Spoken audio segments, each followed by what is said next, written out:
We are on day 4.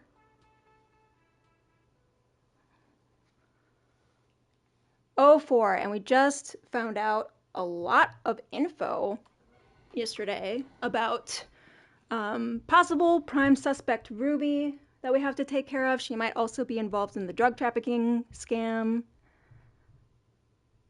We did not kick in more doors. Hi, Potato Goblin. Welcome back. No, actually, I think I'm going to kick in every fucking door I see, including this one here. Wait for it. Ha! See that? I kicked it so hard, it opened inward.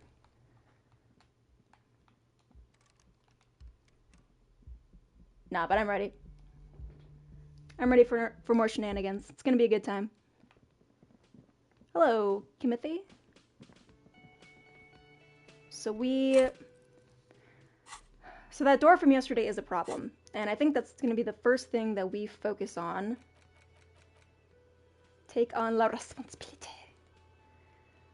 Form a committee of moralists to assign responsibility. Kim might know where to start. Sure, we'll ask him. Yes? Kim, we need to talk about responsabilité. I'm glad to hear it, Detective. I was wondering when we'd get to this very subject. Well, what do you mean? If you ask me, it's high time for you to put the bottle away. Sober up, get back to basics. That would be my advice. No, Kim, I'm not talking about me. I'm talking about somebody else. Anybody else other than me. And I hope we don't even need to discuss the street drugs you've been abusing. I have been doing a lot of that, but...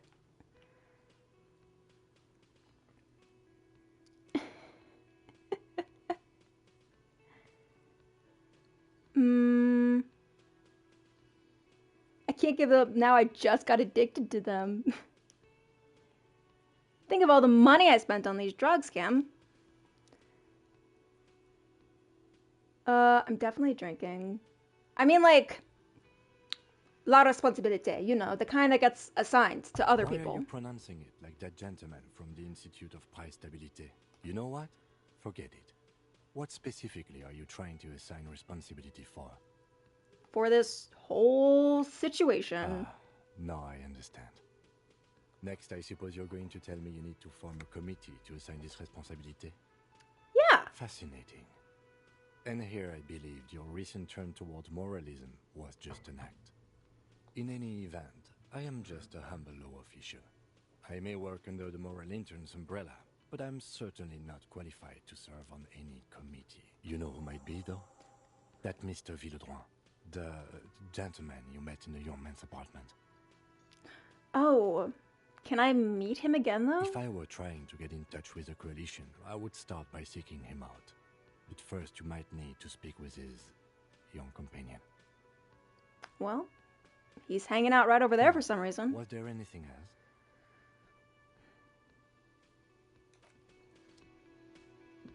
All right, let's go talk to him. What was I saying? Yeah. I needed to do enough to get a skill point so that I can attempt to kick that door in again. That is goal number 1. Hi again, Gendarme.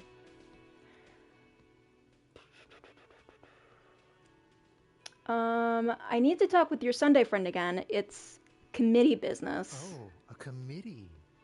How interesting. And if I may ask, Gendarme, what is this committee about? The one who's been definitely killed for being a witness. The one that I definitely, like, name dropped yesterday to Titus and his goons. Yeah, absolutely, that one. We should probably get to him before he dies. It's about assigning la responsabilité. God, of course it is. My friend is always trying to convince me I need a little more responsibility. This guy gets it. As though I don't have enough going on already. In any case, I would love to help. But the thing is, I don't know where he is. We don't talk about everything, you see. He might have mentioned something about making a tour of some historical sites up the coast. In an unofficial capacity, of course. Do you know when he'll be back? Not a clue. I'm not his agenda keeper, you see. Maybe by Sunday? I guess I'll look for him on the coast. Gross. I guess you will. fine. Bye-bye, gendarme. Bye-bye, gendarme. I guess I needed to go back to the coast anyway.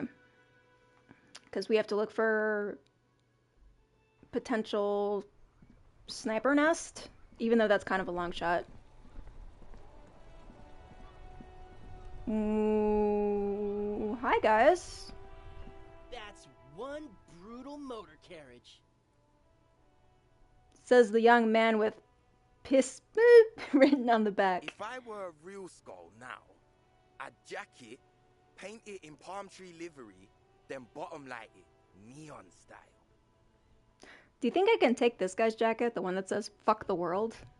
Kinda want it. A snazzy shit-ripped skullmobile like this would make a fine trophy. We could, like, hang fucking shrunken heads from the side mirrors. Cops' heads. Scary tribal shit.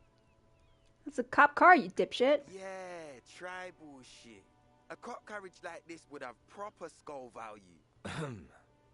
While I appreciate the interest you take in my brutal motor carriage, I have to stop you right there. The RCM takes threats directed at its property seriously. It's just theoretical work, Copper. No basis in reality. Man, if we were certified skulls right now...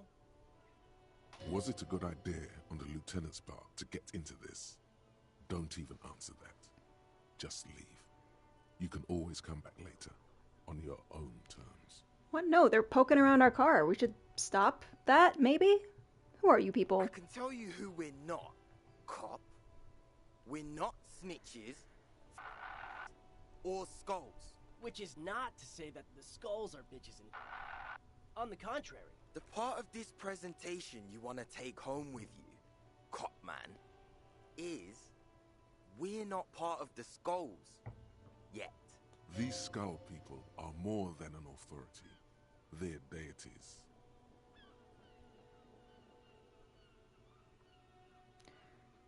Do you guys know Cindy the Skull?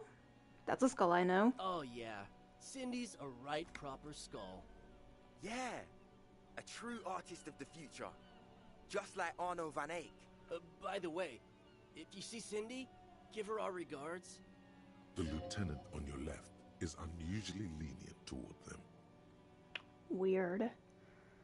I don't really care. I just want them to stop looking at our car. What's with the jackets, and can I have one? What about them? Tell me about your fuck the world jacket, please. Like I said before, many men keep searching for the one, for so-called true love, which is actually just obsession masquerading as kinship. The thrill of the chase, the hollowness that fills your chest cavity after catching it. That's beautiful. To catch a fish, you'll need to hurl the lure many times, and even then it isn't certain that you'll get anything. If you blow up the lake, though, Blow it up! you get more fish in a shorter time. And, for time is of the essence and fleeting ever so quickly, one must think of a way to fuck the whole world and not get caught up in fucking someone. Because when one fucks everything, he fucks nothing. And that, to me, feels glorious. Sticking your dick into the void. That was so deep. Mm-hmm. Do you know anything about the murder that took place here? Murder? Yeah, a man was hanged in the backyard of the Whirling in Rags. Yeah, sure. We'll gladly tell you everything we know about it. It was a man. One? Also, he was hanged. Wow. Anything else? He was hanged from a tree. Yeah, I mean, duh. These punks don't know anything. Hey, stop right there. How does one know anything? No. I'm not gonna... I'm done with this Sure, conversation. sure. Understandable. Fuck and I appreciate your effort, though. Alright. Kim, you're gonna have to move that into a garage or something. Or else you're gonna come back with your rim stolen.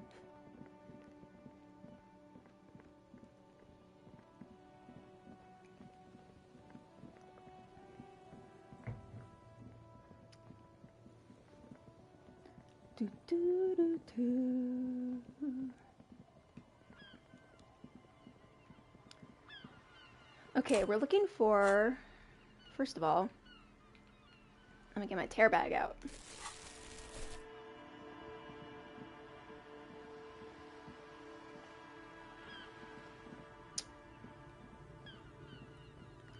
So there were 3 possible shooting locations over here. The boardwalk, the islet, and something else I think is further north.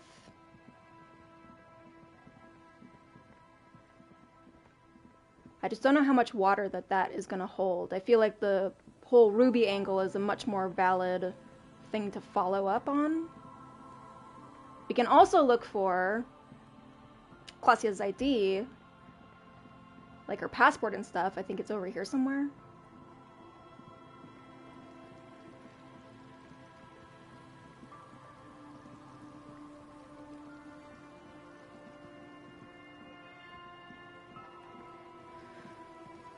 Somewhere. And we gotta find the Sunday friend.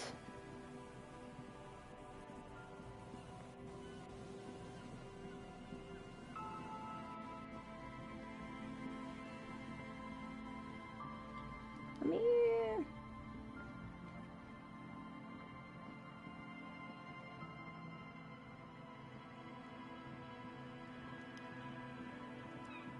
This place is just so... It's so wild and kind of hard to navigate. I don't really... I feel like I'm gonna get lost super easy.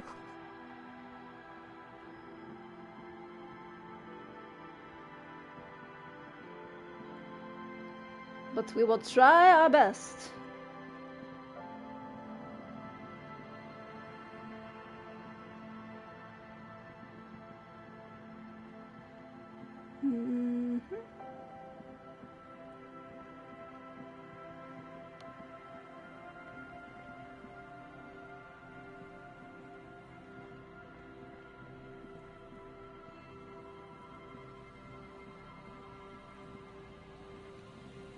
Ooh, I think that's the passport spot?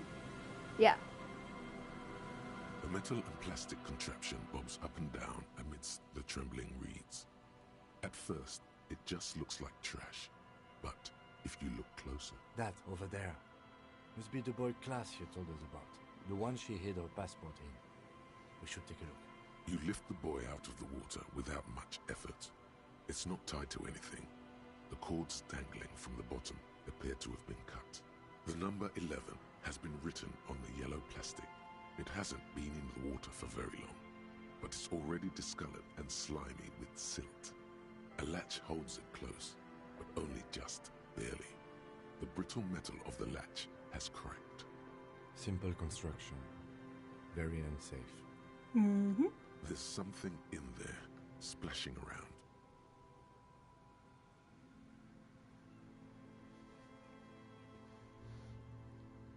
Hi, Show Game TV. Nice to see you. This is an amazing game. This is my first time playing through it. I'm having a blast. It's awesome. It smells like you would expect it to smell. A concentrated version of the coast. Salt, industrial slop, and decay. A shot glass's worth of seawater pours out. Some algae, and nothing else. Well, damn. I kind of had a feeling that it wouldn't be there, but we can hope. We can only hope.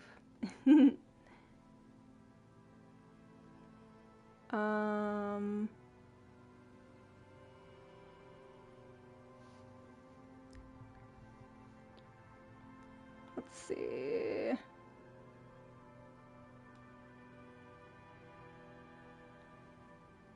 Did somebody take them? Were they even there at all? That's my question. No idea.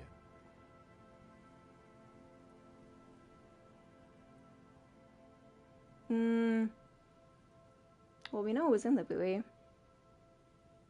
Or think we do. This is a small loose end, either way. Not important, I hope. Must have been Clausia's enemies. Maybe she took it herself.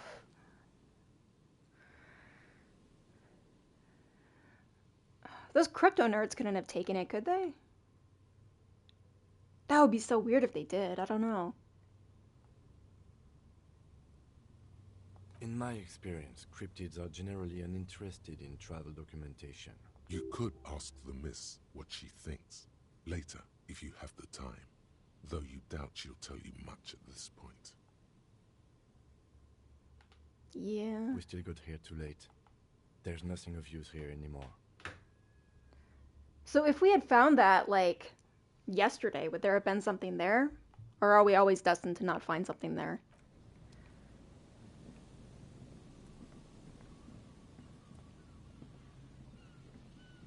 There's nothing else.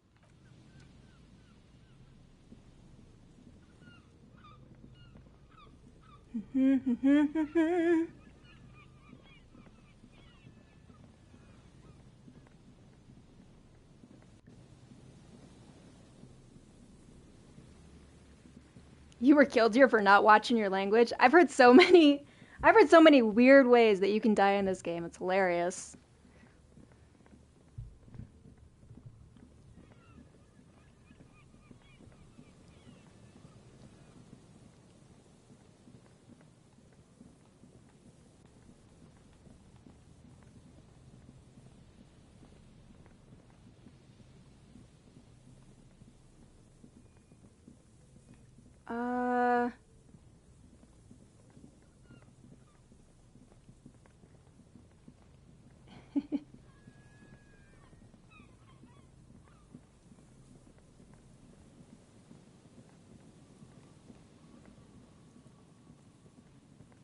Nah, don't be sorry. It's cool.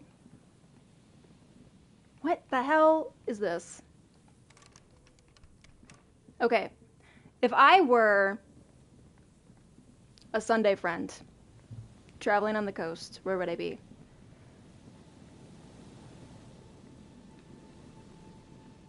Where would my Sunday friend Sniffers There's take me? some tear, an empty cigarette package, and a crumpled kebab wrapper in the...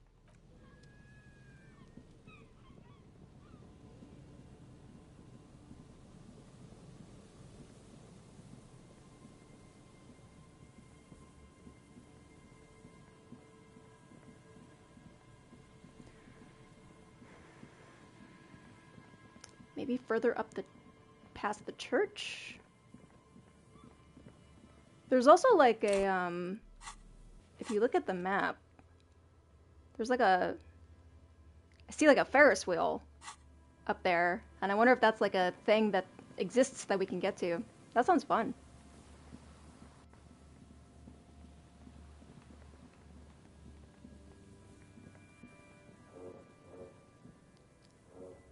I felt like a real detective. Did you put points in intelligence at all? I have 0 intelligence in this character, so I feel like I am pretending poorly to be a real detective. But, you know, it's working out for me anyway.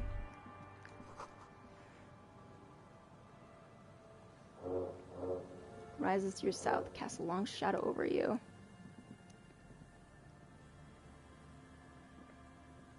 I had to go back to my mother-in-law's place and look for someone else? What? Is there something here that would indicate a sniper used this place as a nest for taking the shot? Just some urban detritus, a bottle, and a dilapidated old comms tower. The wind picks up. Fine sea foam lashes your face. It feels like needles. You can take it. Just raise your collar, detective. I don't see it, Lieutenant W. Freitor. I don't see a person take a shot here and hit something there. In the whirling in rags. Maybe from the top of the comms tower? It's not possible to climb that ladder. And even if it were, why? There's no platform up there to aim from. He looks like he's cold out here at the tip of the coast. The jacket is warm, but not for this weather.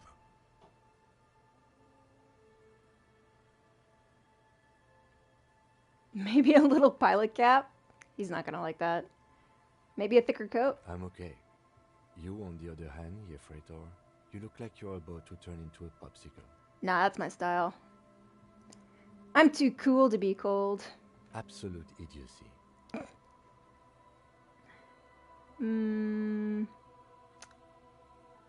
Maybe the campfire? To warm his hands before pulling the trigger? Perhaps. But anyone could have made this. The coast is specked with fire this time of year.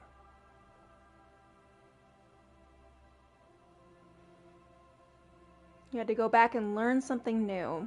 Okay, so we're not just gonna find him randomly Truthfully, on the this coast, seems like is what you're a saying. very poor choice to take a 1.2 kilometer rifle shot from. Visibility is awful. There's water vapor everywhere. I think we can rule out Biddable Prime, was it? There, 1.2 kilometers over the wave-crossed bay. Through heavy, dark grey curtains of rain, you see the smallest rectangle, barely visible. A glowing light on the third floor of the whirling in rags. With binoculars, you would see a young woman's shape move behind the glass, her limbs long and slender, smoking, drinking, being happy and elated, without you. Because Oops. Fuck. Okay.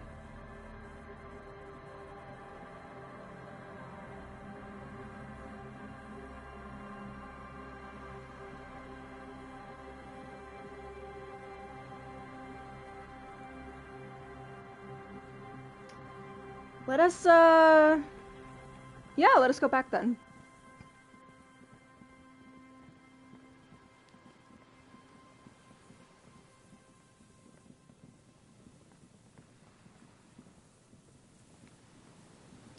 Talk to some people, see what we can see.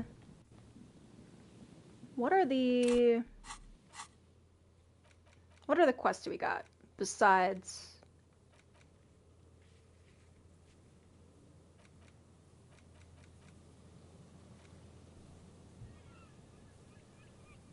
Nah, don't worry about it, man. I think I got what you were saying.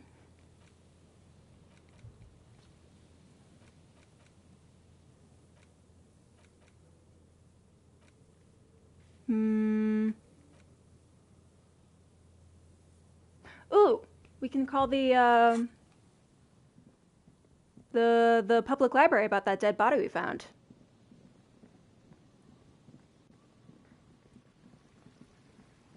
That's something we can do. That's something within our wheelhouse right now.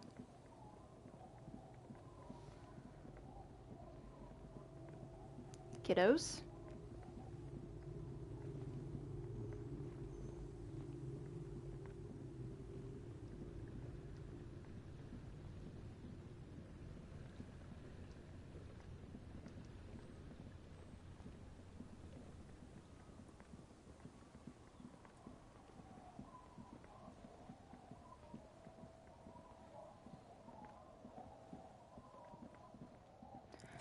I wonder if I can get my map to work today. How great would that be?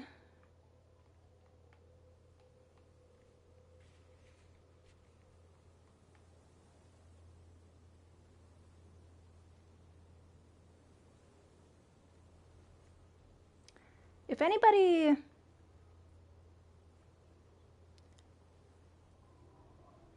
In this game, you have to be convincing to your arguments with the NPCs. Yeah, I think I'm pretty convincing. I think I come across as a pretty genuine guy.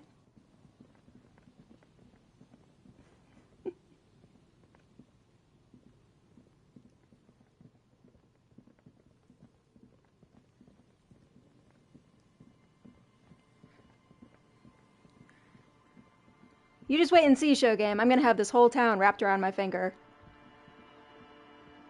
By the end of today, I guarantee it. I see Lang. Alright, move over, knuckleheads. I have to make a call. inside, you see a set of steering levers, a radio microphone. This is Precinct 57. How may I assist you? Jamrock Public Library, please. Oh, thank you. That's so nice of you. I appreciate it. I'm afraid they're closed. It says here that the library is open from 10 a.m. to 6 p.m. What are these business hours? Unbelievable. We should try again during business hours. Ugh. Anything else, Detective? 57th, over and out. In the cabin, you see a set of steering levers. All right. Well, now we gotta find something else to do. Unbelievable.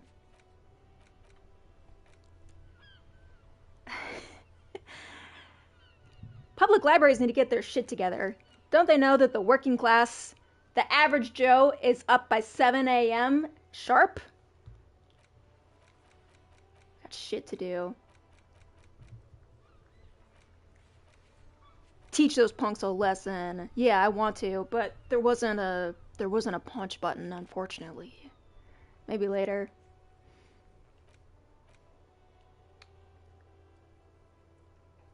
Oh, I was meant to forge a signature for the Everard thing, and I never did that last night.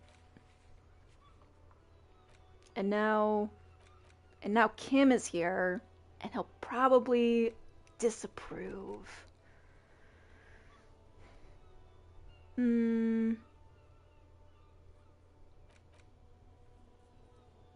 made the call? I'm guessing it was Ruby, but we haven't found her yet. Locate a working firearm that shoots 4.46 ammo. Okay. Find out the lady driver and her lorry. I think that's Ruby too. Oh, I wonder if we could actually just go talk to Joyce and be like, hey, I found my badge, so now you can just, like, give us all your info.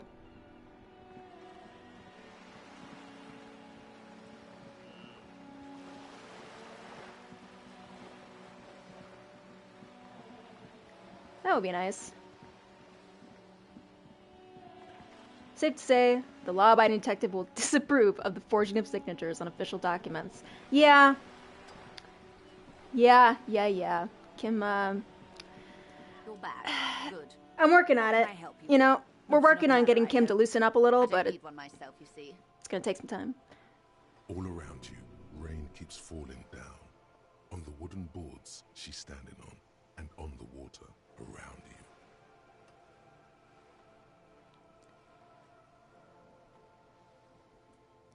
You want to learn your English on my channel?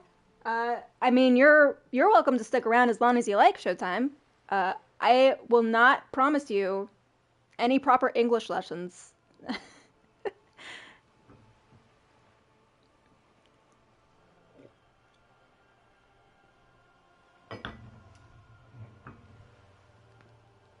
But you know, we're all generally helpful people over here, so can help you out. What's your origin language, Show Game? Where are you from?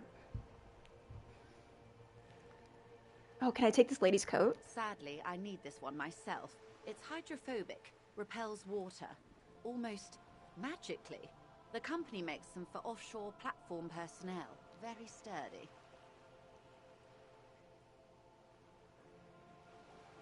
Yeah, cool.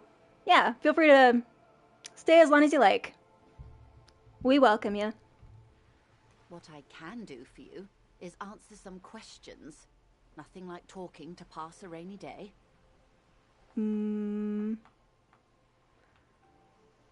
Hey, look, I found my badge. Oh, love, you did. I did. Be so proud. Pleased to meet you, Lieutenant W. Freighter Dubois. I am glad to see a man of high qualification. The situation is precarious. What can I help you with, Lieutenant Freighter? Oh my god, tell me everything you know. How about you share your information on the lynching, now that you've seen his badge?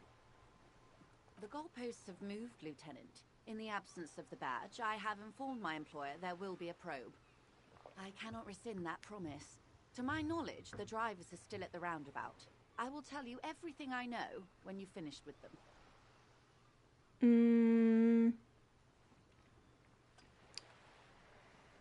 Unbelievable. She's not gonna stick to her word. Why is that such a problem in this town? My plan is to share information. The only way to do that now is by telling my employers you've kept your end, which I hope you will, because let me tell you, we are in dire waters. How bad can the info she has be? The sooner the probe is finished, the sooner I can share crucial information with you. Now, is there anything I can do for you in the meanwhile? Tea, perhaps?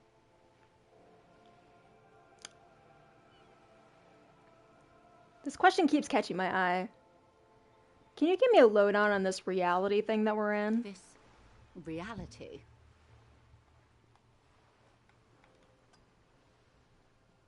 Oh, well, thank you, Show Game TV.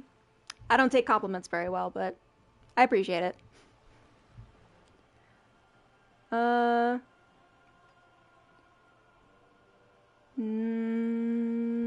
Just give me like a lowdown, just like a easy breezy summary No, but of our entire reality. a little context. We're not in such a hurry. It's related to a medical episode. I'm having trouble remembering anything. Ah, yes, the episode. Sounds like an acute case of encephalopathy, now that I think of it. Don't be phased, madame. He functions perfectly well.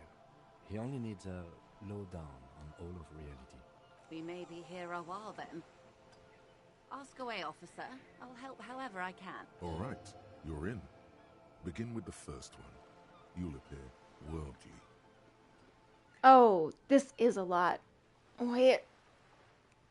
I don't think I want to low down reality. What are you? What is this? Where are we? What is... 6 kilometers southwest in the Valley of Dogs. Junior Officer Chad Tilbrook takes aim at a rabid black dog licking its wounds in the grass. To his left, his partner, Emil Mullins, whispers, "You heard what happened to Tequila Sunset in Martinez?" "Yes, he lost his mind," Tilbrook answers, fingers on the trigger. "Don't worry, Emil." He pulls it out slowly. Slowly now. He'll find it again. We always do. What am I? You? You're an officer of the RCM. Preciso Mundo. Okay. And what is that, in your opinion? Nothing more nor less than the de facto law enforcement body of post-revolutionary Revachol, Detective. Yes, we are the Revachol Citizens Militia.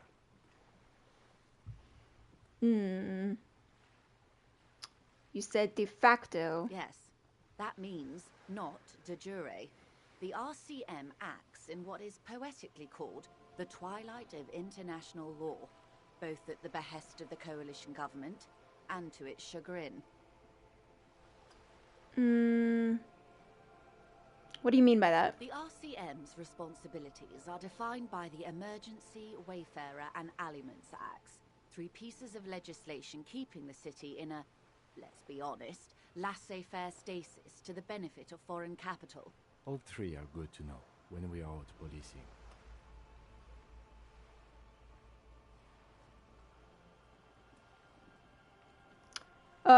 So I'm one of the good guys, right? I'm a good guy, good cop. There's nothing basic about your role, Detective. It's true that the RCM keeps everything the way our seemingly permanent provisional rulers like it. Yet, on the other hand, I know these people. I deal with them daily. Let me tell you, dear, they are not fans of you. The post-revolutionary decade was a disaster for the coalition government. Revachol in the 20s was hell, especially on the west side of the river. Gang warfare, a botched privatization scheme, a nuclear pile meltdown. They called it the International Zone because no nation wanted to claim responsibility. The RCM restored peace where the coalition failed. A true blue citizens' initiative. They will never forgive you. That's somewhat of an exaggeration. In reality, ours is a mutually beneficial arrangement. Revacholians get to keep the peace in Revachol, and the coalition doesn't have to worry about it. Anyway, sorry to intrude. Please continue. Yes, Lieutenant. Permit me to conclude with this. Who you are, to me, is the police. The only legitimate law enforcement authority in Revachol. Well, thank you. And if those authorities drink so hard they need help recalling the basic terms of reality, well, I'm here to help. Glad to have been Okay, of that's all I can assistance. handle. The little of that I know. reality for now.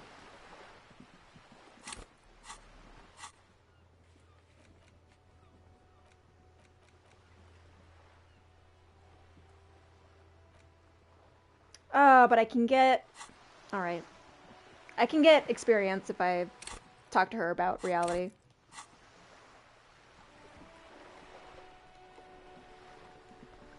You're back. Good. What can I help you with? Buckle in for a whole new worldview, Lessons in gang. basic reality? My favorite part of the day. Go ahead. Ask me anything. What is the acute and that medical thing you said? It's a neurological disorder caused by a lack of vitamin B in the brain. Symptoms include a retrograde amnesia. It's quite serious. You should get yourself checked out. She conveys it in short, cold bursts, trying not to invest too deeply in the condition of this doomed detective, in case he goes down later, souring the entire portfolio. Be my guest. She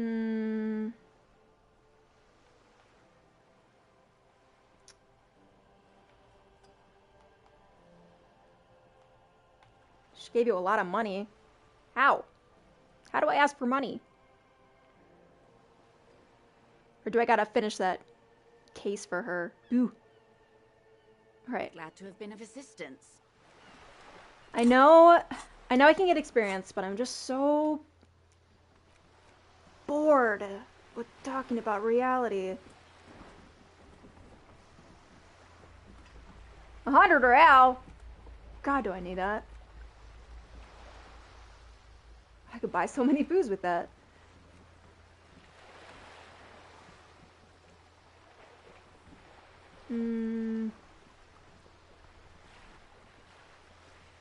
Did I talk to Titus about Ruby? I must have.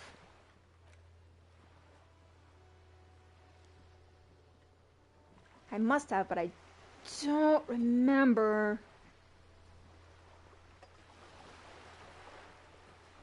The Mirror, Renee, Tommy, Titus.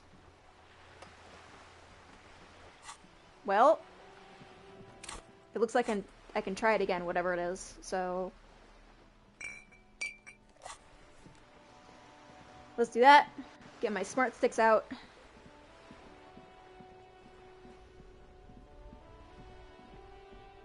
We're gonna go talk to Titus. Wish me luck. Just an ordinary war.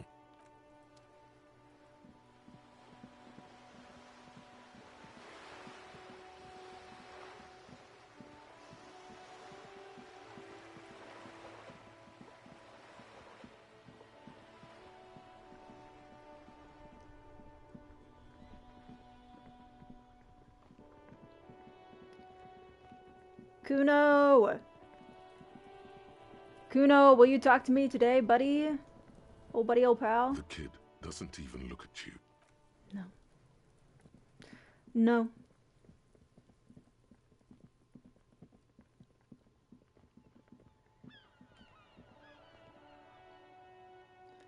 Not once and never again. Oi.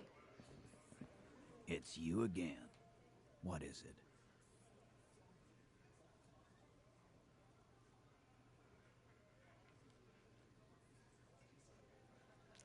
%. It's so low, but not impossible. Did you do to Kuno to make him not talk to you? I honestly have no idea, Potato Goblin. He was mad at me for some reason, and he warned me. I promise that like he did warn me. But I think we were talking about something, and he was like, "Don't push me, or I'll stop talking to you." And I pushed him, and he has kept to his word. He has not talked to me since. Like, that happened day one, and I have not had any Kuno interactions beyond that. And it's stupid. It's stupid because he's a fucking prick. But I really want him to talk to me again. Yeah, the only person with integrity, really, is the one person who won't talk to me.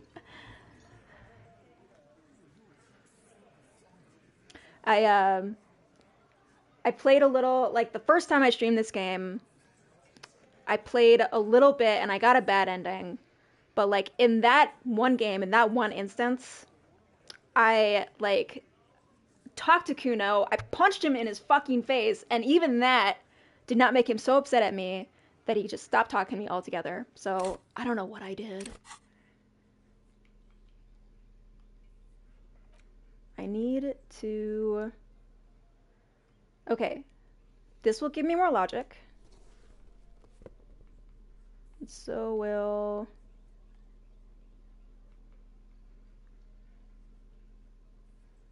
Anything else?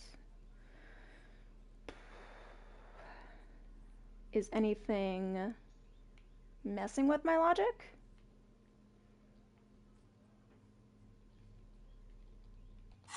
No, I think we're as good as we're gonna get.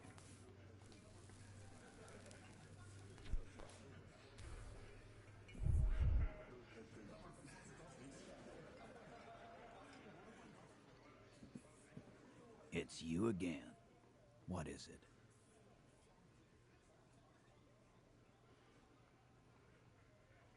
All right. Cross your fingers.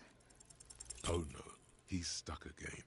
Please, someone, just animate him. I got nothing. Get a move on, asshole. Stop standing with your dick in your hand. Your mouth is open. Close it. It's really, really going to help if you do. Gladly. All right. Didn't work. We'll get it next time. Next time, next time. What shall we do next?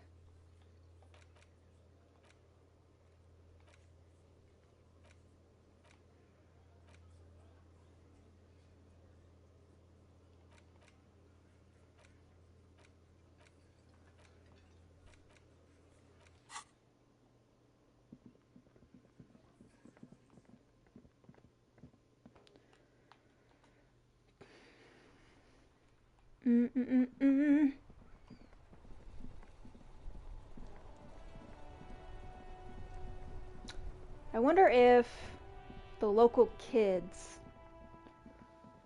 on the coast would be able to tell me more about the bug things.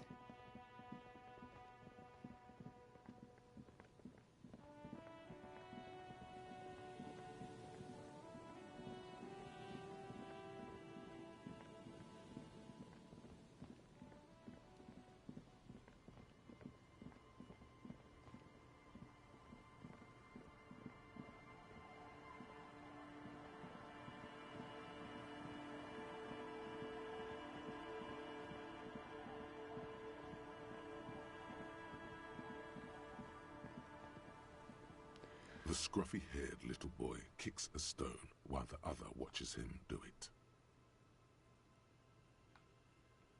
I'm not seeing anything. Yes. Yes. Yes. This one doesn't say anything, kicking the concrete with his worn-out sneaker. Lily's our mum. Mm-hmm.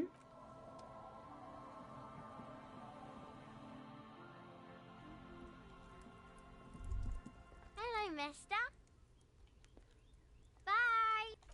Goodbye. Is that the phasmid? It looks like the phasmid, leaning What? against the wall. Where?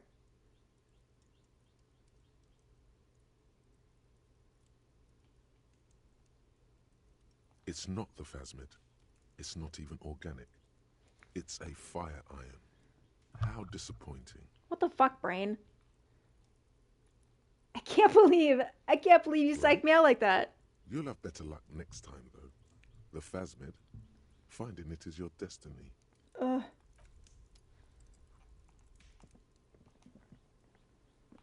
I thought the answer just landed in my lap and then it got cruelly taken away from me. Unbelievable. Let's see here. The waves are beginning to die down. Look at those little bastards. Simmer down. Ooh. Simmer down, bastards. I'm looking for somebody? Oh? Who?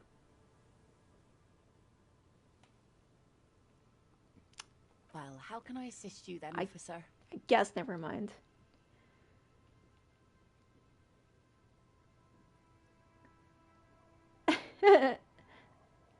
%. How is that 3%?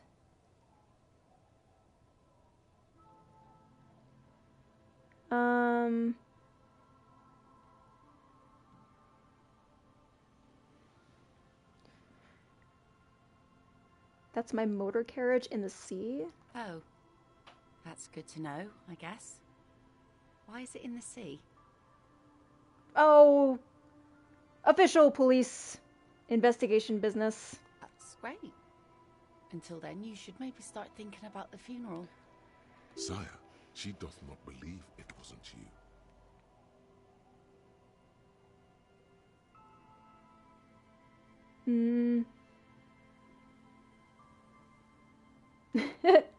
A funeral for my motor carriage?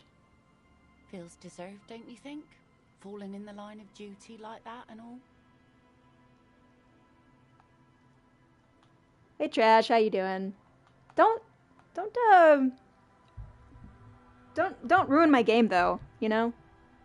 Be a wingman. Help me out. Why odd? Our things are a part of our life world. They're made with our human sweat and they share human history. We should care about them as we care about humans. To some extent, at least. Yeah, let's do it. Oh, yeah? You won't even be able to get it out of the water before early June. And where are you going to bury it? Who to invite? What music to play at the wake? She needs a better disappointing alcoholic in her life. And I could be that better man. Take it from someone who's been through a few funerals. It's easiest to just leave them there and let nature take care of it. That's all we have time for right now anyway. Come back here in June and see how you feel about it then. It's not like it's going anywhere. We could just leave it there and like bury it in the ice. It's kind of like an artistic funeral, you know? Absolutely. Things like what, for example? I have no fucking clue.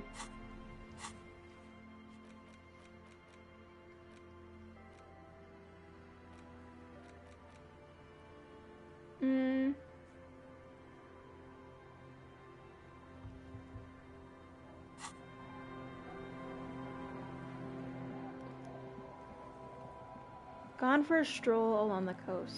I feel like he's got a beer somewhere. A policeman.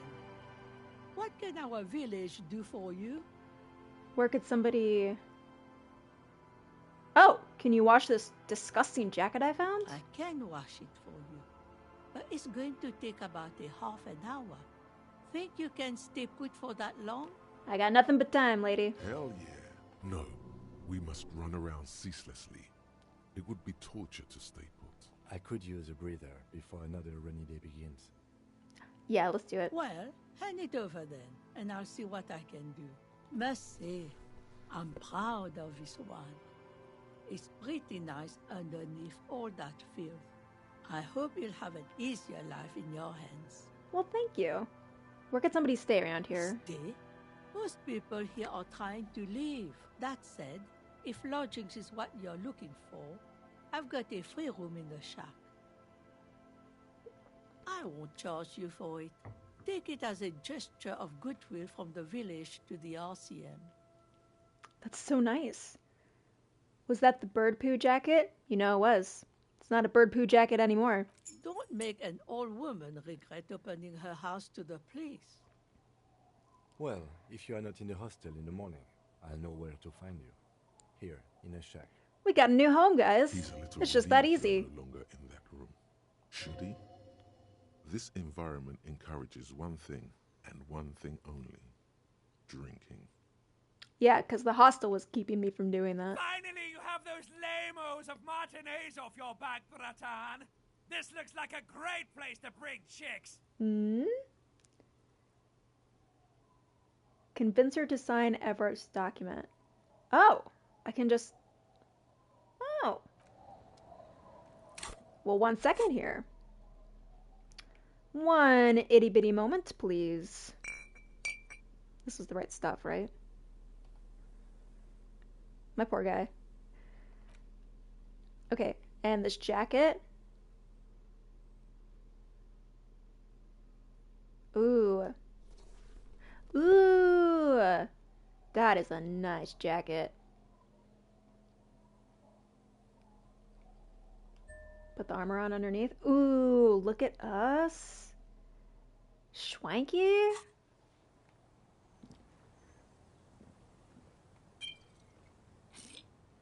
Let me just drink something real quick.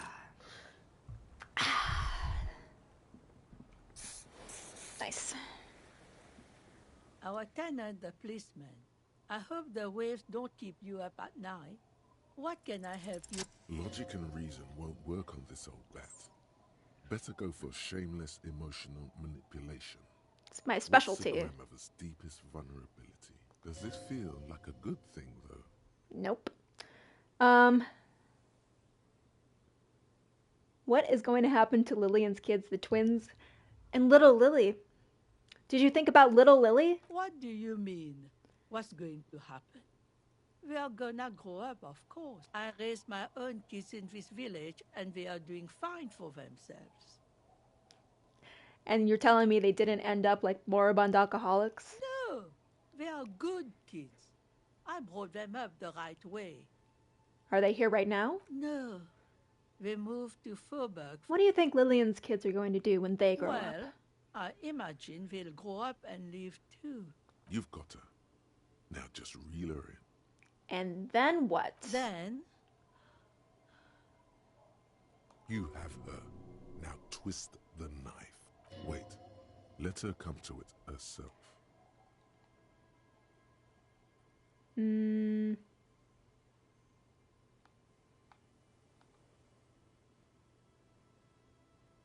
I don't believe the Fat Man's Youth Center is going to change anything. But what other choice do we have? It's not like the coalition government is coming to save us. I won't be around much longer anyway. Not with the dampness in my bones. If they want to take a chance, who am I to stop them? You gotta put the kids first, you know? Aye, we do. We do. But how do we do that? You can take the first step.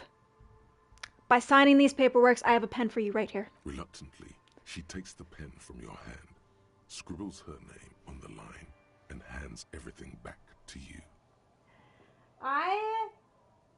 I feel disgusted with myself. See that you didn't just get us all screwed.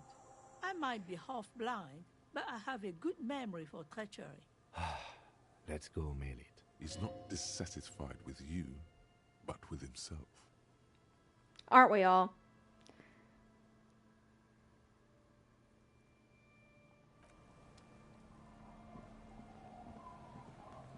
The door has seen better days. I'll wait outside to give you some time and privacy to check out your new living arrangements. But just so you know, after we are done with the day, I'll still be staying in the whirling in rags for the night. We'll meet in front of the shack in the morning. The key turns with a satisfying click.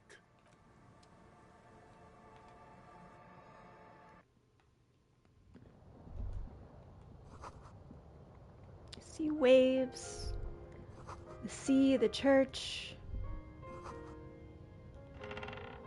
floorboards creaking.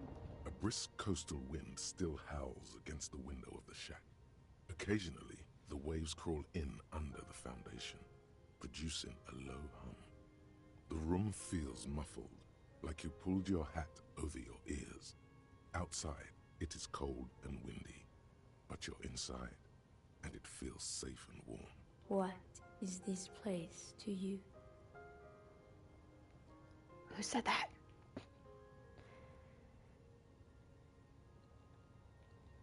I could probably live here. Waves crash onto the beach, drowning the reeds. Far to the south, a congregation gathers to a soup kitchen in a shelter for the homeless. An old woman gives out knitted scarves. This could have been you. This could still be you. A down-on-his-luck nobody, trying to survive. Thank you, strange sensation, for a fair assessment of my current situation. Outside, the howl of the wind has picked up. The waves crash against the stilts again. It's as if you think the thought, but in someone else's voice. Look under the floorboards. I will look under the floorboards. Will I look under the floorboards? You see a bowl of water, a rough soap, and next to it, a small hand mirror. A straight razor soaks inside the wash basin. I can shave the mutton chops. What? Should I? The water reflects back a vague image of your face. Nose bulbous and red. Hair unkempt. Wrinkles lining the eyes and forehead. The stash is gigantic. I mean, that doesn't sound very disco of me, but... You'll be looking like a pansy without the chops. A fucking pansy. An old mirror hangs on the wall. You see the reflection of your face in it.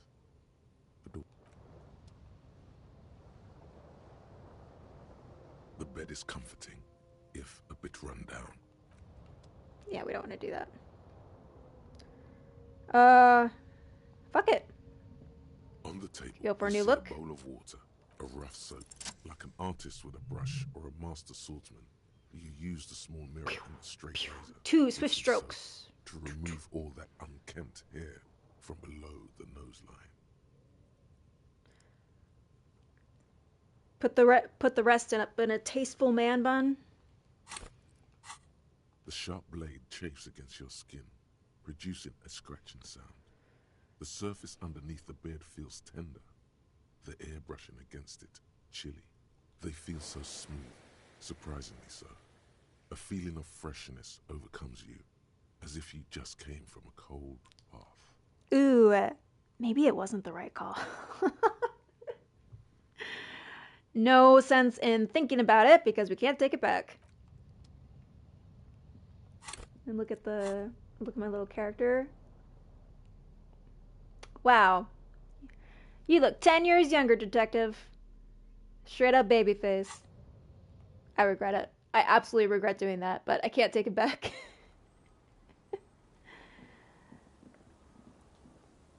What do you think, Kimbo? So... Yes. I don't know what to say. Perhaps... Stunning, right? At a loss for words. I'm really not sure about this turn of events. I may have preferred the mutton chops. They sort of seem to cover up the... Cover up what? My face? Damage. Either way, good on you. You were saying? Whoops.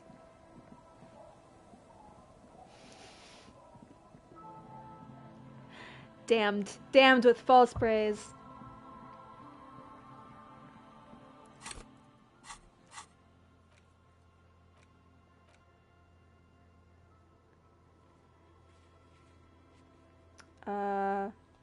Ooh, I can try the mirror thing?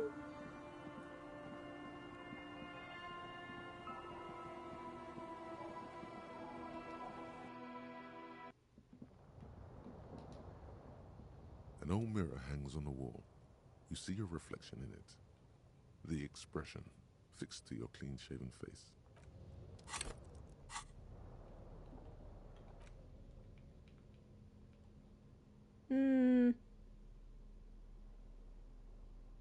These would both give me physique, right? Yes, yes, yes.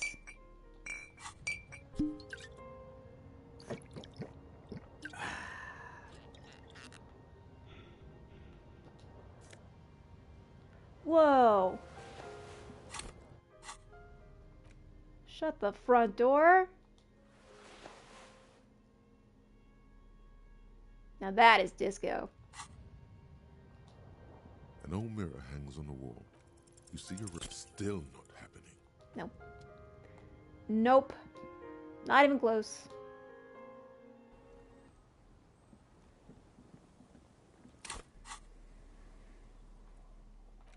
Okay.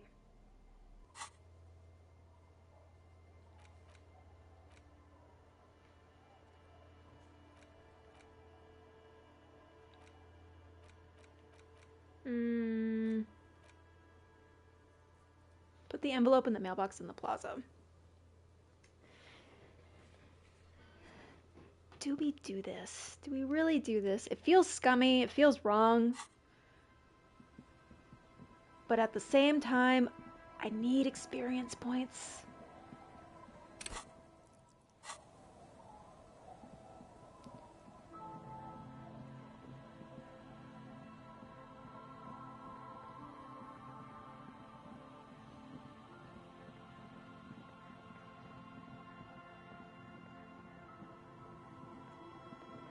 Maybe, you know, maybe it will be for the best.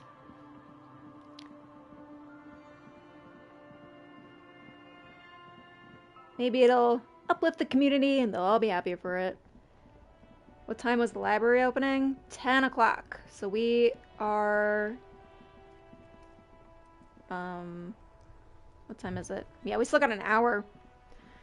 We still got an hour to wait. The dented yellow mailbox greets you with its graffito and bullet holes in the front. I knew this mailbox would come in handy. Other than kicking? Shut up. You drop the white envelope in the darkness. It lands with a soft thud on what sounds like a couple of letters. About a week's worth of mail as collected in there. They'll empty this very soon. For good or ill. The deed is done. Let's go back to Everard. This better be worth it after what we did. It better be.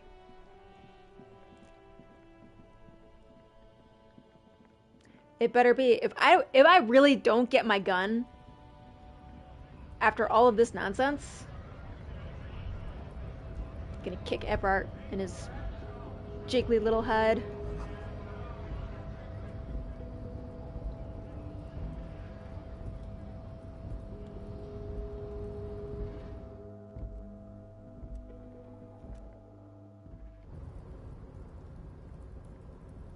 Da, da, da, da, da.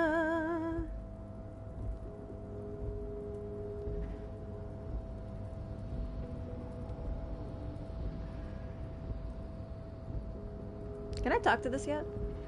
You're back before the cargo container. Its draw has not lessened since you were last here.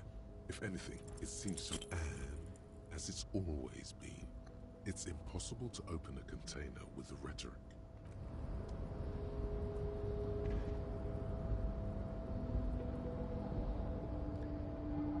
You say impossible, but I say at least 3% probable. Eventually. Sometime.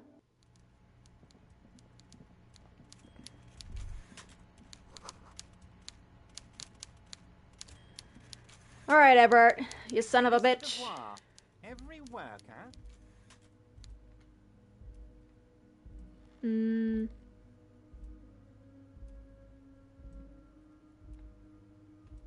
Every worker for himself? And for his fellow man. That's right, Mr. Dubois. You're turning out to be quite the individualist there.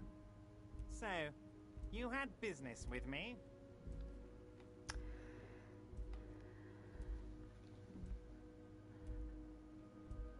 I made it even stronger. I did do that, didn't I? I forgot about that.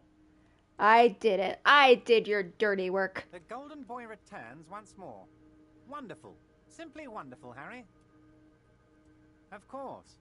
I already knew this. My friend, the mailman, confirms the letter is on its way. You've done a great thing today. You've given the children of Martinez a real future, Harry, and I feel I can finally trust you now. You're in my inner circle. You too, Mr. Kitsuragi. We can talk about anything. The strike, the murder, your lost gun, nothing is off the table. Hear that? You did it the honest way. You got the real signatures, and now he's happy. Well done. I don't know. Your dirty forgery fingers aren't sure if playing this one straight was the right thing to do. Like, if I had forged the signatures, I could have potentially gotten it overturned later. Under the condition that there were forged signatures. That would make sense. I should have maybe done that. We would have preferred trickery, but the choice was yours, sire. As always, you are the liege, and you're in. Finally, answers. Ask away, son. Please, please, can I have my gun now? Harry, I've got to be honest with you. Your gun was found 2 days ago. Withholding this information weighed heavily on me, but it had to be done. Fuck you. Your gun is with an old woman. I hear she's a character, so watch out. Which old woman? This must be the woman who bought the gun from Roy. The one he described as terrifying. So do you know who that is, or...? Yes, the same one. I see you've done your research. The pawn shop made the gun easy to track. Crazy stuff, Harry. Selling your gun like that? Wild. Anyway... Union Boy's gonna help you fix it. He winks at you. Don't worry, Harry. The neighbors of this old woman contacted my men because they trust me and the Debarders Union. Apparently, she was waving it around at the entrance to her building. Waving the gun around doesn't sound good. None of this does. Who is it? Unfortunately, I don't know anymore. You're gonna have to go in blind, Harry. Ugh. But she's an old lady. How dangerous can she possibly be? Oh, and she calls herself the Pigs. There it is again. The Pigs. Like Roy said, not good at all. I, for one, find it refreshing. Finally, someone calls themselves a pig. It actually sounds extremely bad, but let's not give him the satisfaction. And she was waving it around at people, huh? As I said, she's a character. I didn't have time for details. It sounds like she's unstable, but don't worry. No one got hurt. Can you set up a meeting? I already have. Tonight, starting 10 o'clock, near the old fish market on the coast. The one on the boardwalk, a little past the fishing village. Be careful, Harry. I would never set you up for anything dangerous, but you did ask for this. Now, back to the fun stuff. She will be there from 2200 hours till 0200 hours. Near the old fish market on the coast. That is so far away from now. More fun stuff. Seems like we already have fun stuff to do.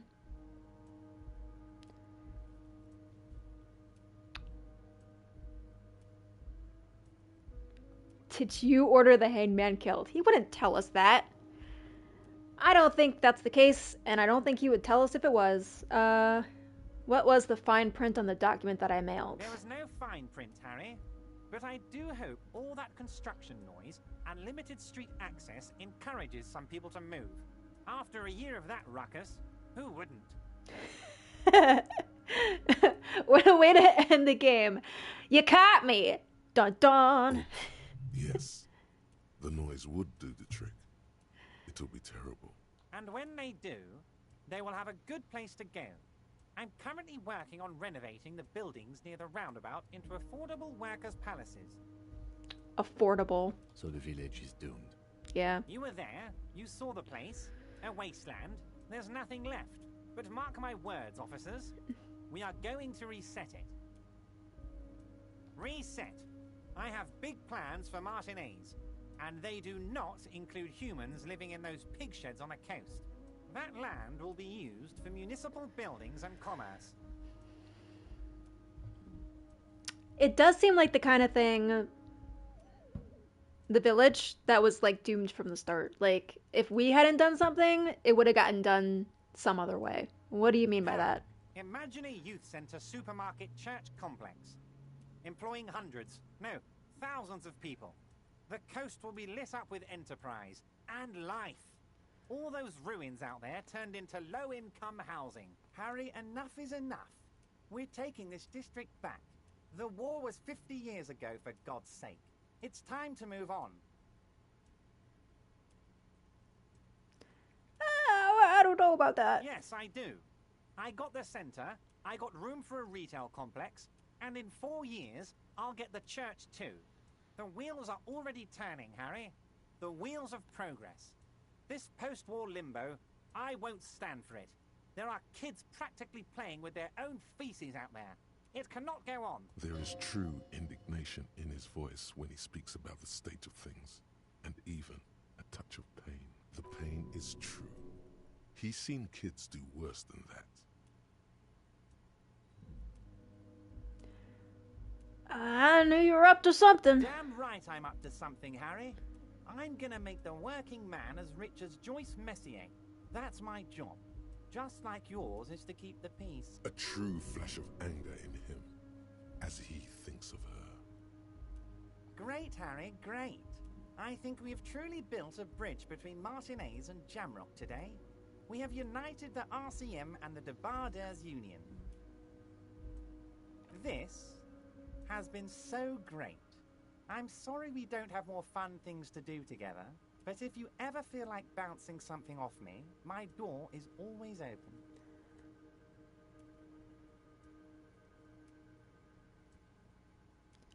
It almost makes you want to side with him if he wasn't such a greasy weasel. Yeah, you're right.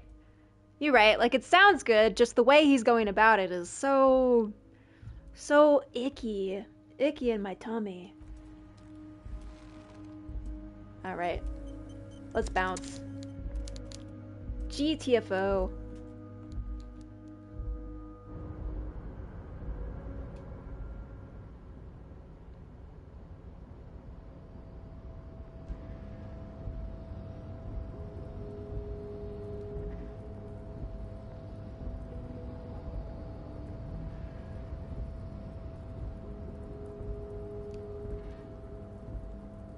Alright, guys.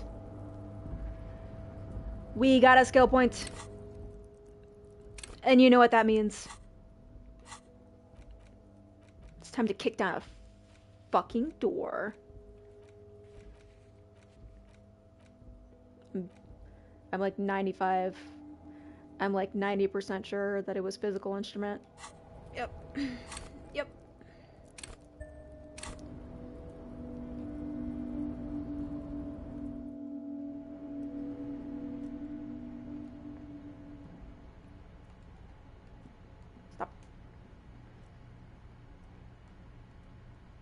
Open door. There we go. All the doors in this place are hard to open for some reason.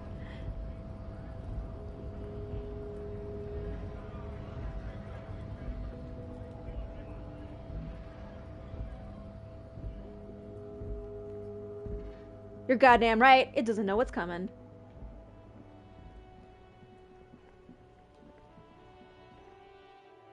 Its days are numbered. Door no more, that's what I say. That's my official detective slogan.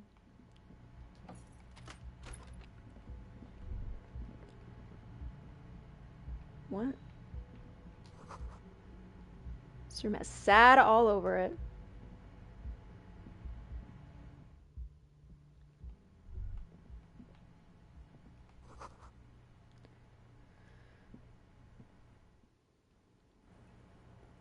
Hello, lady. You wouldn't happen to know anything about your passport being not where you said it was. Hello, officer. What brings you up here again? Don't even put that into the air. Don't even put that into the universe, Potato Goblin. It's going to work. It has to work. I found your buoy and it was empty. Oh. Did you take the document? No, of course not. As I said, it would have been too risky for me to use those documents anyway. My employer gave them to me. In truth, I should have destroyed them. Do you think the people who were after you took it? They couldn't know where I put it. I'm absolutely sure I was not followed. And I've told no one but you. You mentioned seawater? I was worried I'd been too careless with the latch. The documents were probably just washed away. The words, washed away, sound distant and strange suddenly. Somewhere far away, a dog barks.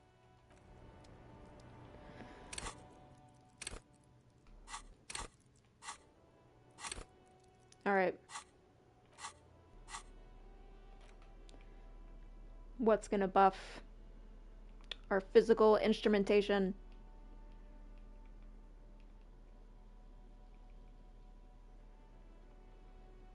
Pain, that was pain threshold. Physical instrument.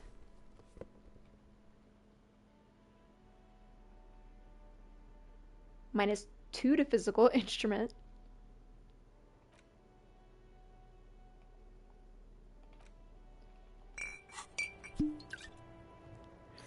Glug glug.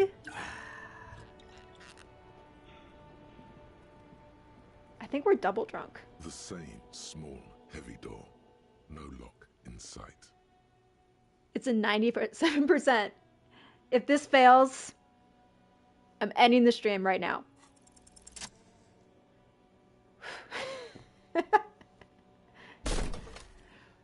Yes! Take that door! This time, something cracks inside. It is an unbelievably satisfying sound. Nice. Filling you with a belief in your own body. Well, sounds like this time the property damage was at least resolutive. Would it hurt to look in? Let's go. Let's go, go, go.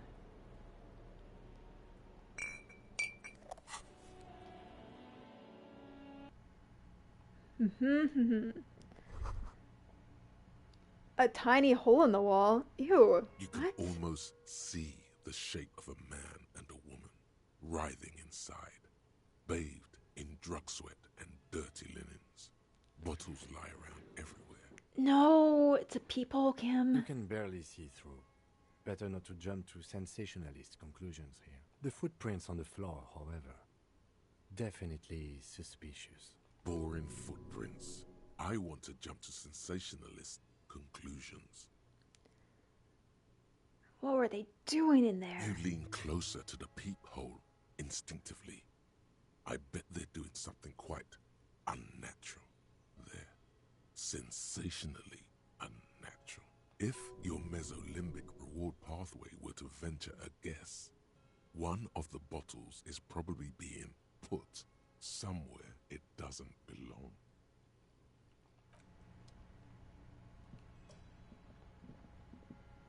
You clearly see footprints in the downy carpet of dust covering the workshop floor. Jackpot. These, unlike everything else here, are new. Someone's been here within the last week or two. 3 weeks maximum, from the dust coverage. It could easily have been 1 week too. You know, officer. This is good. He likes it. There's a little smile there, in the dark of the workshop. Yeah, you know I do good work. This isn't bad at all. It was a good idea to see where that door leads. Commendable work bringing us to this place. Thank you.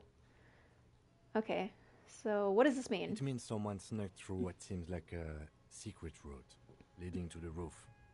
The roof from where you can shoot our victim. This is significant. These prints, officer, could be the prints of our killer. And if not, at least they're a good argument for this Ruby doing it, to present to Titus. Alright, let's have a closer look. Large prints, most likely made by Boots. The size is hard to determine. Sole could be bigger than Vamp. The soles have left the pattern, uniform, horizontal lines. Well, it doesn't look like workers' boots. No. These little horizontal lines are different. They look custom-made to me. Or some kind of foreign print. Hard to say. Still a boot, though. And this doesn't look like our odd-soled print either. The size looks about the same, actually. They're not the same shoe, but they could be the same person. I wouldn't rule out Ruby coming here yet. This isn't an argument against her. People change shoes, you know. But it's not an argument for her either. Far-fetched, but I'll roll with it. Everything around you is quiet. The prints crisscross the workshop floor. What else do we got in here? Gutted pinball machine. A neat coat. Pinball maker's coat.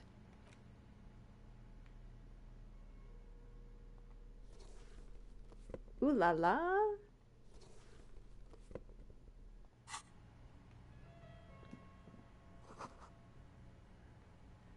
That's a true, genuine Sherlock Holmes quote right there.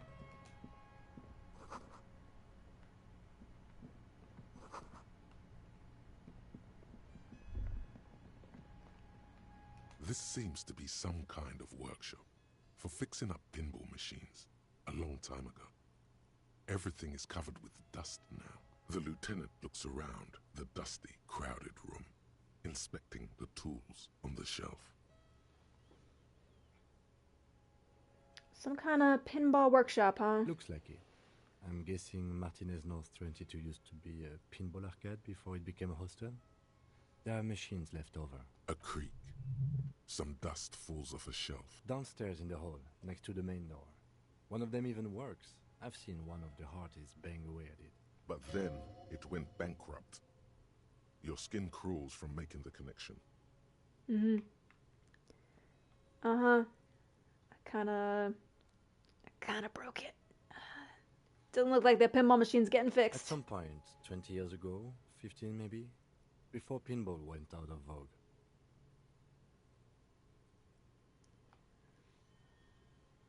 Does this mean the whirling is part of the doomed commercial area? I always assumed that. If that's true, then our cafeteria manager is not going to like it. We should tell him what we found up here, omitting that suspicion. He does not appear to be the kind of man who likes his establishment to be part of a neighborhood ghost story about bankruptcy. Yeah, I think we can spare Gart that. It's not a ghost story. It's a curse, and Gart ought to be made knowledgeable so he can perform counterspells. Could I do anything else? You clearly see footprints in the downy carpet. Jackpot. These, unlike everything... No, it's the same.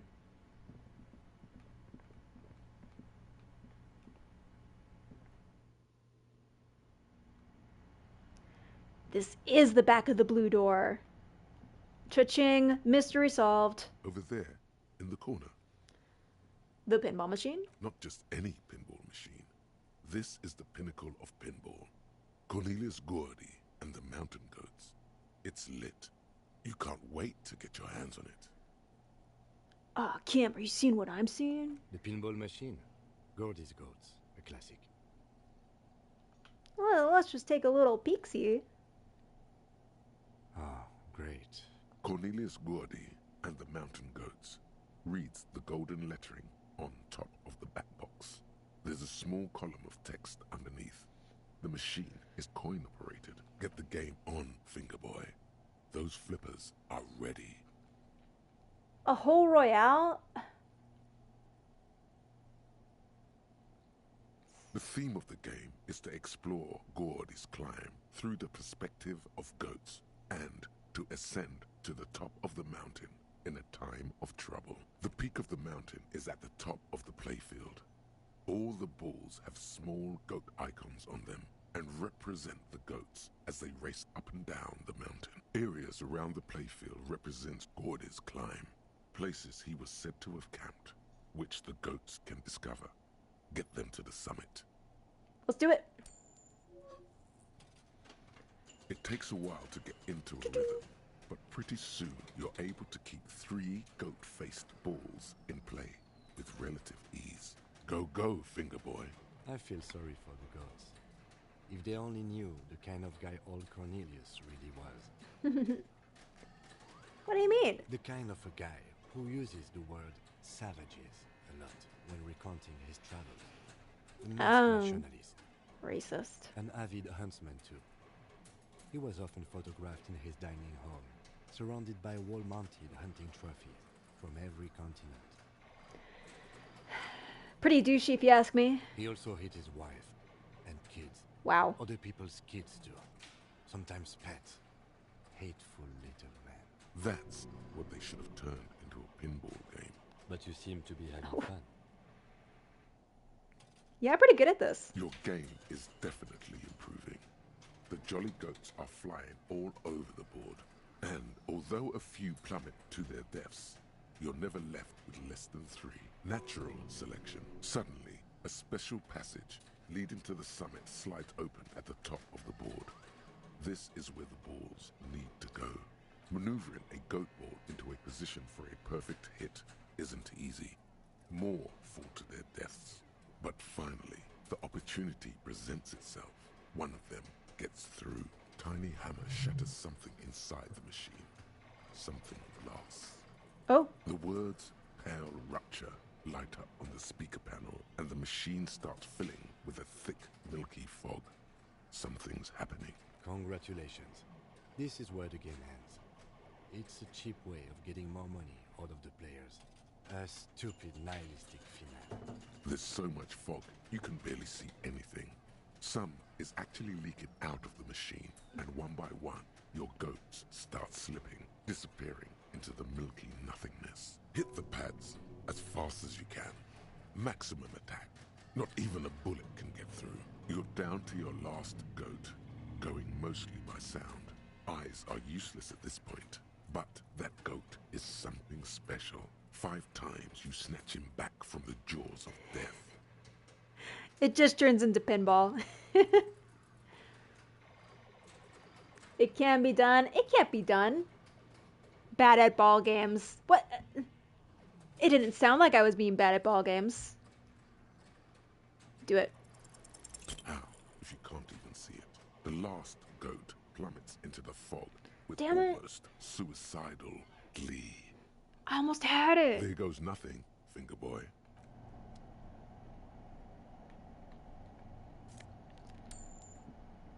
I'll be back.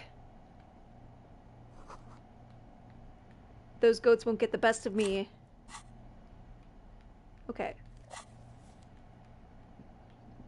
So can we You see a open heavy it from steel this door side? with a prominent dimple lock. It's painted blue. My favorite pinball band.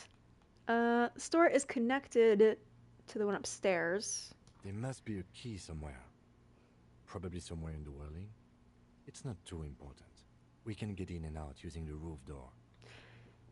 But I'd rather just open the blue door. The cobalt blues, old cobalt, the door, the challenge. Maybe just knock on it? The steel doesn't even tremble. Now you're hanging from the handle. Okay, it was a challenge. Ooh. This small elevator is dimly lit by a bulb that's been glowing for ages. The latticed cage is open, inviting you to step inside.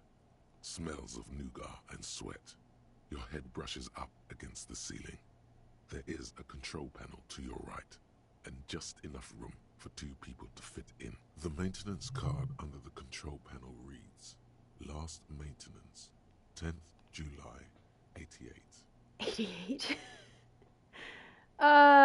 That seems like a safety hazard. That it does. I say, let's brave it. At the end of the last century. Look on the bright side. If it fails, we will only sustain minor injuries. I'm talking 3, maybe 4 months in the hospital. Maximum 5. Yeah, sure, easy. There are large rectangular buttons, monter, descente, and an international call for emergency assistance. That third one appears to be broken. Alright, let's do it.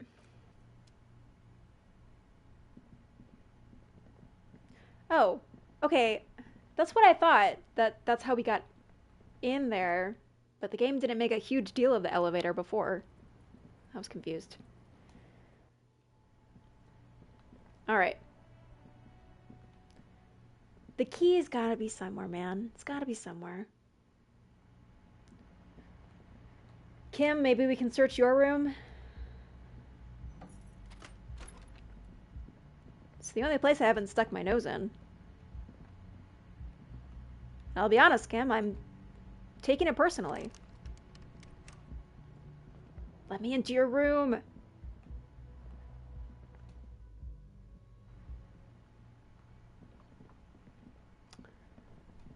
Let's go talk to Gart.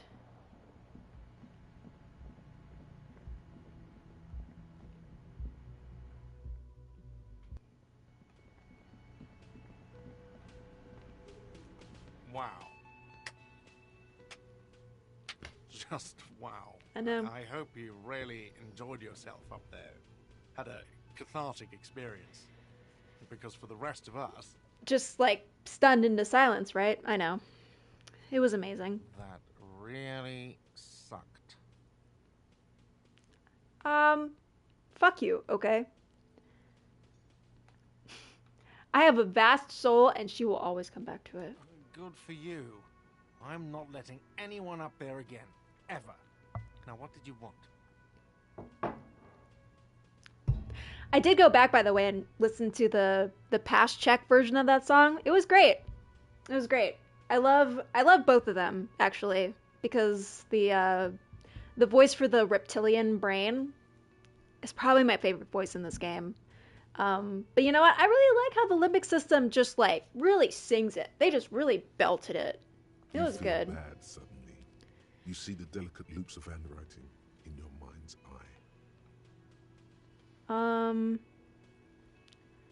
I'm not seeing. Maybe this? Thing.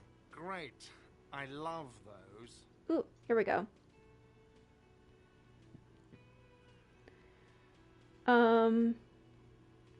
What if I told you that I got into the back room behind the blue steel door? Oh, okay. Well, I did hear you make noise back there, so good for you.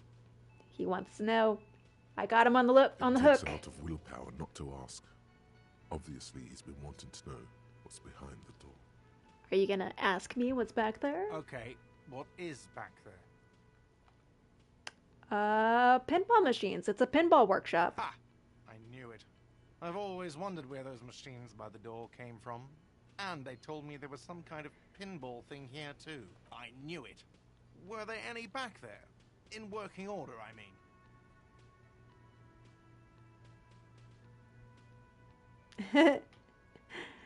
Do you want to play? Because I might be up for a game or two. No, I was just wondering if you found pinball machines there. Thinking of turning this place into a pinball arcade? That would actually be dope. But we could diversify the entertainment options, seeing as you've opened the door back there. The machine we have in the corner now is broken. It wouldn't hurt to get a little life in here, other than the hellish karaoke machine. That one's always causing trouble. Sounds like he cares about the place. He's not going to be overjoyed to hear that it's part of the doomed commercial area. He should still know. You have to be forewarned about these things. No. He doesn't need to know that.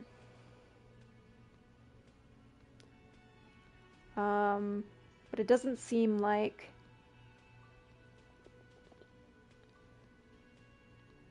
there's any way to ask about the key. So, I mean, if our theory about the back entrance to the room is correct, then somebody has a key. Yes. Maybe Ruby has the key. So we need to find Ruby to be able to find the key? Or find out where she's hiding it? The man ponders his cooking utensils and gives you a little nod. He looks up at you, then looks away. No.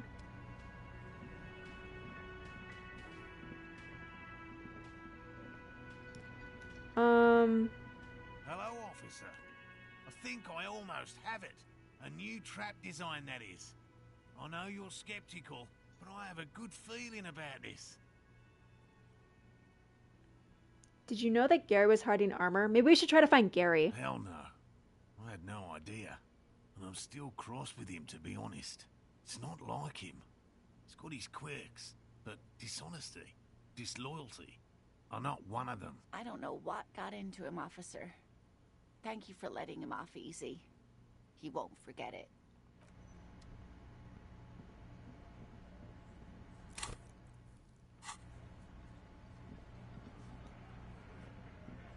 It's you again. What is it?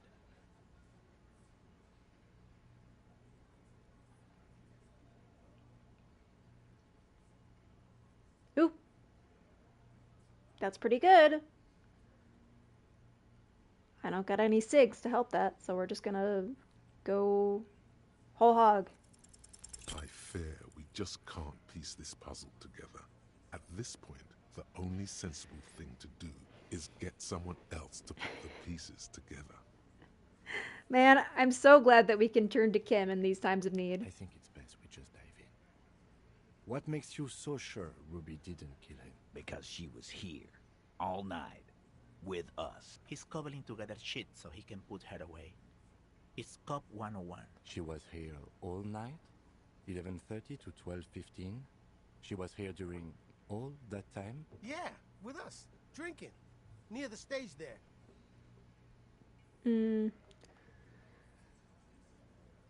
She didn't go out for some fresh air or anything? No. In the whole 45-minute window, she was there the whole time. All right. She took a fucking leak, okay? For one moment. Maybe went out, too. She has a complex operation to run from her lorry. She's a busy girl. Always has been. Of course. Ruby is the lady driver in this great big jam mystery. Yeah, logic. Probably. You'll have to keep investigating. They'll never open up about it. Keep up, logic. I've been thinking that for like the past couple days. Just because she was gone for 5 minutes doesn't mean she magically got to the roof and shot the merc. I've been through this. It's not plausible. All right, we're in. We got Ruby unaccounted for sometime during the window. This was crucial. Now let's place her on that roof. Did you know there's a secret route to the kitchen that leads straight to the roof? Oh. Through what looks like an abandoned pinball workshop. People say there was a pinball arcade here, sometime before the hostel. What was it called, Theo? East Delta Pinball Arcade. Weird place. Went bankrupt. Weird? How? You're wearing the pinball maker's coat. What do you mean weird? It's run by a fella called Nerflock something, who wore a yellow dust coat like the one you have on right now. Weird guy. Weird. Never liked him. Okay, but how'd you get up? There's no room for a staircase in this building. Or an elevator, for that matter. Oh, there's an elevator. The elevator is outside the building. It's an old dumbwaiter, used for moving pinball machines up and down from the workshop. And from there, a door leads straight to the roof. You can just step on out. Ruby could have gone up, shot him, come down. All under 7 minutes. That's quite the theory. We need to have a look at that secret passage, boys. I'm on it, boss. Right when the law clears, me and Angus are going up there. It's a dumbwaiter, not an industrial lift. How about I go instead of... Angus? Just now. You got something else to back this route up? Or is that it?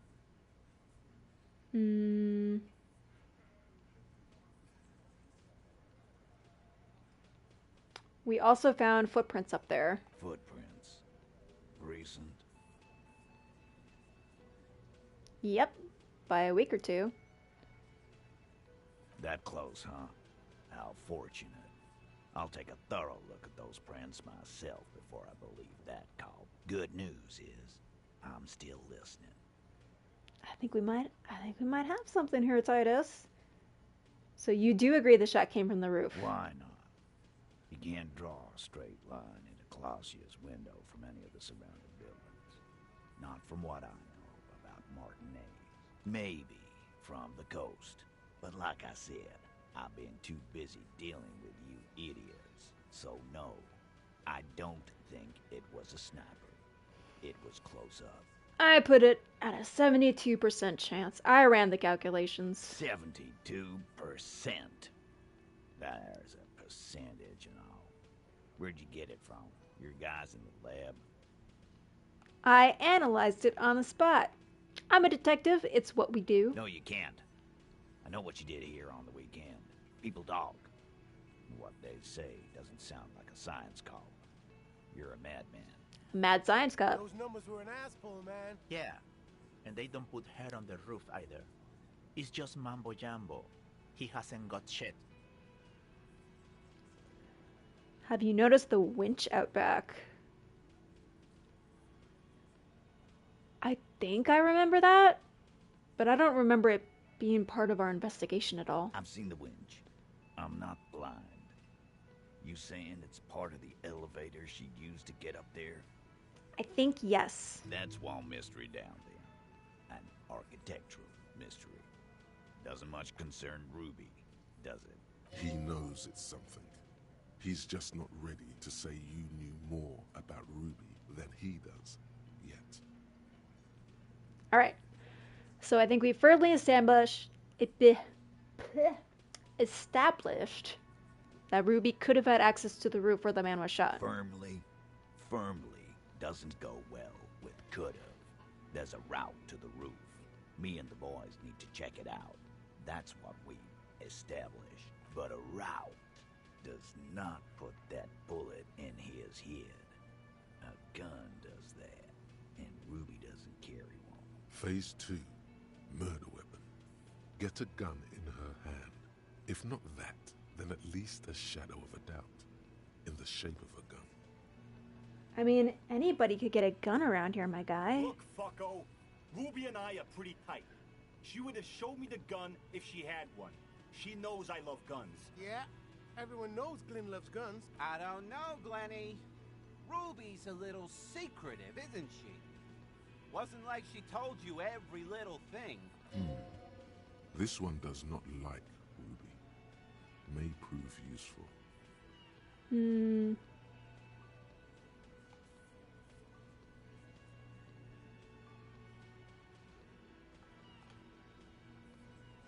I don't see why she wouldn't be carrying.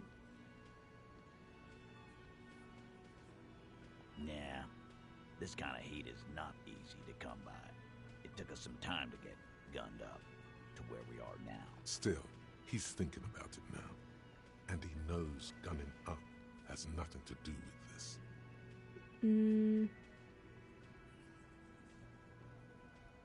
Yeah, show him my rifle. That looks antique. A Bell McGray. It's inoperable. Where'd you get it? The cellar under the bookshop. 20, maybe 30 rifles, Titus. Also broken, but still, there were too many. And there must be other caches too. God damn it. We need to close that dump down for good. Okay, I see your point. There are guns lying around. Damn it. I thought we'd found all the old spots. Why was that still there? We just missed one. Ruby doesn't know this place, boss. Just these cops digging up shit. I analyzed the bullet and it was jacketed. So it had to come from a breech-loading rifle. Military grade. Titus gets Not it. even you militia monkeys have those. Nope. This goes against your everyone has a gun theory. If it was military grade, how'd Ruby get it? The caches, dude. Wait, did he say you don't have big guns? I'm sorry, Authority. We've established this. We only have little pea shooters. You just showed him a breech-loading gun. I just showed you a breech loader that any child could have. A broken old broomstick is what you showed me. But point taken. The local pawn shop sold my lost gun to a woman. But my gun's not the type of gun we're looking for. So I don't understand that point. I didn't say I'd prove she had the murder weapon, just that we need to find her. All right, Carl. Keep talking. I'll tell you when I've had enough. T, we're not seriously considering it, are we? Ruby wouldn't do this. Why would she do something like this? Phase 3. Motive. The last component. The big one. Get this and they'll give her to you. Remember, don't piss him off. That never works. Right. I just feel like I'm so good at pissing him off, though. When Claudia came upstairs, she told me some interesting things about Ruby. Yeah. Like what? And they sold the gun after the murder had already happened. Yeah, so it couldn't have possibly been my gun. Thank God, because I was genuinely afraid that someone had used my gun in this. Apparently she had a thing for Claudia. A thing? You mean? Yeah. Yeah, but they're both girls. Yes, Angus. Girls like girls too, Angus, sometimes. This is one of those times. She liked Glacier.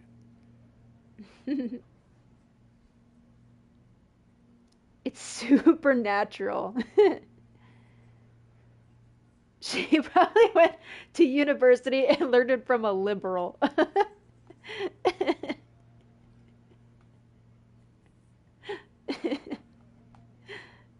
This game's hilarious. Fuck you.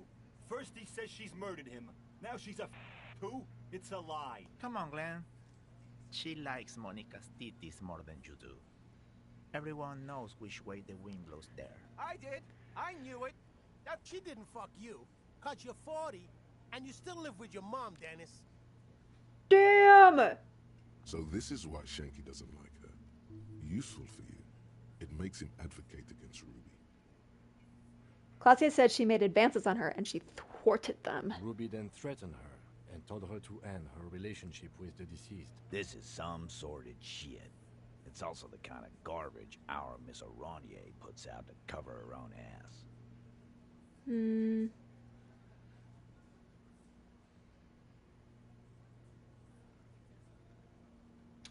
She did only tell us when we were pressing her, but Titus doesn't need to know that. That Ruby is queer as cabaret. Now that I start thinking about it, I don't know why I didn't see it earlier. All the signs were there. And that's okay. Some are queerer than others. You can still be a hardy. Hey! But if you bring your own personal shit into our outfit... If that's the case, then it's not right. But it's not the case, right? There are many pieces that fit together that way, Eugene. Face it.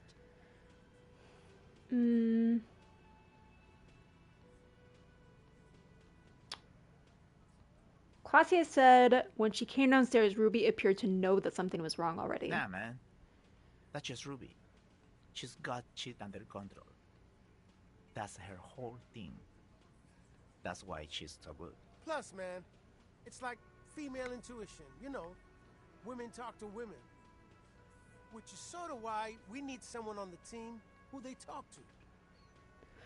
Or she already knew what had happened. Not so. Genius. Fucking hell. Betrayal is not painless. Even the doubt of it hurts.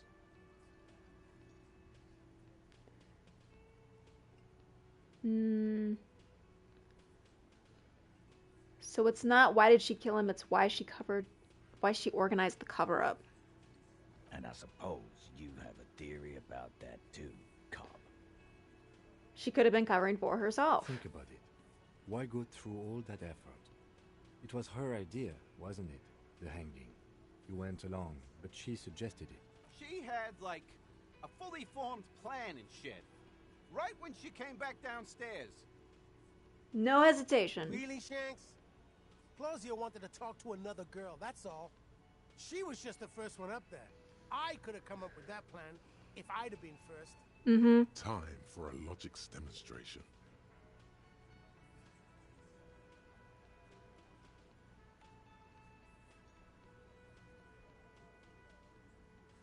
With who though? Let's go with Eugene. Let's assume that you killed him. He scoffs. Think. You kill him. Get up there. Shoot him. Get down. Would you prefer to go on trial with your friends as part of a lynch mob or alone for committing a murder? The man is silent. If she used us to cover her own shit up, well, that's a serious violation of the Hardy Code, boss. Which is why she didn't. This is fucking stupid, Titus. This and the queer thing, all of it. Why aren't more of you defending her? This is fucking stupid, Titus. Glenn, I thought the same thing when she skipped town and left us in this shit. Oh shit, dude. She's not even here? Oh, so he didn't rule her out completely. And she skipped town. This is good. Titus, you have got to see it. Things don't add up and we need to talk to her. Silence. He looks around the room. The old man in the corner nods, a very small nod, and a trickle of tobacco spit on his lip. This is the only option he cares for. Yeah, I see it. There's one more thing I've been wondering about. Ever since you asked me where she is. Add it to your list of suspicions, if you want. I don't know. I don't know where she went. She just got up and left. Got real scared, too. Wouldn't tell me where However hard I ask. Want to know why? Why? She was afraid I would tell you. Maybe she was right. By now, I probably would. She knew there's evidence on her, and she knew we'd find it. This is typical suspect behavior. Why fleeing is always incriminatory. Perhaps. Ask her if you find her. It won't be easy, though. She made sure of that. Boo. When did she leave? Friday afternoon, when you first arrived. I got word the RCM was in town. Then she came in to see me. Told me she was leaving. That's when we had our little conversation. Have you looked for her? A little. On the coast. Where have you looked for her? More precisely. More precisely, on the coast. Past the waterlock. She's not here. So, I'm thinking she's there. Do you have any clues? She's not far. We know that much. She didn't take her lorry, so she's on foot. Good fucking luck, man. She knows this place like the back of her hand. You'll never find her. Yeah, Al. And we won't either. She's not really a hardy candidate anymore, is she? She's not, Glenn. Sorry, Glenn. Can you tell me where on the coast I should start looking? Sure. There's some shit houses there. A cinder block town. Fisherfolk there refuse to unionize. So, that's one place we haven't looked. I hear they have a shack where junkies sometimes crash. Time for you to step up. We will start there. One more question. What does Ruby look like? Boyish. Hair's red. Dyed. She looks like a Lowry man. Okay. We'll have to. He puts a hand out. Shake it. His grip is firm and reassuring, like holding a piece of unpolished granite. Not just granite, tightly packed RCM sergeant material. You should be a cop. Just think that. Don't say that. No, he already is a sergeant. Yeah. That's what you're feeling. He just wasn't sure what you are.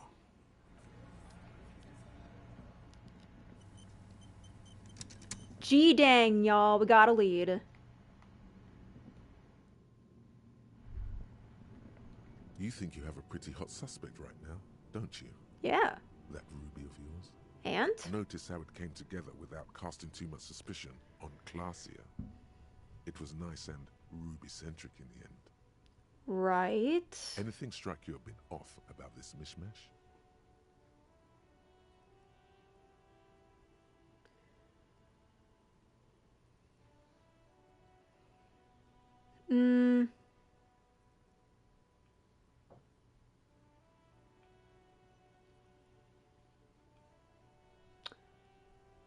So far, no one has mentioned hearing the shots. That is weird. That's the thing that strikes me most, I guess, is that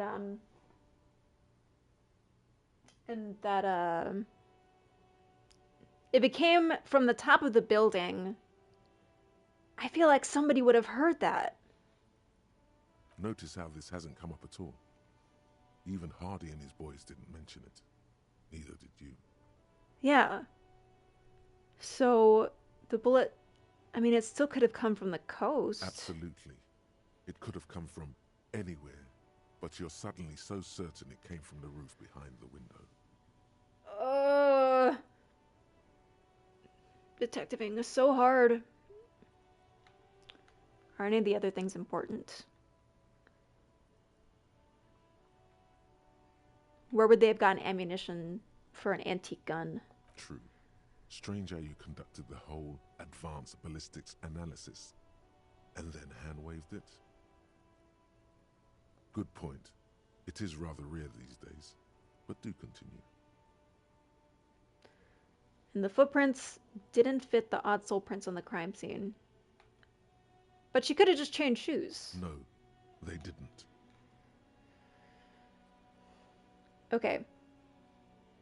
That's right. Finish thought. Just finish it and conveniently go on. She's watching you leave right now. You know that. Free as a bird on that roof. Lighting up a cigarette and thinking, am I glad Ruby's in this shit and not me?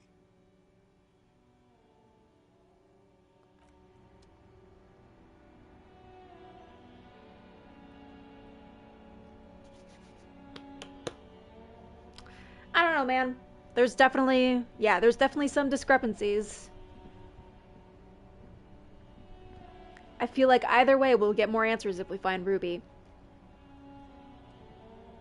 Inside, you see a set of steering levers, a radio microphone, a pull-out toolbox, and the soft glow of the fuel preheater gauge. Guess what time it is? It's time to call the library. How may I assist you? Hold on, officer. I've got Central Jamrock Public Library on the line, and I've already introduced you to their librarian. Connecting the call in 2, 1. Yes, this is Central Jamrock Public Library here. How can I help you, officer? He sounds worried, yet ready to assist. This is how people get when the police call. I'm looking for any information that you can provide on Billy Majan, a reader of yours. Billy Majan, you said. Give me a moment. I'll have to check our database.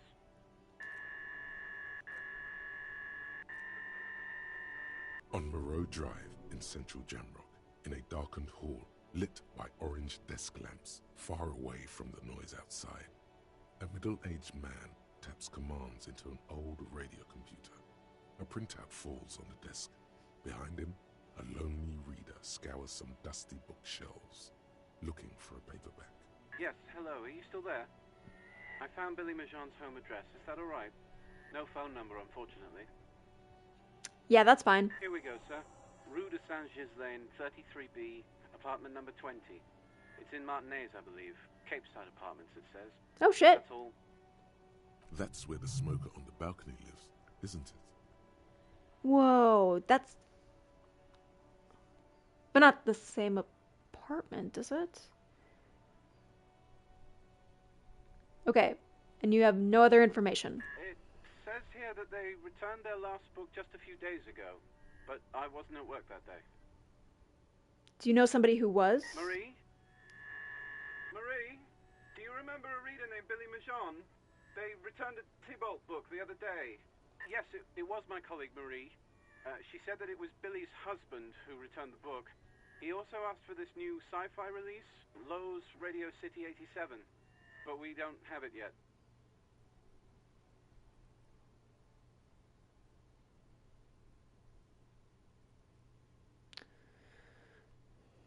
Wait, is Billy...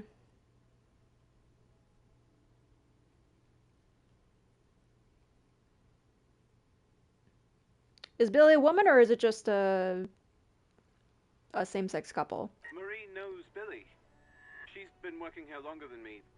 Sometimes her husband returns some books for her. Oh. And then goes for a little drink later, on the lookout. Oh, okay. I see. So we don't know the victim's name. Do you know the husband's name? Sorry, no. Marie only knows him by sight. Can Marie describe him to us? Marie! She said it was an older man, and that she's pretty sure he'd had a drink or two the last time she saw him. What was he wearing? 1 second. Sorry, Marie wasn't really paying any attention to that. All right, thank you. Happy we could help. Goodbye, officer. Anything else you need from me? 57th, over and out. In the cabin, you see a set of steering levers. Okay.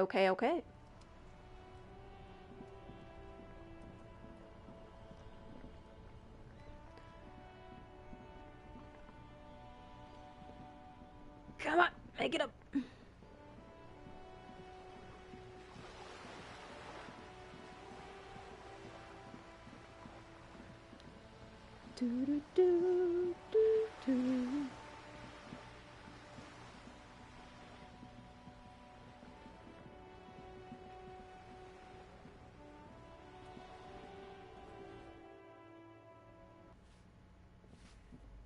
Give me a moment.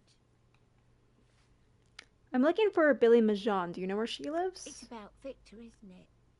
It's always about Victor with her. You'll find the Majans in apartment 20 upstairs. It's one of those doors on the balcony. Okay, thank you. Oof. This is not going to be fun.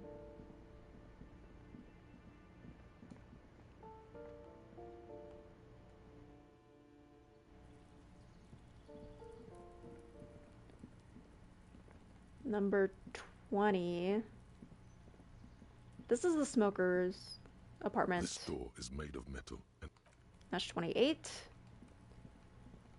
that 20 down there?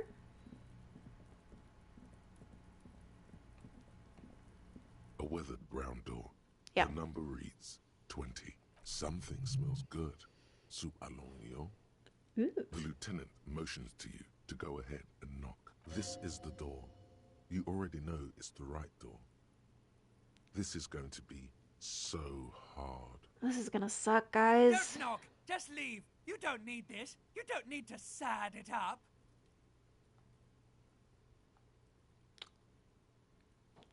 Should we discuss Kim? You're right. Let's talk this through.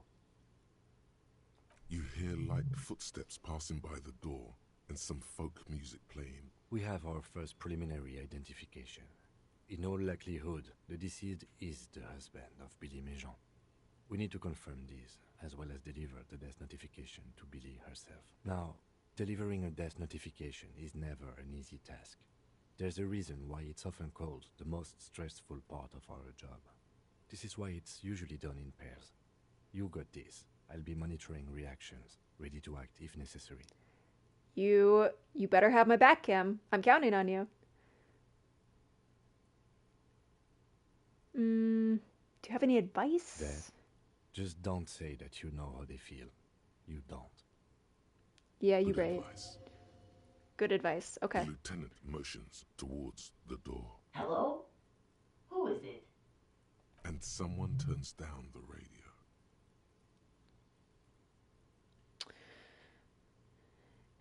Is this Billy Majan? This is the police. Open up. The police. A moment, please give us a moment. Tidying up, nervously. There's fear in her voice. Come in. The door is open. Oof. Oof.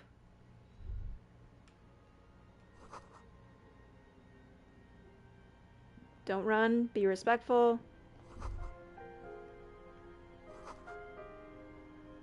Same brand of cigs you found in the trash next to the body. Sorry, ma'am. I just have to look around a little bit before I talk to you. Hi. I'm Billy.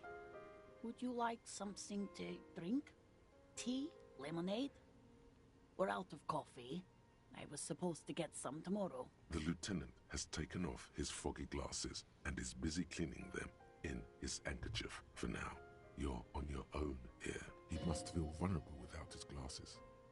Is this why he's letting you take the lead? Thanks, but I'm good. Is this about Victor, my husband? Is he in some kind of trouble again? I can come pick him up in the station if that's what. No, this is something much worse. Is he in the hospital? How bad is it?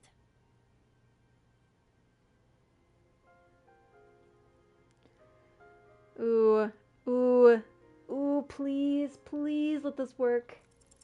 You've done this before. Oh. Just keep your focus.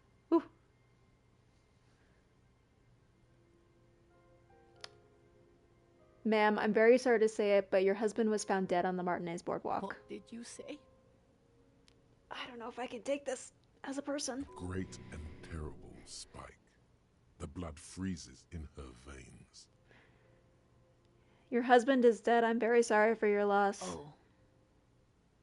Oh, but he was just... But he was just here. Alive. We understand this comes as a huge shock. I want you to know that me and my partner are here for you if you have any questions. Take your time. What happened to him?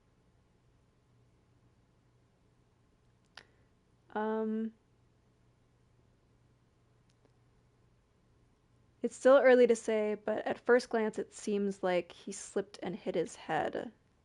I don't know if we should make it out as more than that.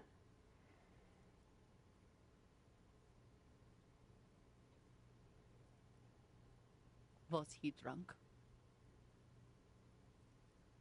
Yes. I see.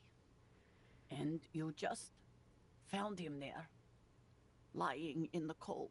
How long had he been there? If you say 2 days maybe, it will be etched in her mind forever.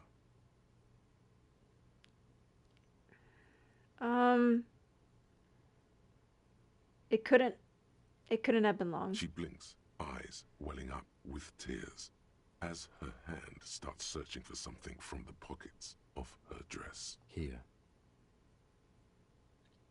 The lieutenant takes out a handkerchief and offers it to the woman. Is there anyone we could call for you? A friend, a family member, someone who could be here for you? No. I just need to tell my girls. It burns like acid. God. Should I call them? Should I tell them to come home? No. A day. Take a day to recover. You'll be better prepared when they come home tomorrow. Good. That's probably the right thing. Thank you. She can't take much more. Her stomach is churning. Soon she will have to go to the bathroom and scream. Just tell me, what do I need to do next? Where is he? Can I see him? We've taken him to the city morgue. The local coroner will be contacting you shortly to arrange the funeral. Here's his number in case you want to contact him earlier. Is there anything else that the RCM could do for you? No, I'll call you if something comes up. I'm still... Thank you. Thank you for telling me. I'll call if... These are her last reserves of strength. Her muscles will give in soon. Already, she starts to shake. I am very sorry, ma'am. We should step outside and talk.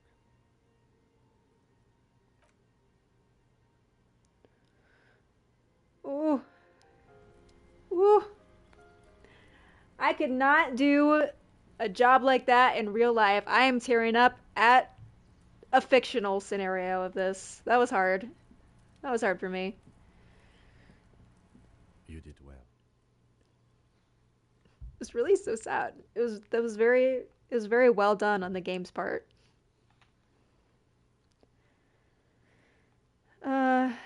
So what now? I'll call the station when we're finished with the day and let them know the name of the deceased. And about Billy and the kids? They'll manage. Yeah. They have to. It's not your place to live their lives. All right, that's it. That's it.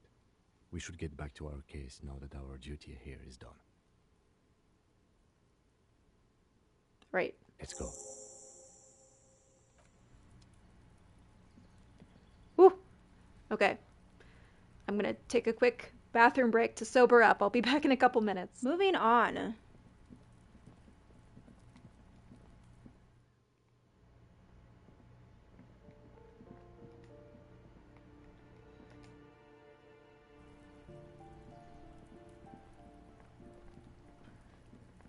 Let's get out of Sad Town and get back to mystery business.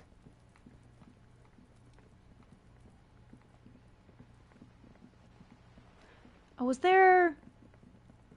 Gary's apartment was over here. Should I see if he's home? I could talk to him again. The door is closed again. You hear someone inside. I can't knock or anything? The door is closed again. You hear someone inside. Okay. Well, he's there, but I can't do anything about it.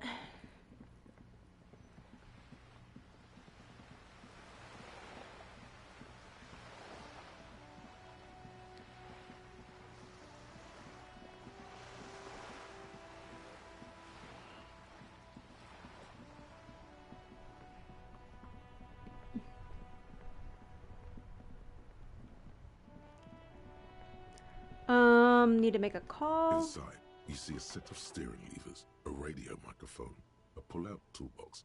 This is Precinct 57. How may I assist you?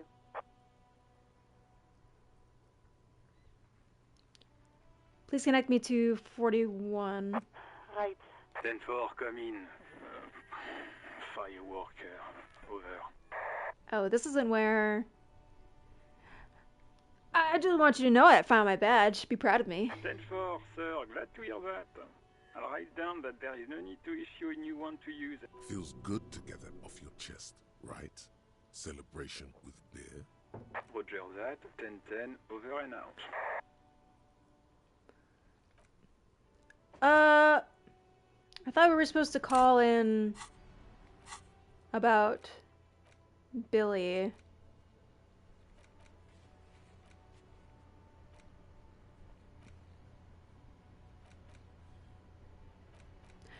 But I guess not. I guess we're just done with that.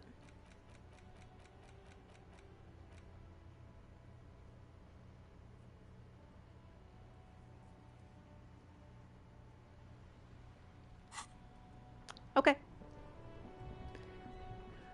Fine then.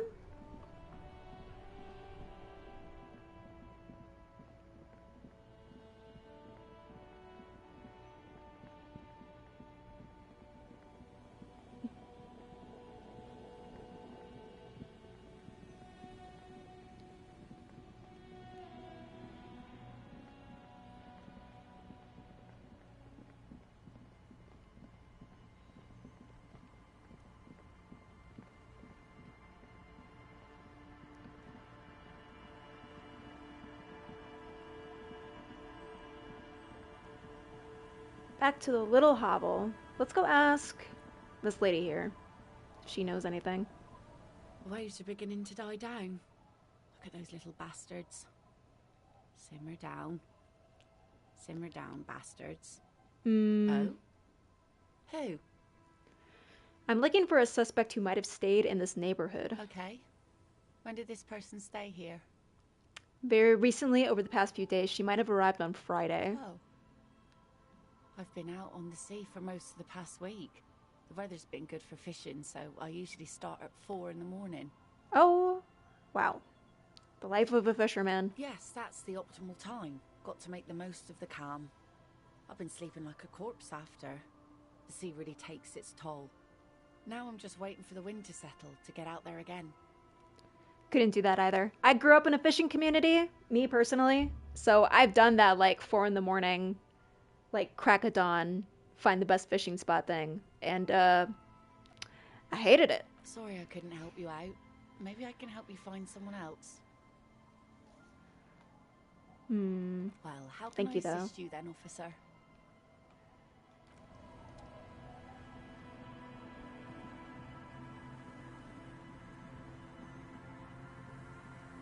Our tenant, the policeman. I hope the waves don't keep you up at night. What can I help you with? Have you seen a red-haired woman named Ruby around the coast? Nay, I haven't seen anyone lately. Okay, but do you know who I'm talking about? This is my little cinder block town. I know what goes on around here. She's being evasive. She knows something. There was a murder in Martinez. She might be a suspect. We would appreciate your help. Would you now? I know how this world works, and it doesn't work when people tell on each other.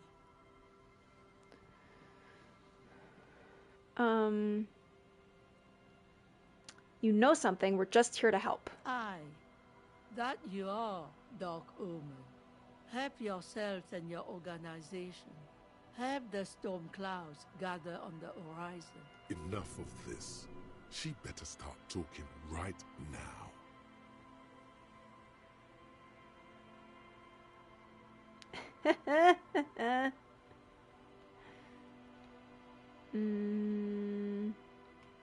There's not much to tell. People come and go. Now, was there something else? I see, ma'am. I hope you don't mind if we look around anyway. You should look around your shack. Maybe she's rented it out to others too. Maybe.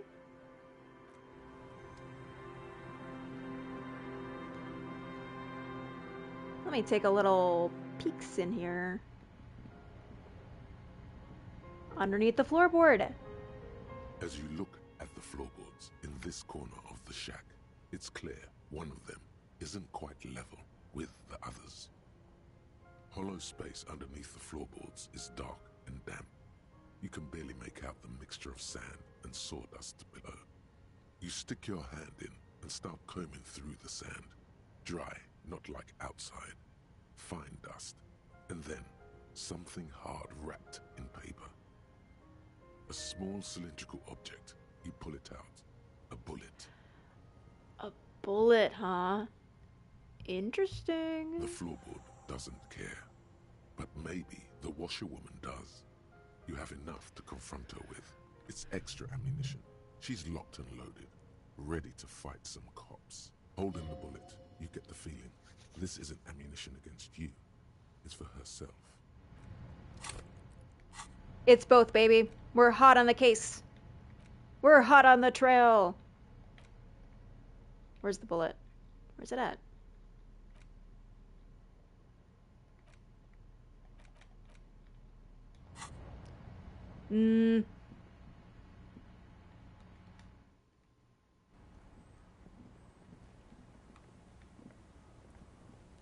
Our tenant, the policeman. I hope the waves don't keep you up at night. What can I help you with? Well, well, well, why don't you tell me about this, washerwoman? What do you have to say for yourself? Damn that girl. But you didn't put it there, did you? She did. Gone and hid things in there? She's usually a good tenant, and not a stupid one either. Tell me about her. Yes, I let my room to that Ruby girl. Mm-hmm. As I've done before when she's been in trouble or just looking for solitude. I've made it clear. We welcome all kinds of people here. When did this happen? She came last Friday, left on Monday in a hurry. What has she gotten herself into, that girl? She seems genuinely worried about her previous tenant. She's seen her hiding out from trouble before. But this seems different. That's for the police to find out. Right then, please answer each question to the best of your ability. I'm sure we have a few. You said she left on Monday. Yes, early with the dogs, around 8 o'clock, I think. And the room's exactly as she left it? I cleaned it, like I always do. Was there anything else? No. Why do you think she left the bullet there? Could have just been sloppy. How would I know? She's a gruff one, but not violent. She doesn't go around toting a gun. You could ask her about your hunch, that it was a desperate measure. See if she thinks Ruby fits the bill. Let me tell you about my hunch, lady. Aye. Do tell. An exit plan. Oh. Exit from what? You know, I wasn't thinking about that personally, but sure. The world. The lieutenant stops writing for a moment. He looks at you, then at the old woman. No, she's a fighter. Not a quitter. Like you sometimes get, son. Shut the fuck up. I heard she was a heavy drinker with anger issues. Have you ever witnessed that kind of behavior? Nothing of the sort. Sure, she was no stranger to the bottle. She fit in that way. But I only knew her to have a beer on the beach while watching the sunset. She isn't what you call a drunk. Even offered me some from time to time. Said it was part of the communal life. But I never saw her lose control of herself the way some people do. So what was she like? She's good company. Knows how to talk to an old woman. At my age, you don't get a lot of quality conversation. So I really appreciate that about her. Did she talk to you much during her last stay? No, she was mostly silent this time. Kept to herself. What do you mean? She tried not to let it show, but I could tell she hadn't come to fish. Usually she likes to cast a few lines, but this time she mostly stayed in her room. Where did she go? I don't know. Further up the coast. She tried to leave quietly, but the hinges on that door screeched like a cat in heat. Woke me up. I heard her rushing in those heavy boots, heading up north. You'll never find her, you know. She knows the coast like the back of her hand.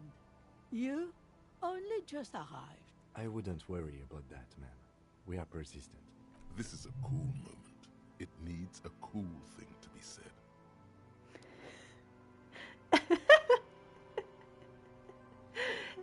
Is that the cool thing?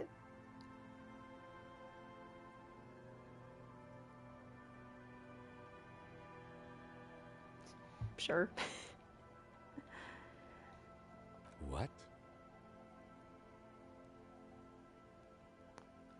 What did you say? I mean, let's rock out with our cock out. You're still not saying it right. Let's rock with our cocks out? It's too late now. Oh. The old woman shakes her head slowly.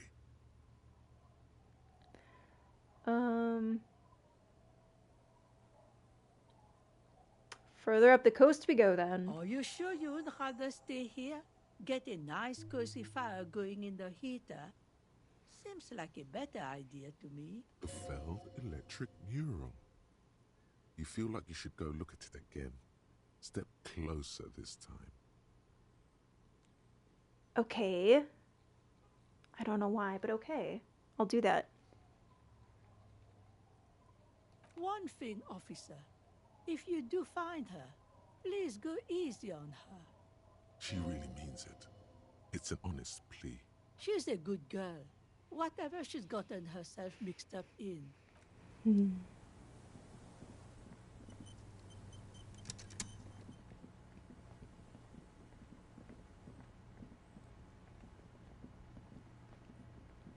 The scruffy-haired little boy kicks a stone while the other watches him do it. Kids, have you seen anybody sus around here? What bad people? I don't think questioning 4-year-olds without their parents present is gonna crack the case. You never know, Lieutenant. Then we're definitely doing it.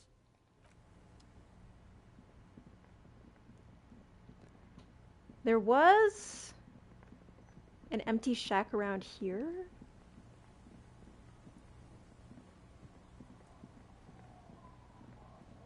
The Olive was on check.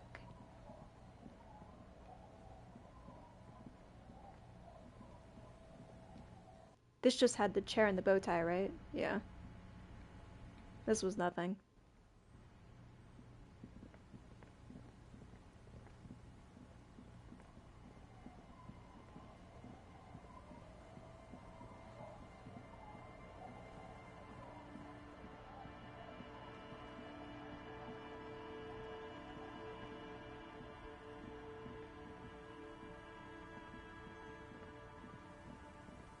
Oh, I guess there was nothing here either. Okay. Kim, get out of the way! Ugh.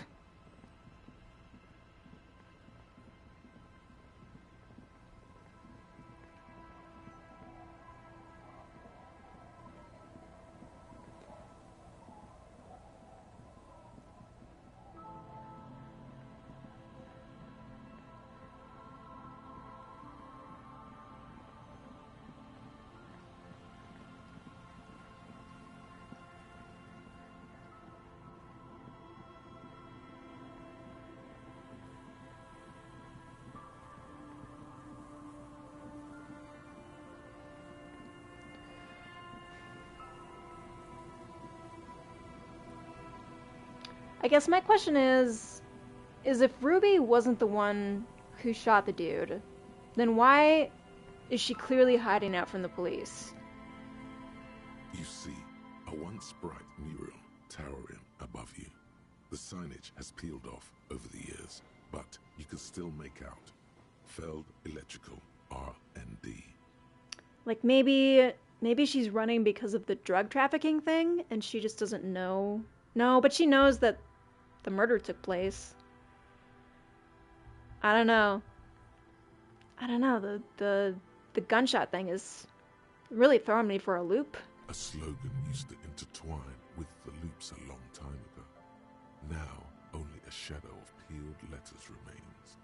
It says, "Tomorrow is just a whisper away." Above the mural, a collapsed roof, broken windows set in walls that are cracking and will soon also fall, and the coastal breeze rustling and sighing in the remains of the edifice. There's something in the wind. Sometimes the only way to go forward is to fail first. Ruby could be in here. In there? She could. Or she could be in the identical room over there. Or in that boat shack. In that church tower, maybe. Listen to the wind? Sure. Even though you're sure you succeeded, all is quiet. There is no cold hand brushing against your forehead. No rustle in the reeds. The wind has died down. The ruin in front of you is silent as a tomb. Trying to talk to the wind. The city, whatever you thought would happen, did not. And now you're just standing there with your hands fallen to your side. A prayer of sorts to Revachol. Well, she could be fucking anywhere, dude. Oh, do we? I was really hoping she'd be in the village. Okay. She's probably north of the village, and this place is a peninsula. We already scanned most of the outdoor areas on our wild cryptid hunt, so we have an understanding of the geography, at least. And then there's the church. We've already searched that and can rule it out. I know it doesn't feel like progress, but exclusion is a step too. Anyway, we do it the old-fashioned way, sector by sector. Go over the whole peninsula, ask the locals, enter the places where we can enter first, like we did in the village. And what if we don't find her? Then, if we're desperate, we can look where we can't enter. Bunkers, storm drainage, this place. I'm sure it won't come to that. Walk the coast, the old boardwalk, the reeds. You can always come back here and talk to the wind again. Look where it already got you. An adventure awaits. An adventure on the windswept urban coast. Buckle up and raise your collar. This search is going to be wet and cold. Indeed, somehow you knew it was here. An urban ruin, gutted by looters that once used to consume money and dispense warmth and light. You felt it before, when it rained in Martinez, and you felt the cold of the rain. The feeling persists. It has been in you ever since. Okay. This game has a really elegant way of using a lot of fancy words to say a whole lot of nothing sometimes.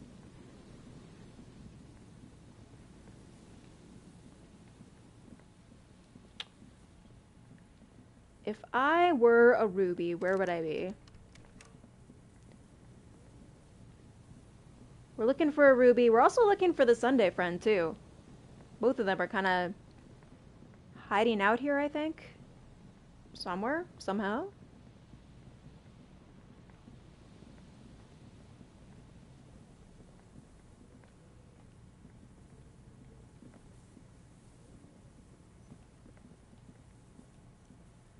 I also don't know what this is. Is it something that I could open up with my handy dandy multi-tool? Oh, fuck yes.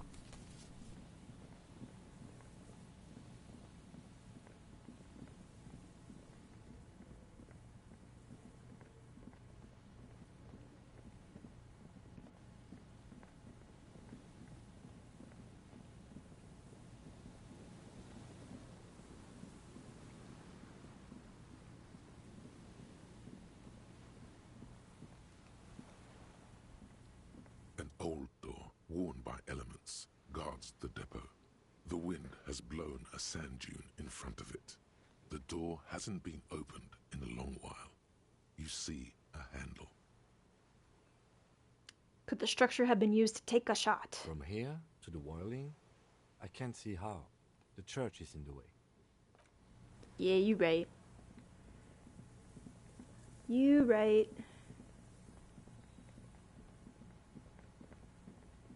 It's the cryptoid trap.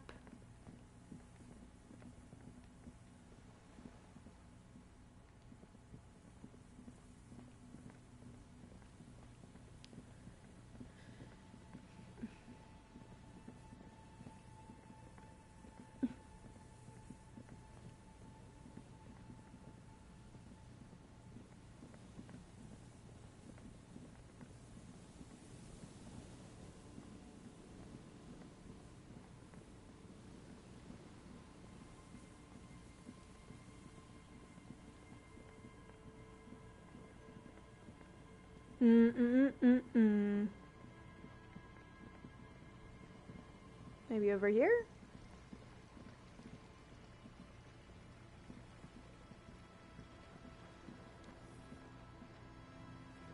Was that ship always there?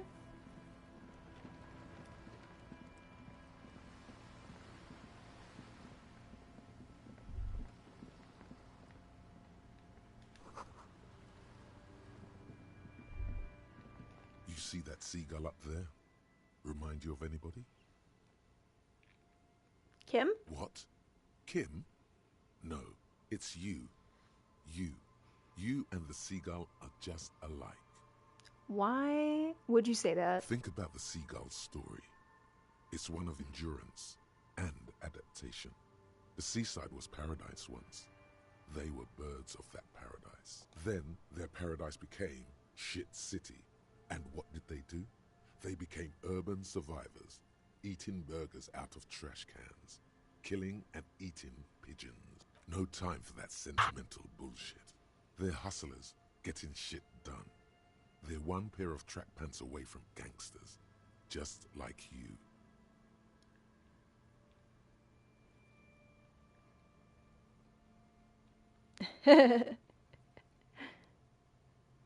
I guess I am a bit like a seagull. Exactly. The seagull does what it takes, and so do you. You've got that same spirit in you.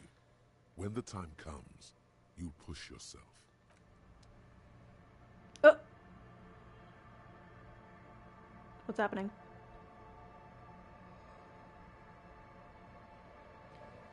Oh. Weird. The camera just kind of shot off into the black for some reason. That was bizarre.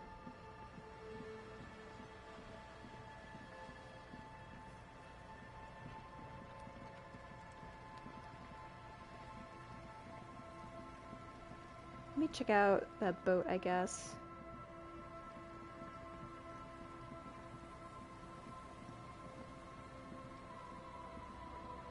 That's probably just Lily's boat.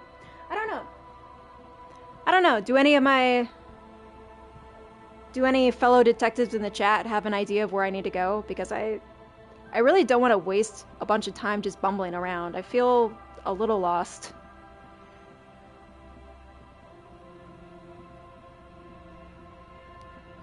Well, yeah. Oh wait, it's the chick? I'll just keep the Cor de Leche in the channel, if that's okay. It's too shallow near the pier. Hi, ma'am. And it's a jetty, by the way. Of course. Jetty. I prefer a good jetty to a pier any day. Jetty. What's up, ma'am? Hello, detectives. It's good to see you here. I only just arrived myself. What brings you here, madame? Nothing, really. I've had my eye on this jetty for weeks now, so I decided to investigate it personally. This cluster of buildings isn't on any of the official maps, as far as I can tell.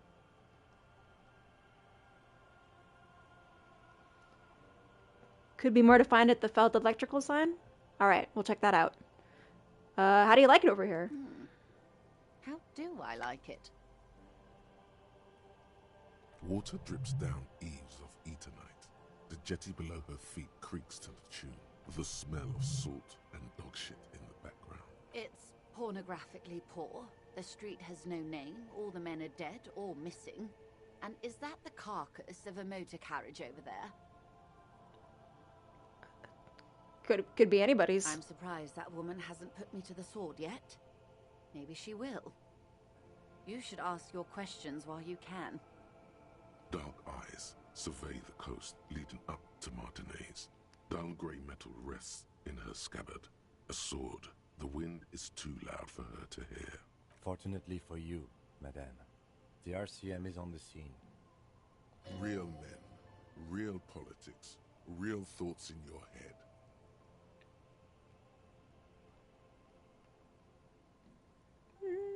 She could easily just... Above you, there forms a quilt of alto-cumulus clouds, twisting into each other. The wind tugs and stretches them over the bay. Their cloud shadows slide over the ruins of Revachol West. Wherever they pass, the temperature drops slightly, but perceptibly. Have I told you how they discovered this place? The village? No. The Insulindian Isola. No. Well, your condition has left you no worse off than most of these people. The literacy rate is around 45% west of the river. 50 years of occupation have left these people in an oblivion of poverty.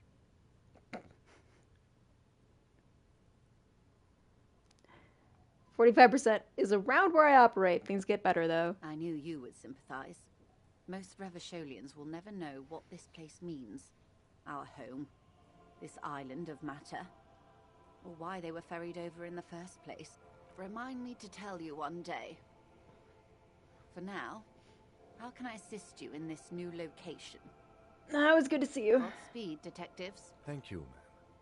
Do keep an eye on your boat.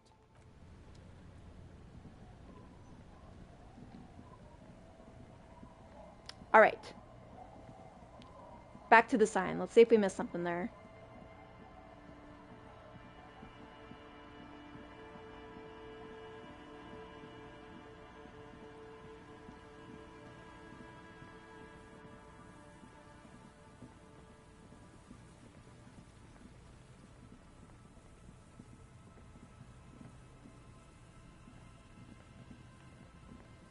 I know there's these things. Oh, just money. The once bright mural towers above you, saying, Feld Electrical, R&D. Tomorrow is... Suddenly, there's a sigh, carried on the molecules around you, moving, flowing from high pressure to low pressure, like that of a woman emptying her lungs. She wraps the collapsing stone box in front of you in her breath, flowing through it. Where does it go? In through the collapsed roof, flowing down a concrete staircase to the basement, sweeping away footprints in the dust on the stairs, and then the beach below the boardwalk, its winding tunnels, a whisper away. She's down there. I think she's below the building. Okay. Why? Oh, the wind might have told me. So, how do we get in there? Finally, my time to shine.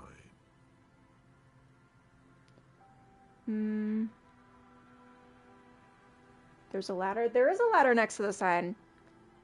Look at that. Perhaps you can climb them. We are not climbing anything. I'm 43 years old, and I plan to live to see 70. Ow. Come on, live a little, Kim. There has to be a way to use brute force. Climbing sounds unsafe. Brute force is safe. Look around and find something to break if the ladder fails. I'm sure it'll be fine. Save the game. But I'm sure everything will work out fine. A rusty ladder leads to the rooftop. Some of the rungs are missing. Yeah, that doesn't look good at all. Let's take a peek. Let's take a peek-see. The distances between the remaining rungs are rather wide. You'd have to use the mounting brackets.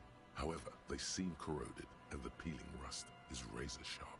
In addition, the first rung is going to be tough to reach. It's what, 3 meters above the ground, and you're 180? Seems about right. Not to mention that the roof is collapsing and the wind gets pretty brutal up there. Dismounting from the ladder is going to be hard. Perhaps if you were to not climb the ladder. Instead, what if you were to do something more subtle? Astral projection. Be open-minded about this. If I can just find a way to teleport... Teleportation is not a thing. It is, I just really need to... I just really need to concentrate on it. Okay, let's say teleportation is a thing. Wouldn't you need some kind of scientific apparatus to create a teleportation field? You can't just do it without apparatus. What are they talking about? Teleportation, Mikhail. It's generally thought impossible. It's not gonna hurt to try. Oh yes, it could hurt. A lot. He is restraining himself from using a parental tone with you right now. I have a sick chance to teleport to this roof. Easy. I'm gonna close my eyes. All Done. you need to do is close your eyes and concentrate. Darkness enfolds you. You can feel the distance between the bench and the first rung of the ladder. All you need to is... do it. Zoot, zap, pow, crinkle. It's like magic. You feel yourself disappear, your atoms fading out of existence. Oh my god, I can't believe it. Bam! You find yourself on the roof, having mastered the art of physical displacement. Oh! Kim! Kim, did you see that? I just saw you climb the ladder. You just climbed it like a regular person. No, we teleported. No, not like a regular person. Like a phase spider. The wind at the top of the building starts howling loudly, blowing away the lieutenant's voice. Faintly you hear. Never mind. Find a way to let me in when you get inside. Don't go adventuring with a backup, especially if we think the suspect may be hiding here. I think he's just in shock. He can't accept the miracle that I've just performed. My ways are a mystery even to me sometimes.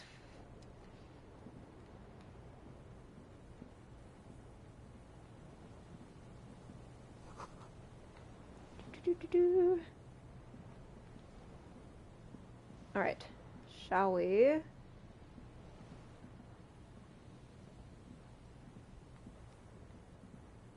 So ever so slowly creep crawl our way to the staircase.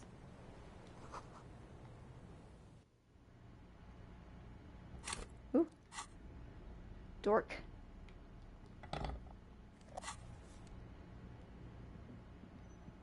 What do we got?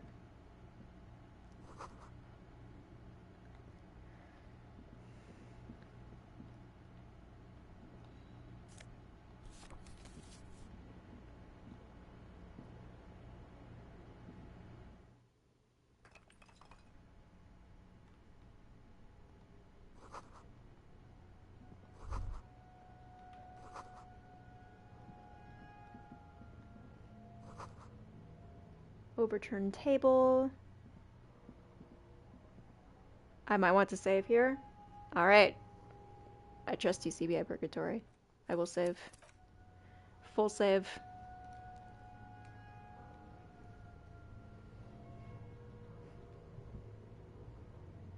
Nice to see you, by the way. Thanks for the follow. I didn't catch it at the end of the last stream, but I appreciate it. Thanks for coming back.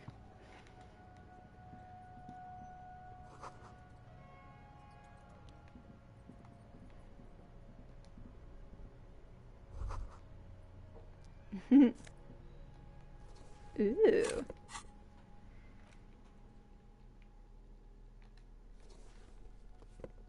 Is that a little corset in our pocket?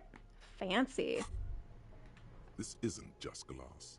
These are old computation components. Yes, filament memories. From the time when wires were cast in glass, slides with an inlaid nervous system. How did they do that? The how was a closely guarded secret. Safes in human heads across the river where they were manufactured. As to why, your fingers don't know.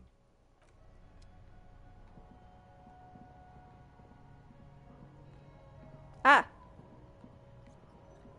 I see you, Kimberly. Come on in. Two rusty metal plates that slide apart form a crude door. It's been here under the boardwalk for a while. Who's there? What do you mean, who's there? It's me, Kim. Stop playing around and help me get the door open. Fine.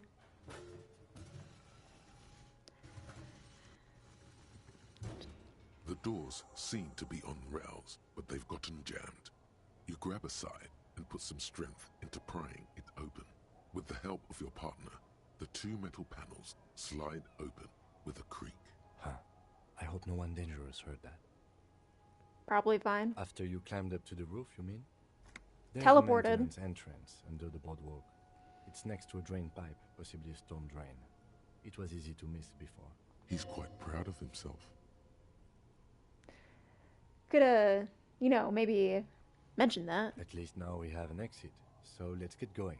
It's time to investigate these passages. Alright.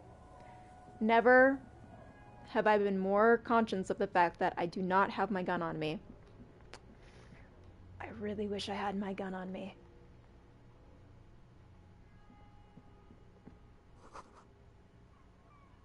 Okay, can't see behind my face. Some kind of bunk bed situation. Okay.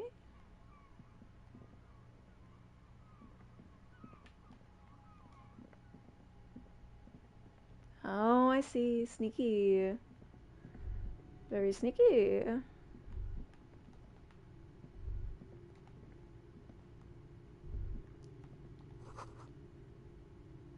No one has been here in months, maybe years. Okay. What is that? Revolutionary hat?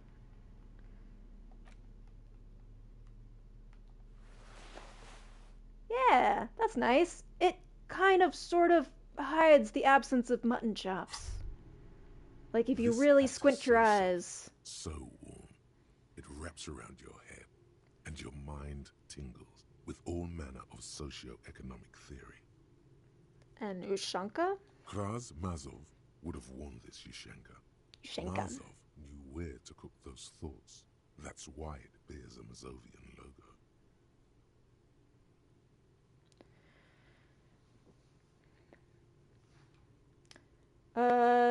No tips or suggestions? Not right now.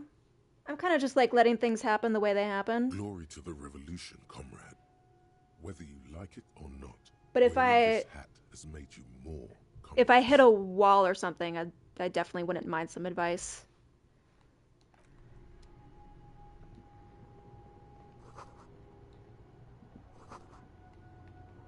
Cool. Thanks for looking out.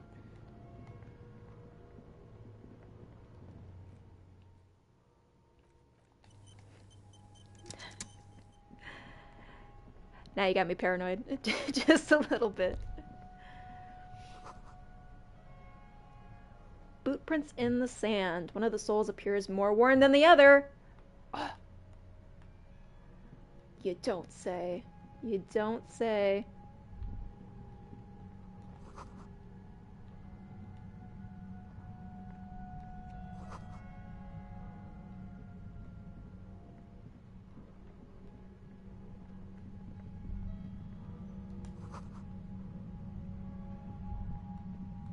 There it is again, like a swarm of hornets buzzing under your scalp. A strange tingling you can almost smell.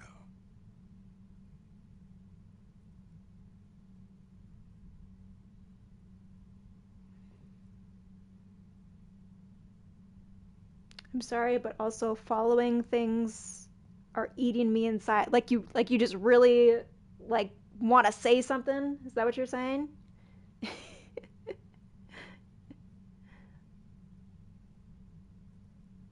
No. What do you mean? Hmm. I don't feel it, but we should still be careful. There were footprints back there, and I'm pretty sure they were fresh.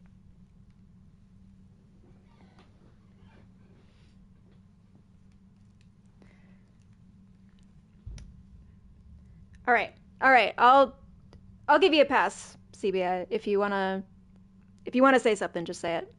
I'll hear you out.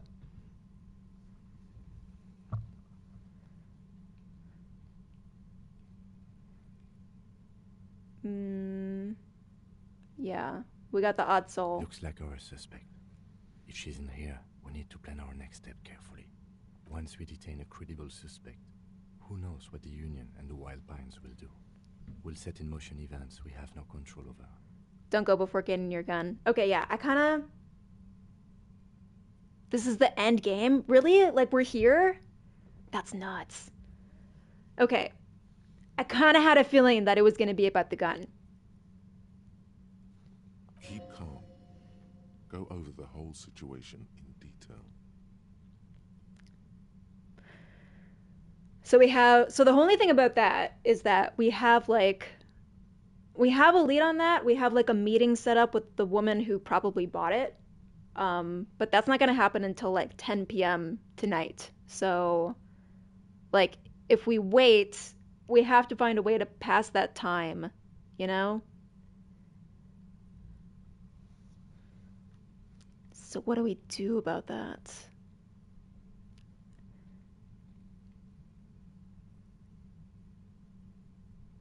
Yeah, that's true. I haven't needed my gun up till this point. Maybe it'll be fine.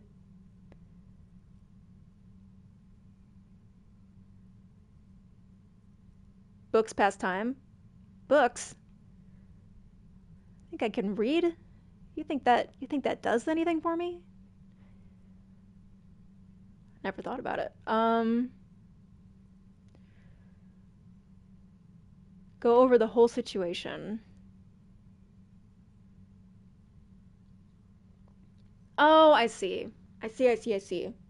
Okay, this feels like, hey, this is the end of the game and these are all the things that you still haven't fully solved. So what is it saying? We found out Ebert's plan. We could tell Joyce about it. We've met Joyce, but we don't know what she knows yet. We've still got a date with my gun. Do you think whatever happens will affect our cryptozoologists?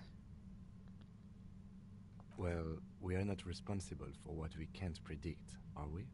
I don't think the entire city will be razed to the ground. We absolutely cannot skip that appointment. Consider that 100% confirmed. I fear you'll need your gun for this. His hand rests on his holster. It's not enough. You need a gun in your hand, too. Your gun.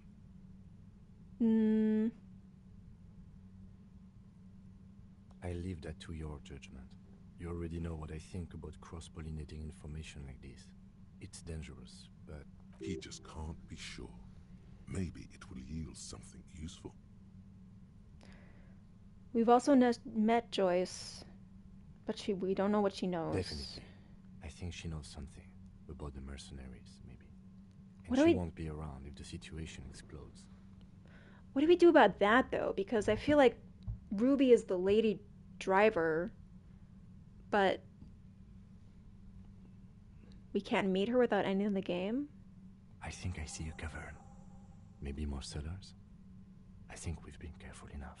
We still have the element of surprise. I wouldn't be so sure. You haven't exactly been sneaking. Or maybe not. Either way, once we go deeper, there will be no turning back. Okay, I'm glad they made that obvious. Okay, I don't think we're gonna do it. I think we're gonna prepare more. If this truly is the end of the game, then I don't want to go through it, like, more than once. I want to just have, like, a nice, like, clean ending, you know? So what should we do in the meantime?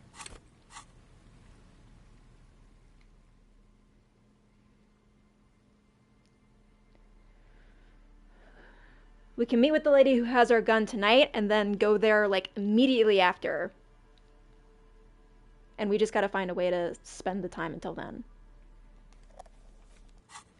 And see if maybe there's any other tasks that we want to complete.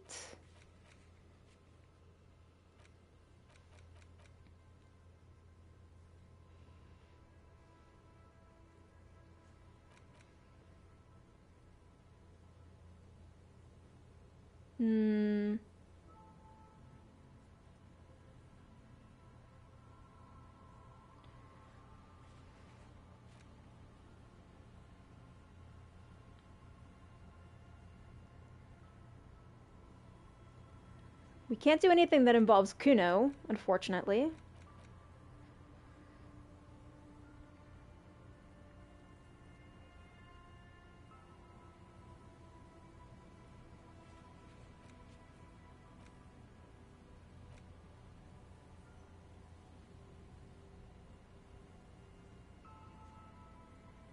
We could still check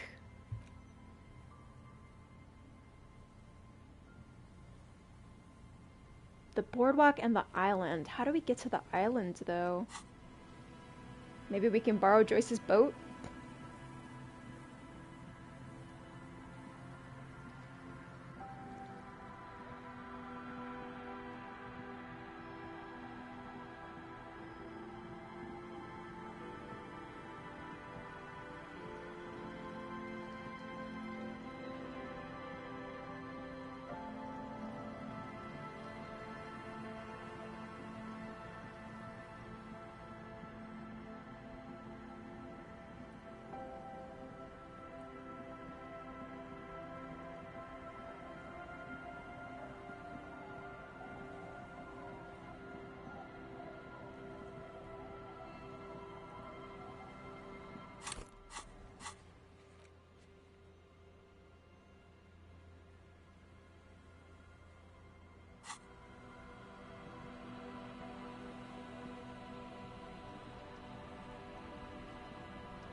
You're back.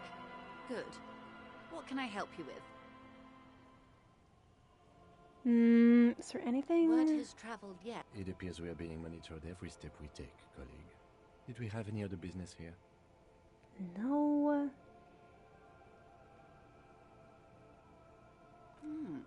She's not even asking you anything.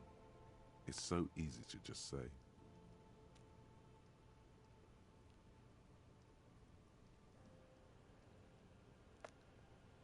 I don't want to. I don't want to get in between the. You can They're pissing contests. It's not my deal. It's not my jam. Take on la responsabilité.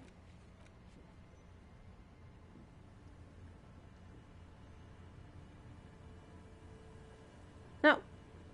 Union and cryptozoology business might end when you do. Okay.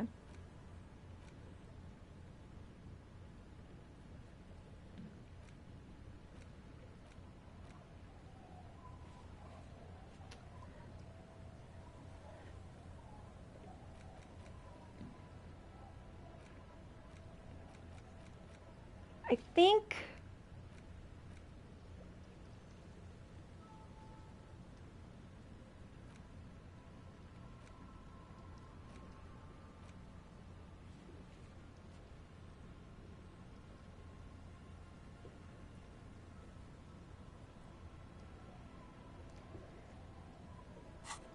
check the boardwalk and check the island. That's the only thing I really want to follow up on, I think.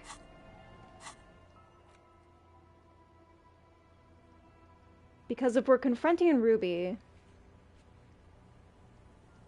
So what did we decide? We're waiting. We're waiting to do the end business until I have my gun. So we gotta find something else to do in the meantime. Yeah. Holding off. I want just like one clean ending, you know?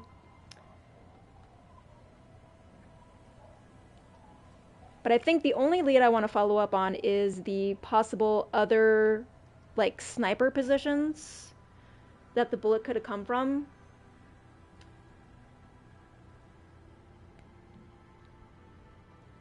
Because if that's true, if they were shot from that distance, then that means that Ruby couldn't have done it, right? Because there's no way that she could have went all the way, like, down the coast and shot from there and then gotten back to Titus and the boys within the time span.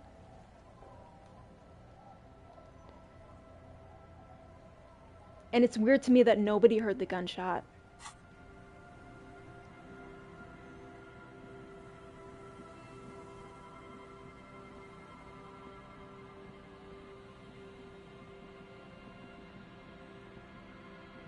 So the boardwalk is up here?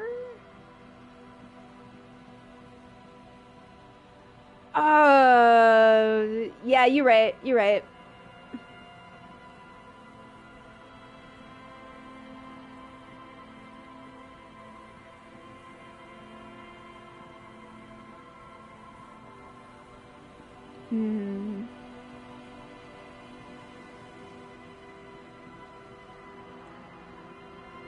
Can anyone tell me how I get to the island, though? Can I walk there, or do I need to find a boat?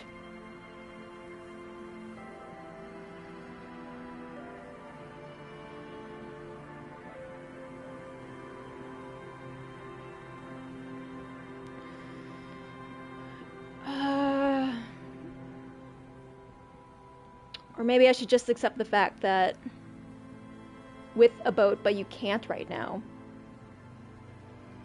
Okay.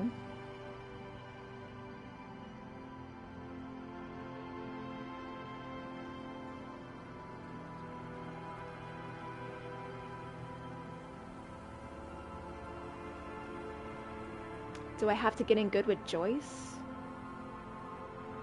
Before she lends me her boat, maybe?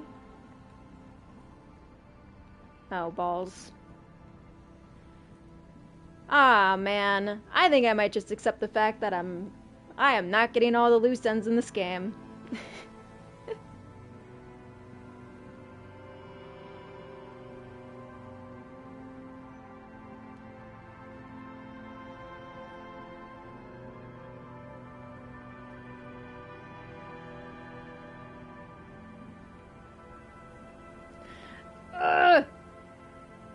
it kills me. Oh, it irks at me.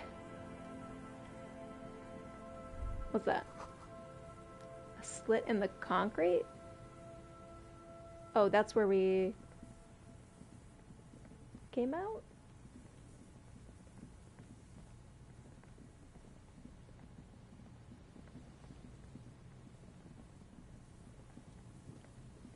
What was that? I saw...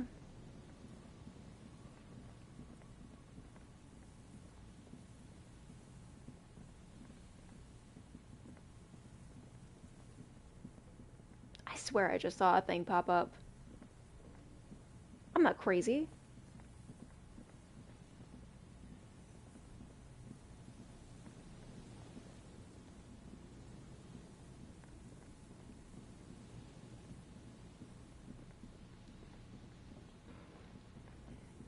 Maybe I'm crazy.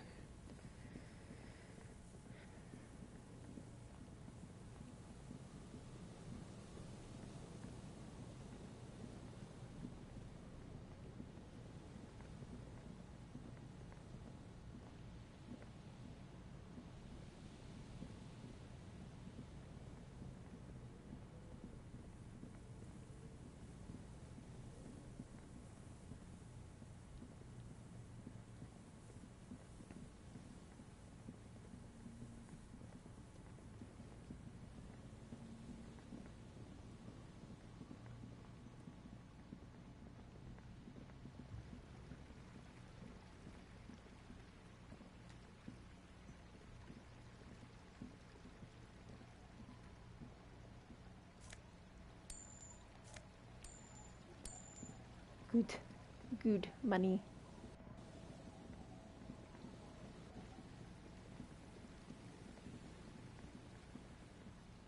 I think whatever happens, it feels like we might be hitting an end this stream, which is kind of sad, you know? I had a lot of fun with this game.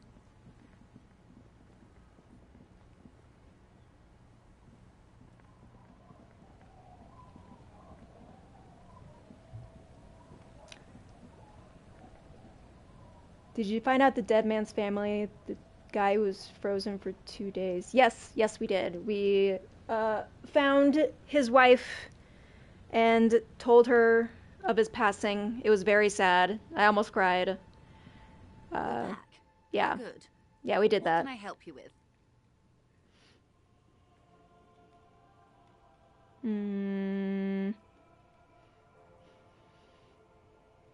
Until you come up with something at that intersection, I'm afraid I have little else to tell you. But I'll try. Ask.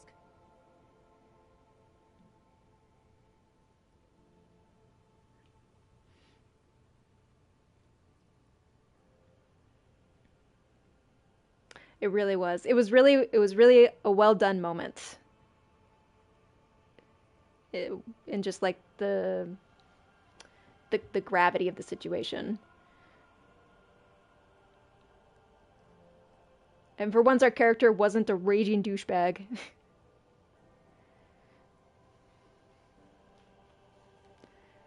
We already have a suspicion? The two might even be connected. Or not. Though, if you have evidence to the contrary, I'm eager to hear it. As eager as I am to share it, Lieutenant, once the job is done. Oui. Oui, be. No. We asked East Motor Track to raise the drawbridge. The road company is a partner of one of our subsidiaries. However, this is a limited time opportunity. Once the complaint has been processed by the Trade Committee, they'll have no choice but to lower the drawbridge, and the operation will continue. Thousands of liters of raw ingredients will pour onto the streets of Revachol. Not the east across the river, but the west. The vulnerable, the weary. A cold breath rushes in from the bay, making its way down the alleyways and potholed streets. From Martinez to Jamrock, in the traffic you hear the clinking of glass vials, concealed beneath tarpaulin. Or is it just your teeth chattering in the cold? I don't understand why I can't just strong-arm my way into all the lorries until I find the drugs. The literage the local producers must get from this terminal alone must be oceanic. Well, At least this solves one mystery. What is that, Lieutenant? Why I had to call East Motor Tract and beg them to open a drawbridge for me. I'd wondered since I first drove in, on my motor carriage. I am sorry for the inconvenience, Lieutenant Kisaragi, but we need them trapped here. This is a unique opportunity. I'm sure you understand. I heard something about a complex operation earlier that adds up. I'm glad to hear, officer. I'm sure you'll find out just what that means soon enough. She simply nods. Sure, No. let's tell her about the envelope. Sounds like he has you running errands, Detective. A well-established dominance ritual. Where did he have you deliver it? Here? Here? Oh no. What does that bloated hellbat want with my little cinder block town? It's clear the village has already grown dear to her. Strangely so. Why did she come here? No, don't tell me. I don't want to know what he has in store for this place. Probably a statue. It's a statue, right? You said not to tell. A giant statue of him. Or better yet, his twin brother. Practically the same thing, but makes him seem less like a psychopath. He wants to build a youth center. A youth center with Edgar Clare's statue on top of it. Go ahead. Help him. Make it so. I have no power to stop him. You would prefer something else? First, there won't be a youth center. Whatever he has told you or the residents, it'll be something horrific. Perhaps even worse than a statue. So, yes, I do. A fishery. I've been speaking with Lillian here. She gave me the idea. The infrastructure is all here, and with my connections, sadly, it's just one of the million things I'll never get round to. I just have to accept that I'll never be the rich candy girl who goes around solving people's problems with money. If only it were that easy. So you're sad you can't buy the place. Yes. I'm sad I'll never have the time, Detective.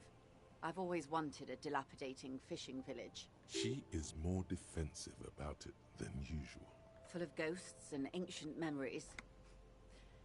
Has this errand yielded you any information?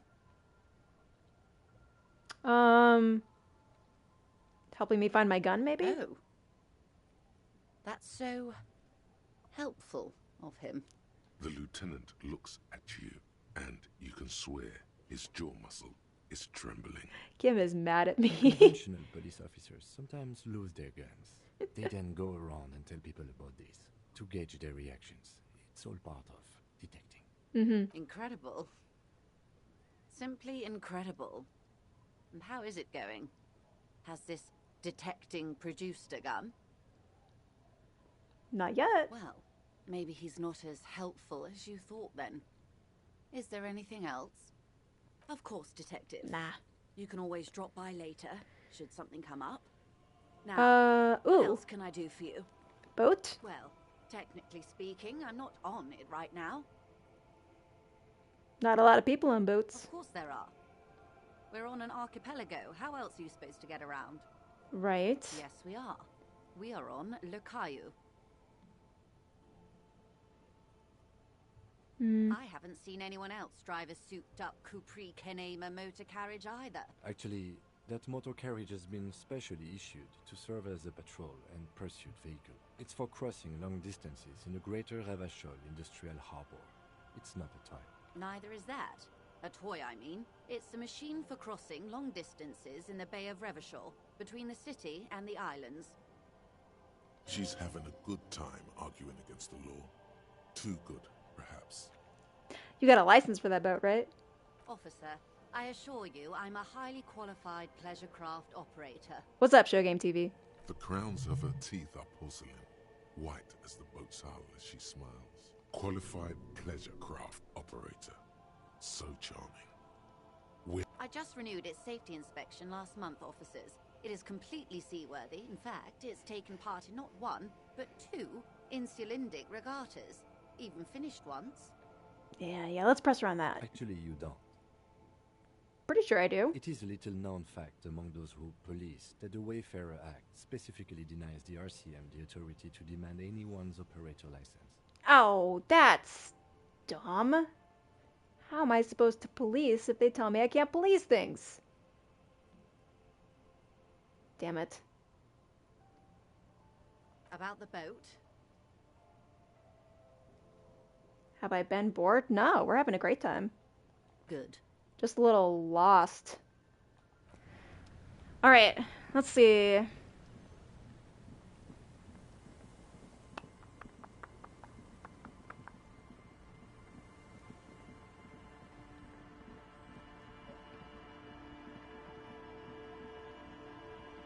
At the point where I just want to pass time.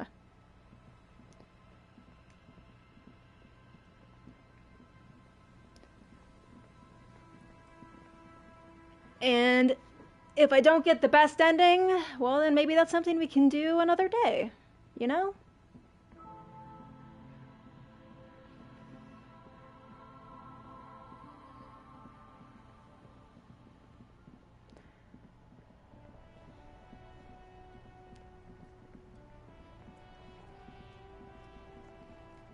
So what were you saying about books? You said books could help me pass time? What's that?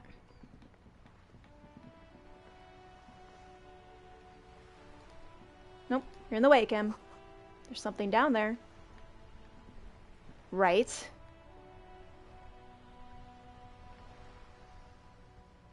And that's all you gotta say about it? Yes? So unhelpful. I think you have a good chance to get the best ending with your gun. Okay. That's what we will strive for. Should I be... I'm gonna get health items. Does the best ending also entail me getting jacked out of my mind? just for the buffs, you know?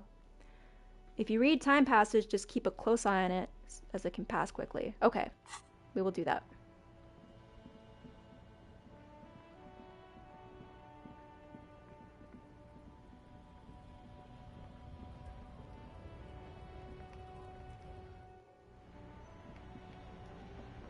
A small cabinet on the wall is filled with various... Okay, here. I hope Saint Petit. Let's do that just in case. A colourful... The bottles wink there, in that dark green glass. All in vain. The great flowing river of warmth. I'm obliged to inform you that both alcohol and cigarettes damage your health. But I guess you already know that. I am aware. Don't ask. Don't look. Don't do anything. Know this. You will never finish your alcohol quest if you don't buy beautiful alcohol. Oh, wow. Here you go, mister.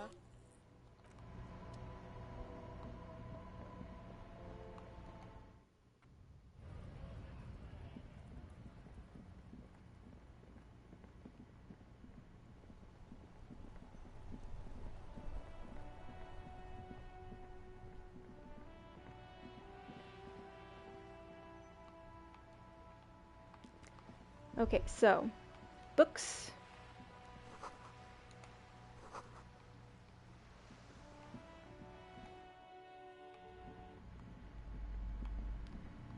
What do we got? What do we got? A small mountain of colorful board game boxes. There are numerous types of games for all ages. A lot of shelf space seems to be taken up by Wirral-related merchandise. Oh, interesting. An endless variety of source books, lore books, and codices litter the table. The topmost book is titled Welkin Compendium, 2nd edition. The Dick Mullen ones are good. There's also a large hardbound tome Let's find those. with intricate cover art, The Hunters of Catawak, Boreal Creature Compendium, and a Pick Your Path adventure game book titled Tales of Wirral, Cavern of Velkrag. Anything that catches my eyeballs. There's a box that says Wirral, 3rd edition Mega Setting Supplements Module. The side panel notes, a fantastique adventure board game, new maps and miniatures, A sticker on it displays 25 real. Nonsense for anemic Beano clods. We could just buy the game. I love that. I think I have a book, actually, maybe? But is it a good book? 16 Days of Coldest April. The cover features a row of concrete buildings with a monochrome rainbow in the sky. It tells a rather excruciating story about two lovers during a period of ethnic unrest in Yugoslavia. The book has been filed under psychological realism. I don't know. The display rack is brimming with worn paperbacks featuring an extremely muscular, sword-wielding barbarian on the cover. Hey now. Nearly all the titles contain the word Heimdall somewhere. This is entirely, completely you. You have found the right books. What are the Muscle Man books? Oh, Man from Heimdall. A very popular series of adventure novels. They're awfully immoral and violent books.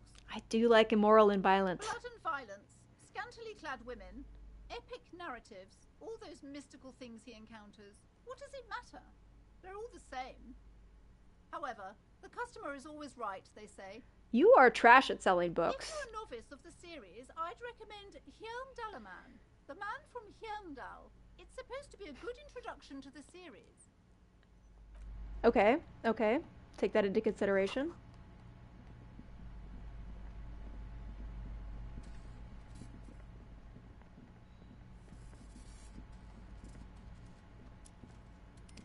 These shelves are overburdened with books from the same series.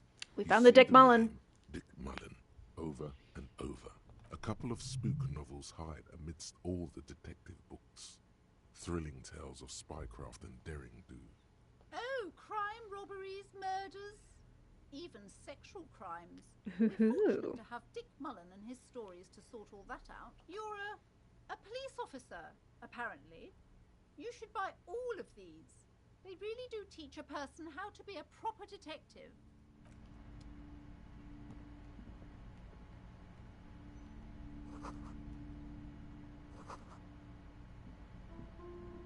The plaque on the shelf reads, Biographies of Famous People.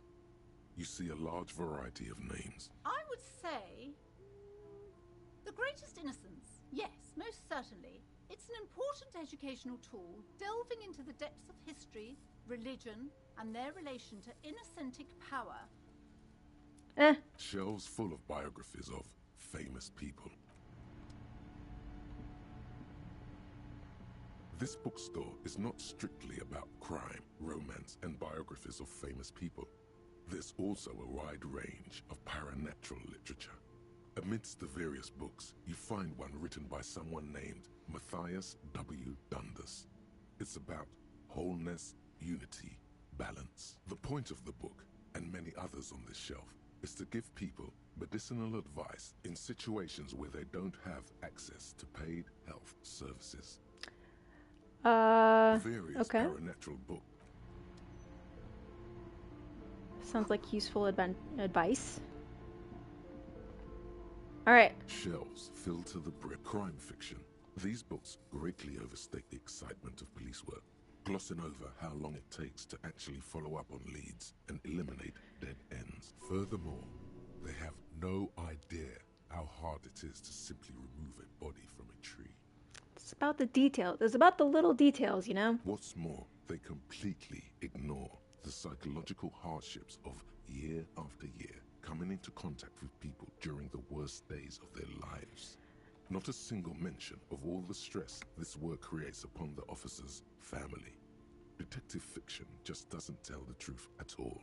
Now, would you like a list of all the books found on the shelf? Sure. You see Dick Mullen on the job. Get Me Mullen. The Stalwart Adventures of Richard P. Mullen. Dick Mullen and the Murder in the Orchard. The Sordid Affair of Dick Mullen.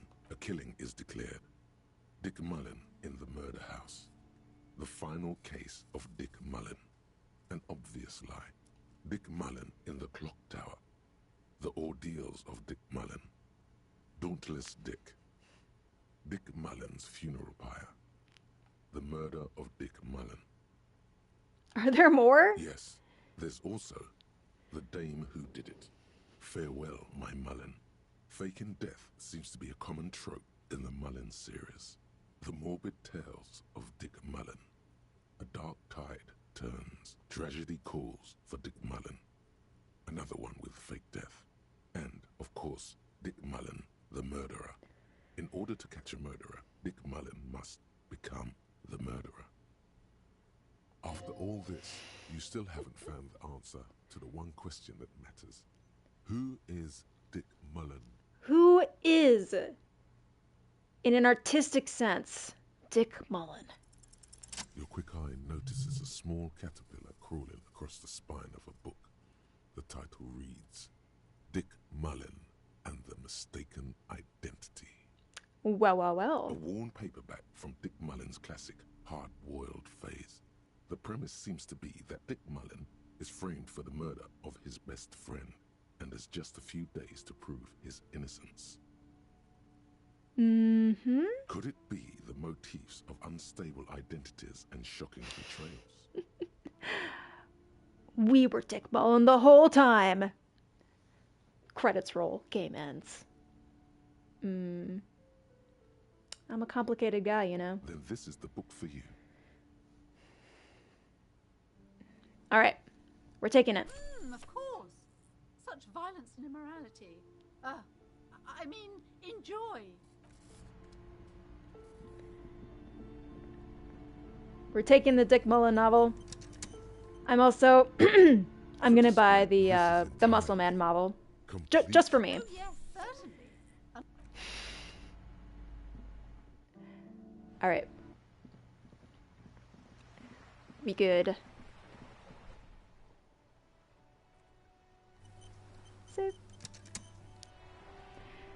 So let's see here. So we just... In your hand, you hold Dick Mullen and the Mistaken Identity. The brittle paperback feels fragile to the touch. Start reading. The story opens with a knock at the door.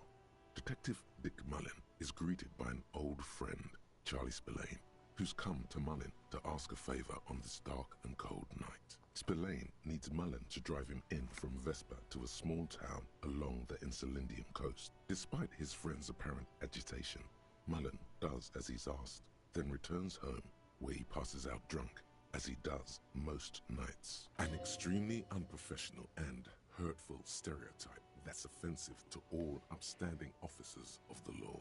I would be more offended if that wasn't exactly me, just me. But also extremely accurate in your case. Yeah, I can't throw stones. 2 days later, Mullen is arrested by the Vesper police and charged with the murder of Charlie Spillane. At his interrogation, Mullen learns that Charlie Spillane was shot in a bar in the very town Mullen dropped him off in by a man matching Mullen's description. Desperate to clear his name, Mullen manages to convince the Vesper police to release him for 3 days so that Mullen may solve his friend's murder and prove his innocence. The cops release their prime murder suspect so that they can find the real killer. What's the matter, detective? I don't know who's writing this ship. I get the feeling that they aren't experts on homicide investigations. The lieutenant shrugs, resigned to the idea that his profession will rarely, if ever, be accurately represented in art and literature. They're not shitting you, detective. This is what the writers think passes for police procedure. All right, fine. So Mullen didn't do it. Of course, Mullen didn't do it. That's the whole premise of the book. Anyway, Mullen returns to the seaside bar where Spillane was murdered and meets a beautiful, mysterious woman named Diana Denerve. Alrighty. Denerve reveals that she was Spillane's lover and that he was mixed up with a local amphetamine smuggling operation. As soon as Mullen begins pulling at strings, the whole conspiracy begins to unravel. Not only is the local police captain in on the amphetamine ring, so is the son of a powerful politician and a strung-out art collector named Torvald, each of whom has his own reasons for wanting Spillane dead.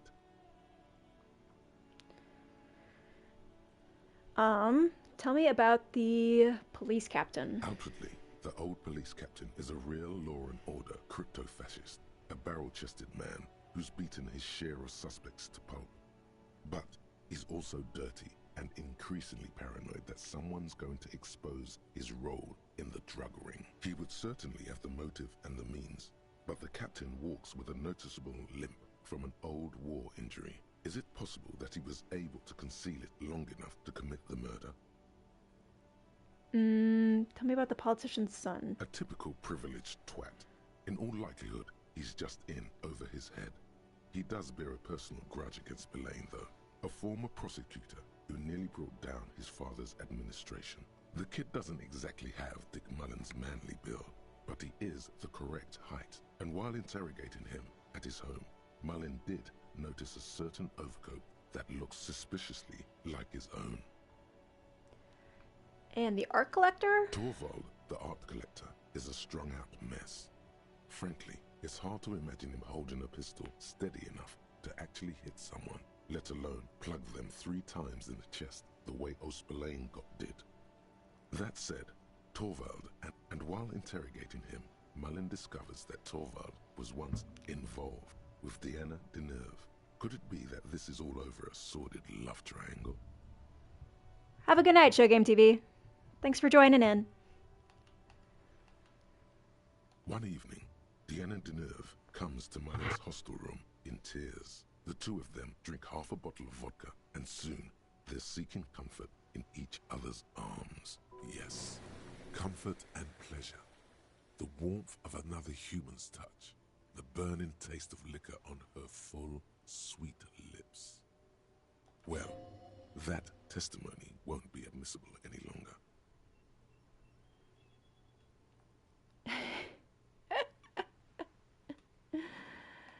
How is he going to solve the murder if he's sleeping with one of the witnesses? The man's a prosecutor's nightmare. Solving a murder counts for nothing if all the evidence gets thrown out in court over police misconduct. This is so unrealistic. That's just Dick Mullen's modus operandi. He might bend the rules, but he closes cases like no one else can. Maybe the story will turn around. As the two lovers share a post-coital cigarette, Deanna Deneuve turns to Mullen and says, "By the way, Dick, there was something else I meant to tell you. I love you. The name of the true killer. Always aim for the center of mass." Whatever it is, Mullen never hears the words. A blow to the base of his skull knocks him out cold instantly. Oh, fuck, dude. When Mullen comes to, Deneuve is dead on the hostel bed next to him. To make matters worse, his clothes are covered with her blood. Whoa, double fuck, dude. Mullen trashes his blood-stained clothes and flees the hostel, knowing it's only a matter of hours before the cops discover Deneuve's body, if they haven't been tipped off already. Fleeing a crime scene, destroying evidence. Even if Detective Mullen didn't commit the murder, he should be facing years behind bars. Dick Mullen won't be sent to the clink for the sake of some legal niceties. The heat is on. If Dick Mullen can't solve both murders before the cops catch up to him, he's going away for life. Can you solve the case before the cops close in? Let's see here. It, detective?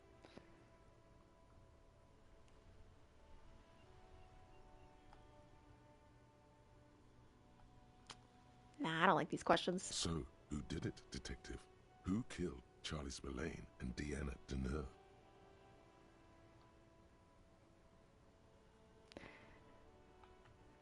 Actually, I wasn't paying enough attention to really have an opinion. Loved Enderman. That doesn't even make sense. There's never a straight answer with you, is there? You just get hooked on random stupid notions and then repeat them every chance you get. Yeah? Now go on. Find out who really did it. Okay, real guess, the politician's son. You begin furiously flipping through pages. Even as you know these books follow a series of well-worn tropes, you find yourself completely engrossed. You're turning pages so fast, you don't even notice the ancient spine coming unglued. You try to grab the pages as they come loose, but your fingers aren't quick enough. They're gone. Dozens of pages scatter across the ground. The last fifth or so of the book seems to have been lost. It's possible that you could gather and reassemble the pages, but it would take... No, come on! You can't do that to me! Oh, no! Detective. If it's any consolation, the resolution is almost never very satisfying. Oh, but it's even less satisfying not knowing. And on that note, perhaps we should get back to making sense of our own case? In your hand, you hold 4/5 of Dick Mullen and the mistaken identity. Curse you! Curse you, Dick Mullen! Never trust Dick Mullen again. Well, that wasted some of our time.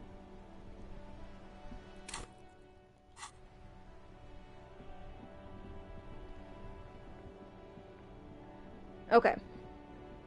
We still have 6 hours, 5.5 before we need to meet Gun Lady. So let's...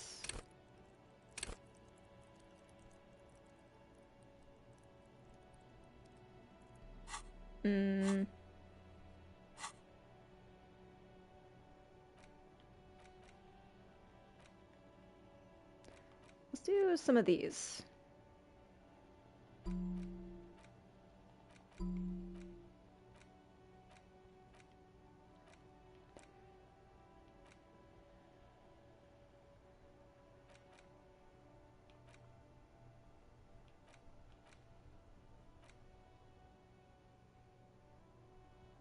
You can do the quest you haven't completed yet. I just, I don't know how interested I am in doing that.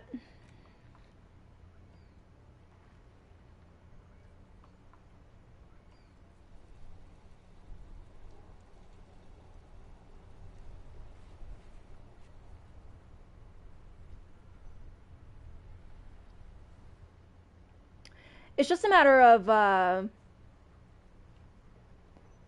like oh, we could have done Savio Fair. We could have tried dancing one more time. Boo. I just spent the skill points. Yeah, it's just a matter of, like, I've hit a wall on most of these quests. And it's like, if I don't have a solid idea on what to do about something, then I just kind of lose interest on it, you know?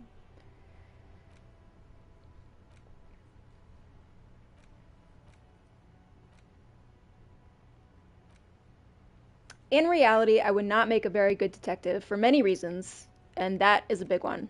It's my short attention span.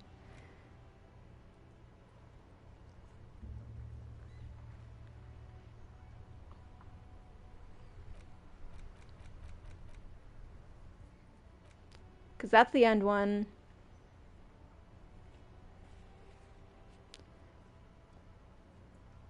The doomed hostel doesn't sound like it would matter so much.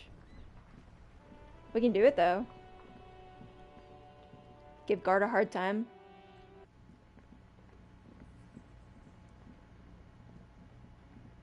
Hey, was there something you needed? Gart, you won't believe what I heard. Another thing. Great. I love those. I need to warn you that I may have discovered that the Whirling is part of the doomed commercial area. What? Why would you say that? We're at a completely different address from that whole thing. So he knows of the doomed commercial area and its address. He's thought about this. So you know of this curse? Everyone knows of it. The Whirling is listed on the intercom outside as one of the businesses in Building B of the doomed commercial area. I've been working here for a long time, and that intercom has never been used by the Whirling.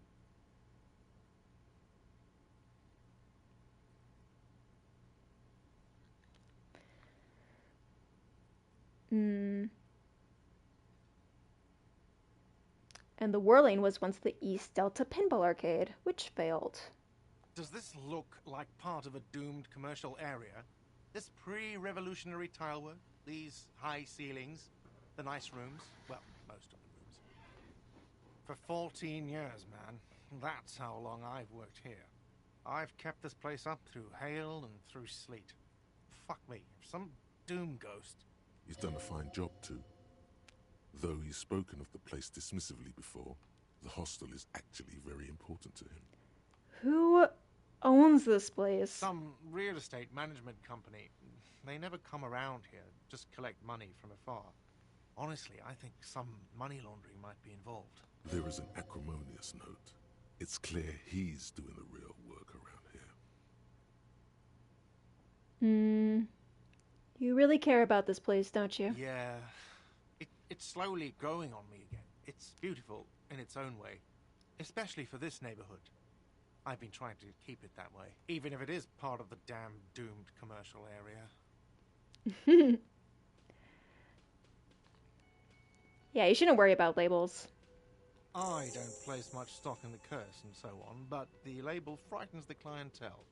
Who wants to stay at a doomed hostel? Everything's doomed enough without that.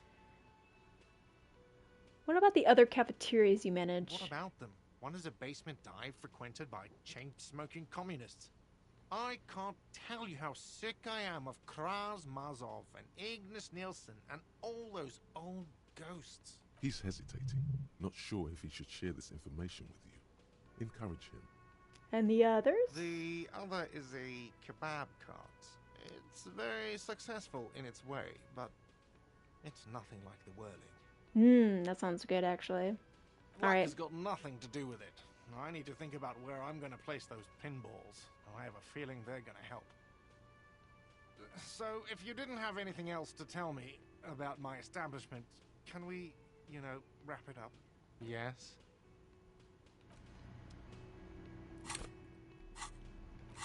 Alright. 1 done. Off the checklist.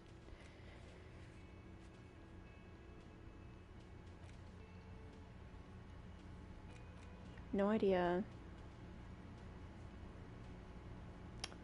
Don't know what the signal is, and I haven't gotten it.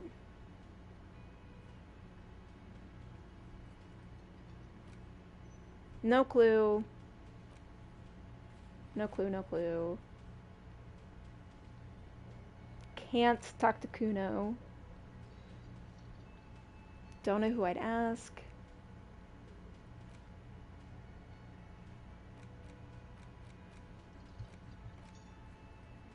What other things can we do? Could talk to the dice maker. Measurehead? Don't want to talk to Measurehead.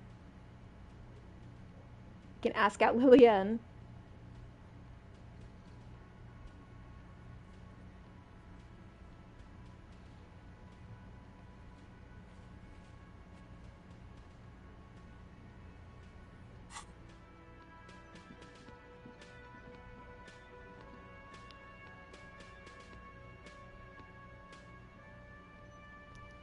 I need to speak with Cindy for the gauntlets.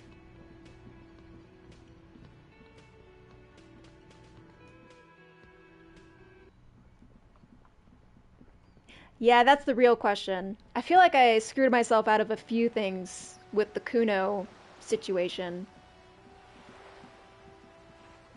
So that's a shame.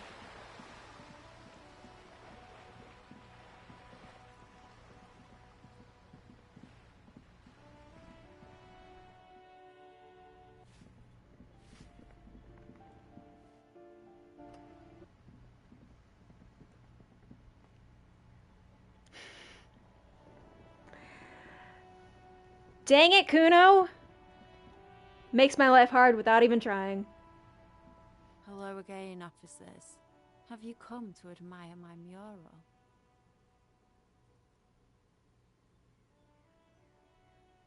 Piss and fuck the world send their best. I don't believe it. I've never known those boys to have manners. The bemusement in her voice doesn't fully mask genuine tenderness. I can't tell you how sad I am that Kuno refuses to talk to me. Never thought I'd say it. But it's true. The amusement in her voice Maybe it's just skull solidarity? There'll never be skulls, but their hearts are in the right place. Skulls are cool. Can I be a skull? Fat chance. But you can still do your part to revitalize the neighborhood. Okay, how? Kino doesn't fucking care. She throws you a conspiratorial glance, then presses her finger to her lips and squints up at the sky, as though straining to hear something in the distance. Have you noticed the quiet?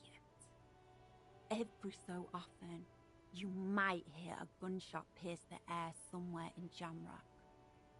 But in Martinez, no gunshots, no sirens. The people are languishing in boredom and complacency. This place is a sepulchre. We'll paint it red. We bring the raucous. You bring the sirens. What is it with these skulls and cooperation? They have to be the nicest violent street gang in Rivershaw West. Is the bed in the coal room yours? Ooh. Not only have you found my address, you've discovered my biggest secret. I'm a coal miner. She does have eyes that seem to be smeared with coal. Really? Yes. I keep hoping a shaft will collapse on me, but somehow it never happens. Does anyone in a city like this? It doesn't have to do anything at all. Nothing does.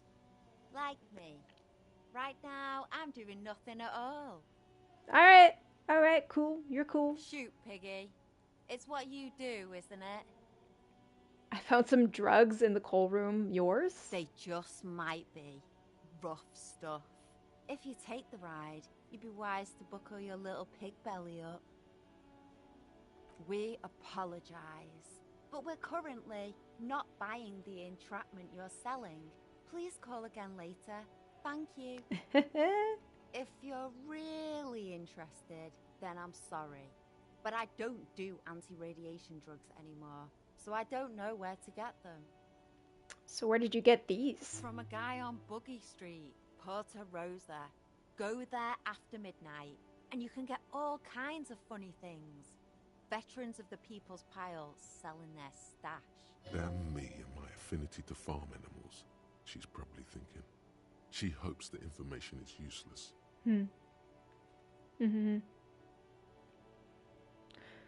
Alright. Well, unless that little tidbit led to the gauntlets, I don't think we got what we need. No snitch. Actually, there is a shortage of... We weren't put on this earth to make your life pleasant, fucko.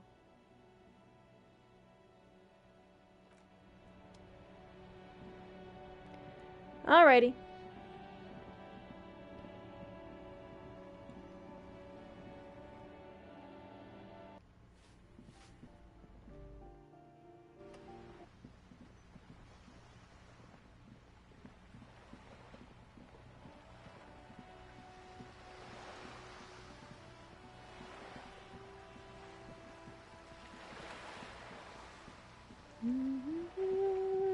Dun, dun.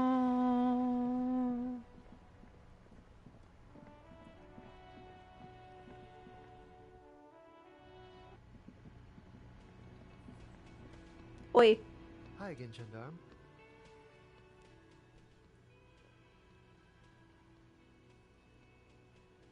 You did? And how did you like him? Magical. I told you, he can be very useful. I guess that's the charm of powerful people. Bye-bye, gendarme. What's up, partner? Again? I can't believe this shit. Okay, why not? Let's do the whole thing over again. We're not wasting time. There is no time. Ooh, so many things. So many things I can bounce off this guy. Okay, so.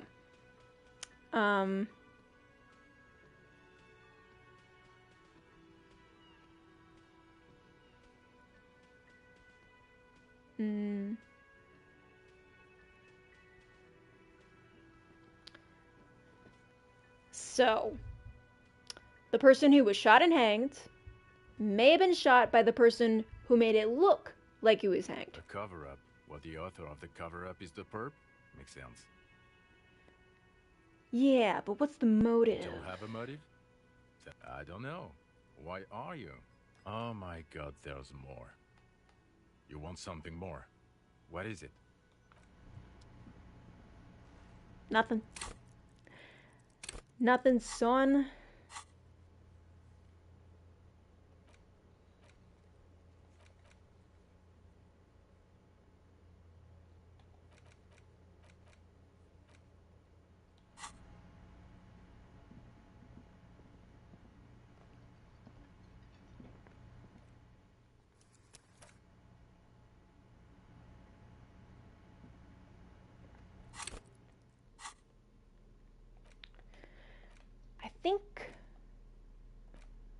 I think we're just gonna read another book, gang. Let's just fly our way to the end, shall we?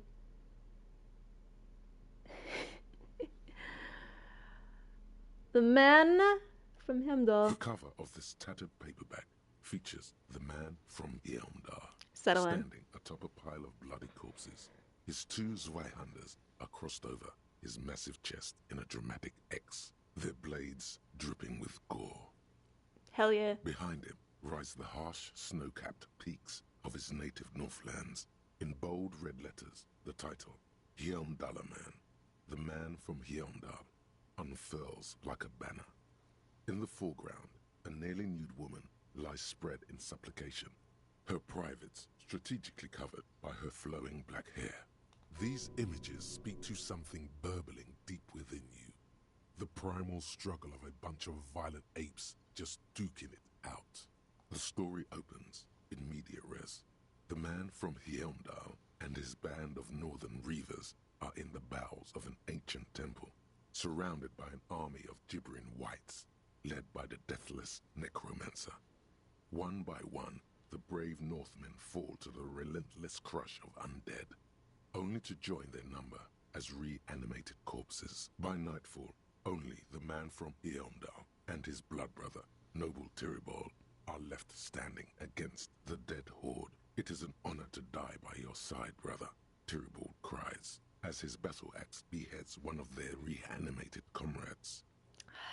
They're in trouble now. 9, Tyribol. The man from Heimdall bellows over the army of flesh and bone.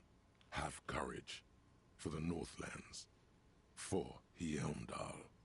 He leaps to the mezzanine to face the black-eyed figure, and like a mad ice bear, whirling twin Zweihanders, Sturm and Drang, he plows through the ranks of the deathless, surrounding the necromancer. The writer has never held a sword in their life, let alone two two-handed swords at the same time. And with deadly finesse, his twin blades scissor the necromancer's head from its body. The undead legions collapse like ragdolls as the dark magic leaves them, and the two Northmen stand alone in their cursed temple, where the bodies of their lost brothers litter the floors. A few chapters later, the man from Heimdall and Tyribol are in a completely different setting, high above an arid desert, riding a pair of griffins that always seem to appear at narratively convenient moments. The Northmen find themselves in the court of a powerful southern king, Lord Hrothgar. The old king beseeches the man from Heimdall to rid his kingdom of the Nachtherra, a subterranean clan of blind wizards who traded their souls for demonic powers. The man from Heimdall extracts a high price from the desperate king. He asks land for the homeless desert pygmies living exiled in the kingdom's borderlands. Hrothgar offers the hand of his eldest daughter instead, but the son of winter does not budge. Wait, why is he even doing that? What do you mean? I mean, why? What's his motive? Because the flame of justice burns bright within his chest. Because, above all, honor to the name of his beloved Heimdall. Because his noble Cutland blood lusts for glory and conquest. It cannot be denied. Alright. You skip past a section detailing an elaborate banquet with many toasts, as well as the long and perilous journey from Hrothgar's Keep to the ancient forest of Yesdar, where our heroes infiltrate the Nachtherre's dire hall. In the center of the great hall stands a blood altar on which a pair of Nachtherre are disemboweling a shrieking peasant, an unholy rite that empowers the Nachtherre forbidden magic. As the vile ceremony ends, the sound of steel unsheathing draws the Nachtherre's attention to a pair of cloaked figures standing in the doorway. This is what you came for, isn't it? A climatic bloodletting, where men are reduced to muscle and fury. Swiftly, the visitors toss off their cloaks and unsheathe glimmering northern steel. It's the man from Heimdall and his valiant blood brother, Tyribald. Shocker. In an instant, the Nachtherre summon a horde of gibbering orcanoids who rush our heroes. The hall fills with the clang of blades and the screams of the dying, as the floor goes slick with steaming orcanoid viscera. When the din of battle settles, only the man from Heimdall and Tyribald remain standing. Exhausted and dripping with the entrails of their foes, the two Northmen confront the foul Nachtherre. The man from Heimdall's soda-like blue eyes fill with indescribable fury. For the Northlands, he cries, rushing headlong into a desperate melee. Cut him up, Yonderman! He probably is, but you can't be sure, because this one ends in a cliffhanger. Oh my god. Saying, to be continued in Heimdallaman at the gates of tomorrow. Coming soon to your local bookstore. Oh, get out of here. Considering the sheer amount of different Heimdallaman books out there, it's very unlikely you're ever gonna find the sequel. The man from Heimdall stares at you on the cover. Rude. Cliffhangers are rude. Alright. Well, we have this one. In your hands, you hold 16 Days of Coldest April by Yekatina Dahl. The cover image shows a row of concrete apartments above which span a black and white rainbow. Indeed, the book is unusually heavy in your hands, as though the cover were lined with lead. It would do that in Grad. How long is this book? You flip through the book. The pages are thinner than you realized, and the type quite small and tightly set. It's nearly 600 pages long. Wow. I wonder how long it actually takes you to get through this whole thing. But this has got to get us to 10 o'clock. In cold, detached prose, the author describes a scene from one of the Yugograd riots in the 20s. Youths overturned motor carriages and set trash cans ablaze, while heavily armored guardsmen dash in and disperse them in a flurry of baton blows. As ethnic tensions run wild, a pair of young lovers meet each other on the street. Somehow, in the middle of all the chaos, they manage to lock arms and look into each other's eyes. It would physically hurt you to keep reading. Are you sure? Come on, you can do it. They go through a brief and awkward love affair. Oh and no. In the end, they betray each other and succumb to the absurdity of Gradian life. The man becomes a lens grinder, completely abandoning his former existence. He toils through the daily drudgery at the Lenka Polyfabricate. Happiness and fulfillment have eluded him his whole life. And in the end, he has nothing to do but dedicate himself to the craft. And the woman? She spends the next several decades standing at a conveyor in a Sosnovo fish processing plant. The smell of fish guts slowly seeps into her hair and skin, as every single one of her dreams dies, one by one. Wow. The memory of their short time spent together tortures the former lovers ceaselessly until the end of their days. Years pass in solitude, their bodies growing ever more decrepit. Oh, why would anyone actually read something like this? As life leaves their remains between the soil sheets, their final thoughts are filled with regret. Wow. Not only did that not take a lot of time, but it was so depressing it physically hurt me. Great. Cool. The Jamrock Shuffle. In a way, yes, you are treasure hunting. Most officers from Precinct 41 do what is called the Jamrock Shuffle, cracking open containers. Most of them are from Jamrock or Coal City, the poorest parts of Revachol, that also overlap with the network of royal catacombs called Le Royaume, just beneath the streets.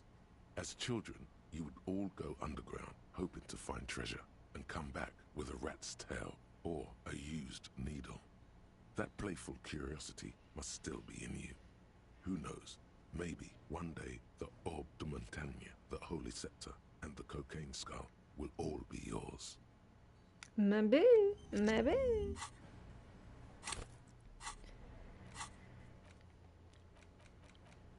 Balls. Well.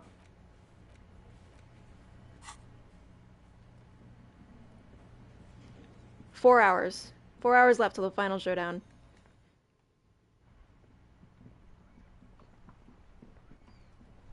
Kim, maybe you can just, like, go somewhere. So I can just, like, sit down for a while.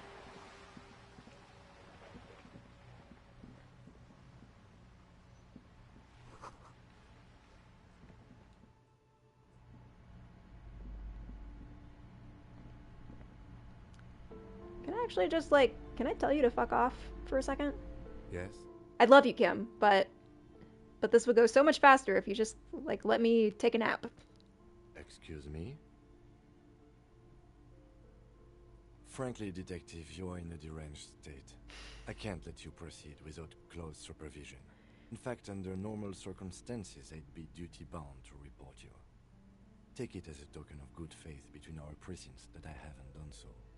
Joy should have a dialogue for reality check if you haven't done that Lieutenant yet. thinks you're some unaccountable wreck who needs constant supervision.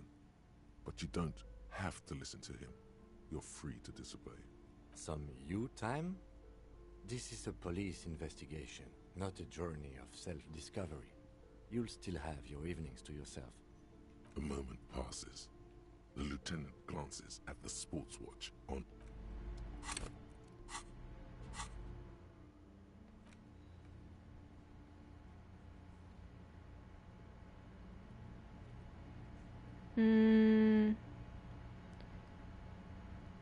The conceptualization check?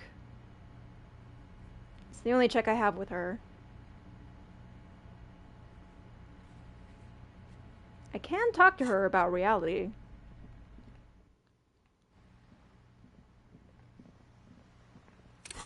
That's bound to waste some time.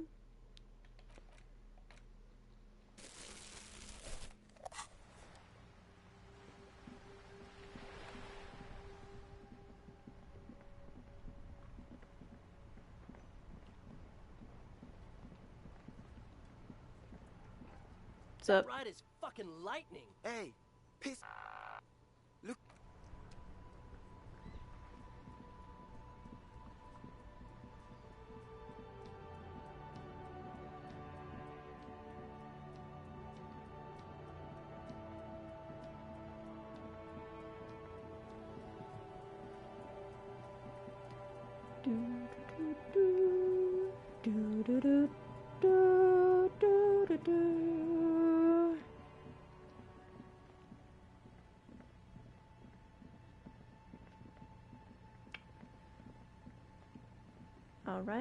All right. Let's see here.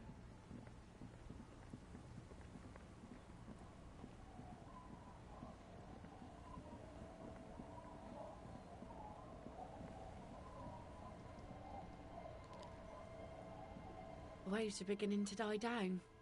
Look at those little bastards. Simmer down. No.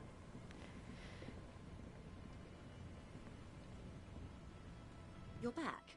Good. What can I help you with? More lessons in basic reality? My favorite part of the day. Go ahead, ask me anything. All right. I think we might have a shot.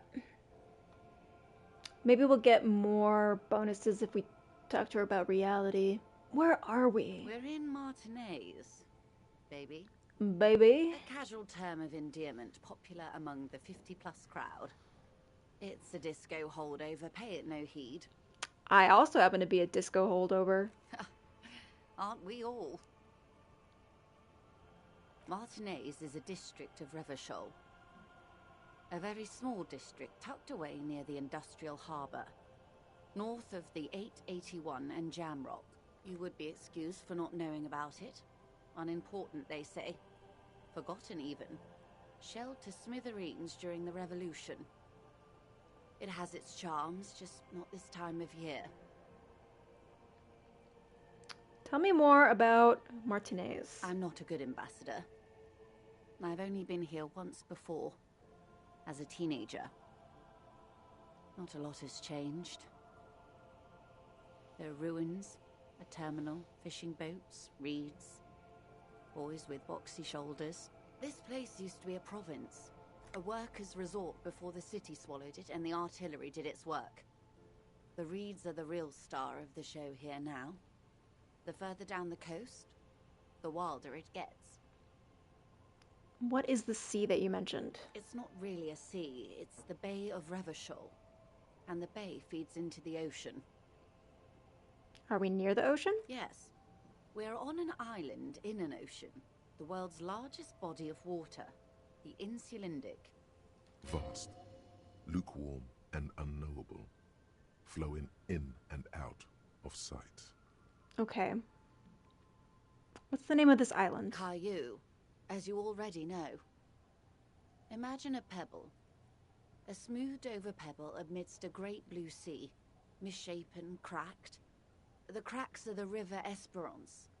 We're in the delta of this river, on the 6th branch. The Martinez distributary. It is clear this pebble is of enormous value to her.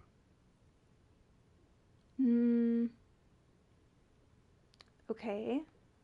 That's Martinez. What's Revachol? Revachol? Revachol is what you call a city. What kind of city? The great kind. As if it's self-explanatory. Beyond patriotism. A fact. What makes it so great? History, detective. They built this city to resolve history. Our part in it, at least. Our centuries. Who built this city? The nations of the Occident, or migrant workers from Seminine and Ile Marat, depending on your creed. In the DeLorean century, 380 years ago.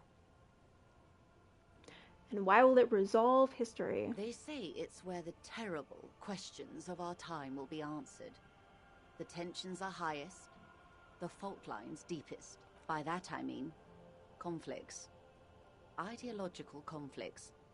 The stuff of men. Well, why here? We're standing on a fertile, self-sufficient island, able to sustain up to 200 million people, in the middle of the Insulindic Ocean, the world's connective tissue.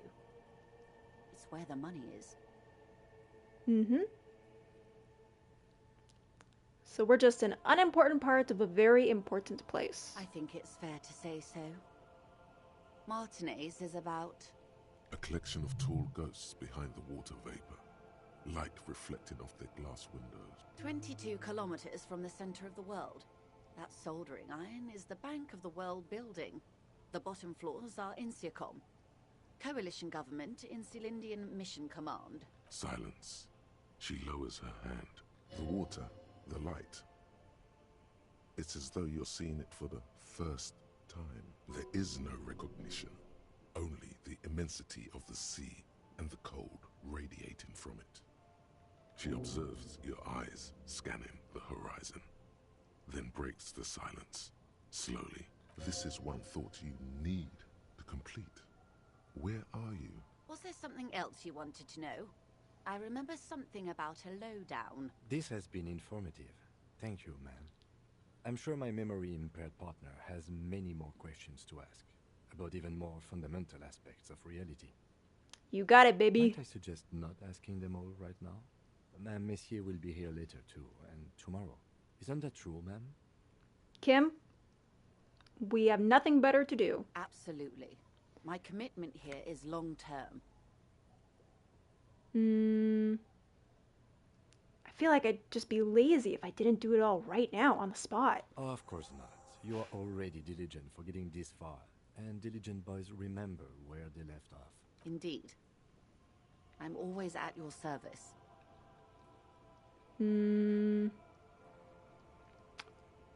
What are you? What I am not is a basic term of reality. Everyone wants to talk about themselves.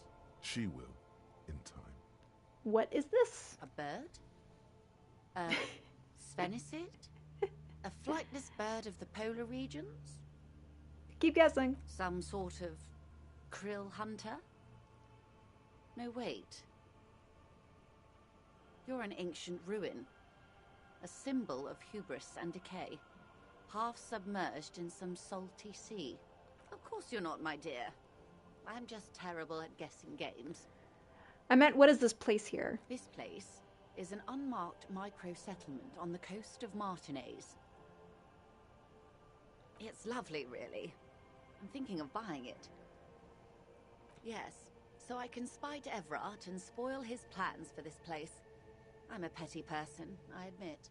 Don't worry. I'll never get around to it. The information you pass to me will remain confidential. Let's get back to reality, shall we? What times are these? These are unimportant times, Detective. You and I were born after the dust had settled. 1,000th of a second too late. Too late for what? For the big time. The smile of a predator. No doubt what she's got in mind. What's the big time? The revolution. What is this revolution I keep hearing about? It's quite easy. Every 100 years or so, our species gets together to decide what's next. Who gets shot in the head, and who gets the mineral rights. It's a real kerfuffle. Would you describe it as a bunch of apes duking it out? Why, of course. We're talking Duke Out Central. Full swing intraspecies warfare. And the apes, were they evil? No. I would say the apes were neutral. Neutral. On the other hand... The apes will never change. They are all evil. End of discussion. When was the kerfuffle? The turn of the century revolution? Don't answer it. It's a trick question. The revolution began in '02 on the Isla of Grad, though by the end, nearly the whole world had gotten involved. Who started it? It wasn't a who, but a what. A pandemic of Zarat, a particularly virulent prion disease, which the authorities in Grad proved unable to contain. Then Marzolf came along and overthrew the government. What did they do? It made people overthrow their governments. Wow. Of course not. It was a highly infectious microorganism that destroyed brain tissue. The actual causes of the revolution were material. The pandemic only provided the spark. Where did it spread from there? From Revachol and Grad? Not far. The world managed to cauterize itself.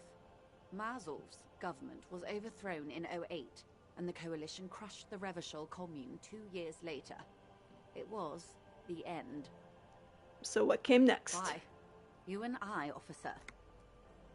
Our lives in the zone of control. Something tells you her life and yours are not that similar. Maybe it's because she has a boat and you have that necktie? A pair of pants? Yeah, so who's on the up and up, really? Our lives are very different, you know? No doubt. But we share the same time and position on the planet's crust. That counts for more than you think. What is the zone of control? A city-state divided into free market zones under the everlasting interregnum of the Coalition of Nations. And you, of course, the citizens' militia. The clatter of typewriter keys fills the main hall of the reappropriated silk mill. Precinct 41. Chad Tilbrook presses enter. Outside, Officer Elfboy Williams slams the door of an armored motor carriage. The Zone of Control is the third incarnation of Revachol, after the failure of the Suzerain and the Commune. What happened to the rest of the world? Modernity. They developed the marvels of the inter-estellary communication. Telematic milieus, radiation, colored plastics. Meanwhile, in Revachol West, the aftermath continues for the 5th decade. It's been like this for how long? 43 years. Hard to fathom, I know. And what have we been doing all this time? The 20s saw a decade of urban war, west of the river leveled, offshore platforms in flames. Still, it's regarded as an improvement on what came before. 08 to 19 was simply hell. And after that? The 30s? Things settled down in the 30s. Revachol East transformed itself into the world's largest tax haven, with the international community's blessing. For the first time in a long time, it seemed like things were going somewhere. But were they really? No. It was a market mirage fueled by cocaine and quantitative easing. The 40s dispelled it like a cold splash, an Isla-wide hangover, you might say. And here we are. Welcome to reality, baby. Woo! What a lowdown. What would you have done differently? Good question. What would you have done differently? No, her first. You first. And I asked you, past-less detective of the Citizens Militia, what insight has acute encephalopathy given to you? Here's some wisdom, lady. Say the death thing. Say the death thing?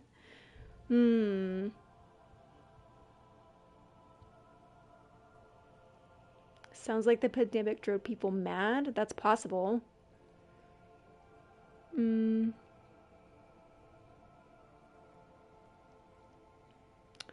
I mean, it's easy to say what you would have done differently when everything's already said and done, you know? Hindsight's 20/20 and all that. I really don't know. And you would have died, most likely. Not far from here. Maybe even right here, during the beachhead, defending the coast the day the Coalition took the city. The cold runs down your spine. She gestures toward the waters. Probably. The wind stops. There is silence on the dark water of the Martinez Inlet. A dog barks. A gunshot echoes off the walls of some distant building. No, almost certainly. The Commune would have forced you. Such was the fate of the undecided. They are what they are. Who knows? Anyway, enough sentimentality. Now's your chance. Ask her who she is. She won't get out this time. Okay, I want to know what you are. She won't maneuver her way out of this one. Come on, stop tippy-tapping. I am the vilest of the vile. A traitor. A devourer of nations and infants. I am an ultra. It's sharp. Ooh. Dios mío, a liberal. Don't look them in the eye. An ultra-liberal. It's a type of liberal. From the revolution. It's, not the moderate kind. Haven't you heard? I am a nether creature of the Forbidden Swamp. One of those who pushed the king under a shit wagon and betrayed the revolution. We surrendered the nation to financial colonists. No sane person identifies as an ultra anymore. Not in broad daylight. Tell me, now that I've uncoiled myself, are you repulsed? Nah. In her green eyes, you see a mixture of truth and self-satire. Decades of guilt and pride. Forgive her, but only because you like pearlescent teeth and those light green eyes. I am infamously on the fence. A fitting punishment. To be forgotten, if not forgiven. Save a prayer for us in our chateaus on Azon and in Stella Maris. When the dust settled, the liberals were the only ones left to clean up the mess. By virtue of their survival, they were handed enormous power to shape the future. This was all our last generation managed. Would you have done something different? With due respect to our overlords, the eternal caretaker government that keeps Martinaise a monument to the efficacy of its artillery. An appropriate warning to those who'd cross the line and pull the city into madness once more. While a gentle wind sweeps the streets in the rebuilt east, light drizzle washing it clean, lights go up and motor carriages circulate the tracks. I would not have relinquished sovereignty to the Coalition. Not here in Martinaise, and not in the Stella Maris or Delta Beachheads either. If not for my own sake, then for my daughters. We had an obligation to defend our sovereignty. We should have burned the whole Isla down rather than let them have it. Dark orange flames reflect in her green eyes. An oil fire on the ocean. You have daughters. Yes. Whatever else I am, I'm also a mother and a wife. Now, shall we return to reality? This is the only one that's highlighted. Nothing more nor less than the de facto law enforcement body of post-revolutionary Revachol, Detective. Yes, we are the Revachol Citizens Militia. Oh, I've already asked this, though. We are. Yes, that means not de jure. The RCM acts in what is poetically called the twilight of international law, both at the behest of the Coalition government and to its chagrin. Permit me to conclude with this. Who you are to me is the police, the only legitimate law enforcement authority in Revachol. And if those authorities drink so hard they need help recalling the basic terms of reality, well, I am here to help. Not help at all. What is all of this? Whoa! We did it! The sound, the air. We conceptualized! What world?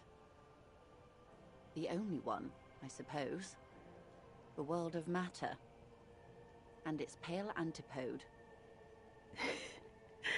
A motherfucking miracle. The miracle of reality, baby. The camera of her mind glides over the surface of the water. What do you see? Great bodies of water, forest-covered surfaces, clusters of light where the cities lie. You've seen the montage. We all have. This world is enough.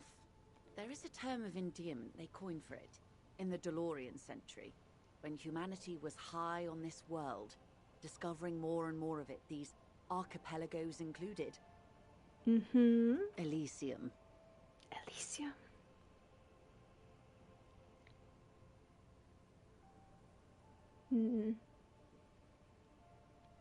Is this the one with the evil apes? Not in this case, no. That sounds more like something the Mesk petrofascists might say. It isn't enough to call us animals. Even animals aren't animals. They're like you and I suppose. Living organisms don't identify with abstractions. Elysium is for particular beings. I think the world needs a term of endearment. It does. There are those who would call it hell. Yeah. A term of hatred that originates, like many such things, with the Mesk petrofascists. Paint me a picture. Oh, you want a picture of the world? There is no complete set yet, dear. They're having some trouble reaching orbit. How come? Great things are difficult to achieve. For now, we're viewing the world from the inside, sideways. Inside sideways? We used to think it was a sphere, but that is beginning to look less and less likely by the day. You wouldn't know it from the tabloids, but the ORG nations have been launching weather balloons into the lower ionosphere since the 30s. ORG, Occident Revachol Grad. There's a steadily increasing trickle of images. Between the big three scientific contributors, they're piecing together a dark grey corona. Yes. Pale covers 72% of the surface. There are grey flares and prominences, even arcs above entire isolas. The images are blurry, but if there was a sphere in there, it certainly looks like it fractured a long time ago. A cold fear seeps into you. What the hell are you saying right now? You seem to be spooked. Please don't be. What do you mean, Corona? They say there is a rarefied envelope of matter surrounding the darkened disk of our planet. That is, if we are still living on a planet. Or, to speak more plainly, imagine vast swathes of land disrupted by nothingness. I am sorry, dear. It must sound quite terrifying through the acute encephalopathy. Even scientific positivism isn't entirely convinced about what we're dealing with here. Piece of world. It does sound interesting. And kind of terrifying on like a cosmic scale. But this is one of the greatest questions of our time. Maybe when they get the complete set together, it will jolt us out of our rut, bring us together, however naive it may sound. A fractured corona doesn't sound like it's going to bring anyone together. You have misimagined it. I don't have the power to convey to you the effect and geometry of the images that depict our world from below low orbit. It's like the crowning of the world. It's insane. Very disco. You'd love it. Well, if it's disco. See? Everyone finds something worth holding on to in this world, however wasted its opportunities. The cold seeps into you. The air is heavy with 80% humidity. Suddenly, you're conscious of yourself standing there, on whatever this all is. Your arms hang down by your sides. The lieutenant observes you both, silently. He adjusts his glasses. Tell me more about the Pale. The Pale is not, technically speaking, part of reality. Yes. Also, I think we've had enough excitement for today. We do have a case to attend to. His voice is low, but firm. All she can say is... Of course, Lieutenant. Let's try something else. Ma'am, remember you are dealing with a very sensitive and impressionable police officer who is still recovering from a recent medical episode. I think Kim's getting worried. The Lieutenant's right. Let's change topics. What do you want to know? Anything. But she wants to tell you. You could sneak back later when he's not around, unless you can convince him to step aside. Ooh. We could. We could try. Good idea. Just ask him. He won't make a scene. Kim, I'm just gonna talk to the ma'am for like a second, just by myself. Fine. Thanks, pal. See? What can he do? You're a grown man. Okay. More about the Pale. Are you sure you're sure? Your colleague seemed adamant. Yeah. Okay. The Pale is the most dominant geological feature of the world, Detective. The separative tissue between the islas. It is the inter-islary mass. Okay. What is the Isla? Isla is a Messinian word for a continent of matter, enveloped on all sides by the Pale. Also, isolation, or landmass. We used to believe there was only one. In the last 4 centuries, we have discovered 7. Mundi, Seol, Samara, Ilmara, Grad, Katla, and this, Insulinde. Mm-hmm. An oceanic isla. It comprises mostly of water. Muindi is the largest, Katla the coldest, Insulinde the bluest. What can I say? Each is perishing and dear. Okay, so what's the Pale like? Achromatic, odorless, featureless. The Pale is the enemy of matter and life. It is not like any other, or anything in the world. It is the transition state of being into nothingness. Is it here? No, Detective. We're safe. It begins there, 6,000 kilometers to the north, and even more to the south, east, and west. You are in the middle of the Isla. As your gaze instinctively turns north, a small black pit opens up in your stomach. 6,000 kilometers from the end of the world. Yes. That is enough. Many cities are built much closer. An uproar of matter, darling. Rising into the Pale. Rolling. Evaporating even. A great vision. The area of transition between the world and the Pale is called Porch Collapse. Imagine a grey coronal mist. Cold vapor marked by spores of an opportunistic microorganism. A mold that's adapted to grow at the edge of the unrest. It's the most disco thing you will ever see. You hear your pulse rise. The air feels caustic and cold suddenly. What are the physical qualities? It's difficult to describe, or even measure. Something whose fundamental property is the suspension of properties.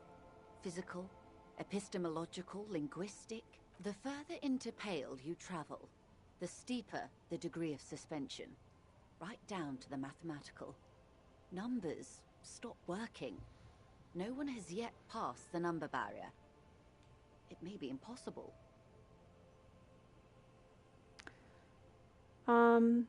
If we're surrounded by Pale, how do you get from Isla to Isla? Oh, it is so difficult for us. A squall of birds. Hardware operating in the harbor. Firm. Self-evident. It is possible to force dimensions on the Pale. In modern times, we can even compress its latitude, bouncing radio waves from one end to the other, shortening the path. But it is still hard for humans to navigate the Pale without getting lost, or having our minds damaged. The Pale can damage the mind. Oh, I have so much Pale in me, I'm sure. Extensively. Some say the damage stems from extreme sensory deprivation. Others argue that Pale somehow consists of past information that's degrading, that it's rarefied past, not rarefied matter. They call it the blend over of the self. The Pale does not only suspend the laws of physics, but also the laws of psychology, maybe history even. The human mind becomes over-radiated by past. Who says and who argues? Who says and who argues? The logical positivists say, the dialectical materialists argue. And what does it feel like? It feels terrible. Absolutely terrible. International standards strictly limit civilian travelers to 6 days of Pale exposure per year. You're not a civilian passenger. No, Lieutenant Dubois. I'm entreprenetic business class. I'm cleared and trained for 22 days of Pale transit annually. Perhaps that explains her strange pining after the revolution. Some degraded early memories. Are you over-radiated? Up to my gills, officer. Oof. How much Pale is there compared to the world? The Pale outweighs reality 2 to 1. There is more Pale than there is matter, and the ratio is slipping. Slipping how? What do you think, Detective?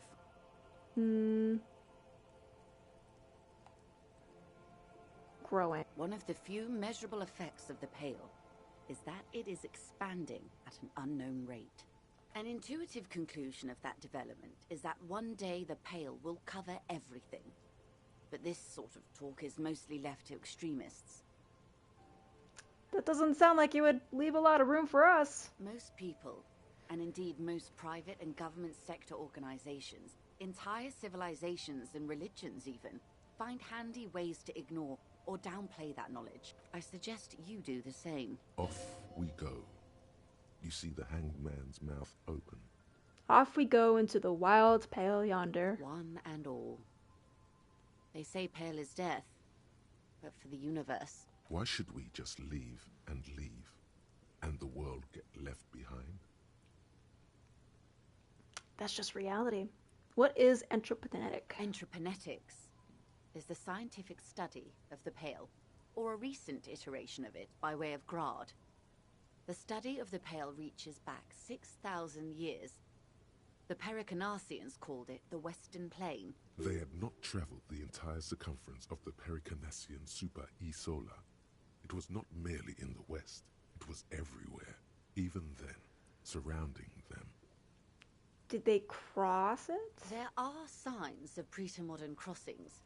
Successful navigation of the Pale relies not just on technical know-how, but intensive psychological preparation. Some of these tactics have been known for thousands of years. What has enterponetics changed then? Nothing. We remain powerless before the Pale. The only real advance in Pale transit is the speed with which an aerostatic craft can pierce it.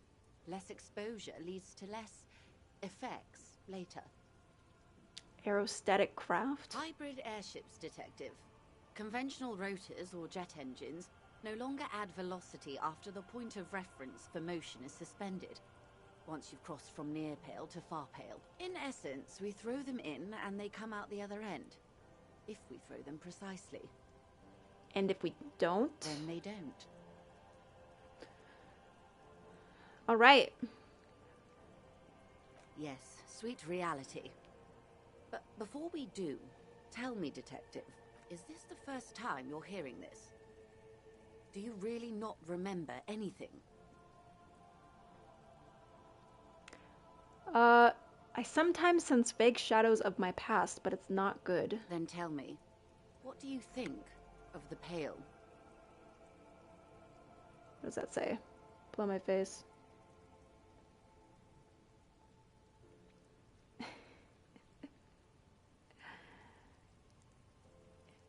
It sounds terrifying to me, if I'm being honest. Is this like a real study, real like thought experiment, the Pale? It's interesting.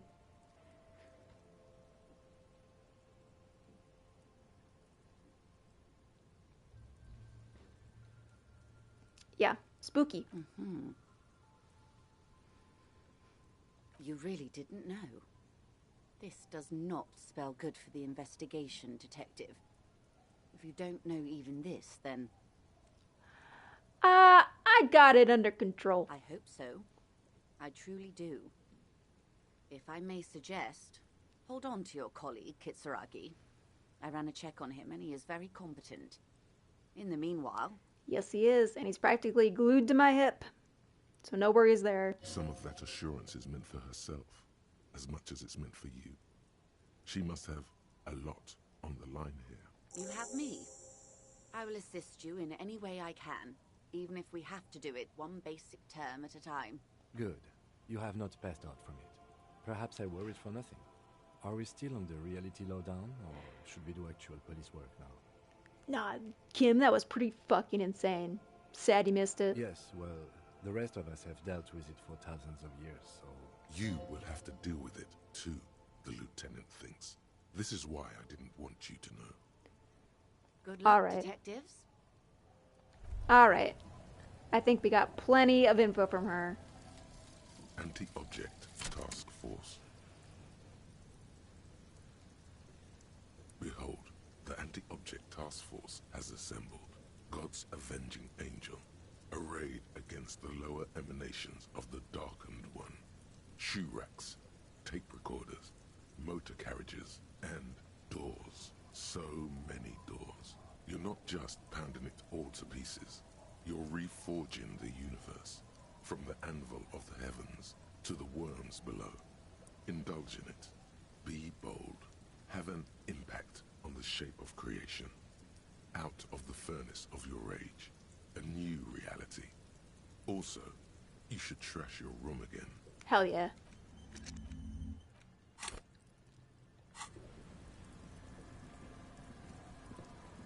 All right. What next? Ooh, we can try that.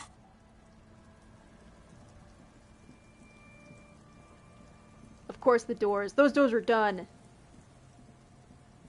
No door can stand between me and my victory now.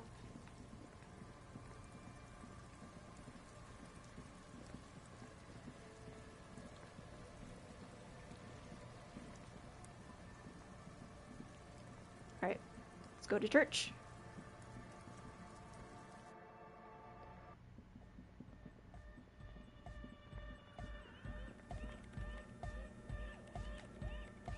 Yes, what is it?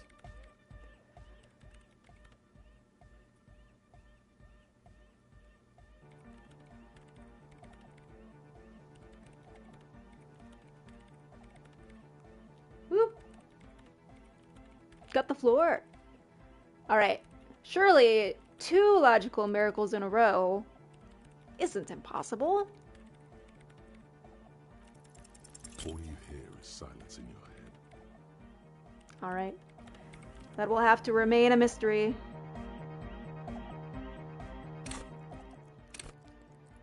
But we can try to dance again.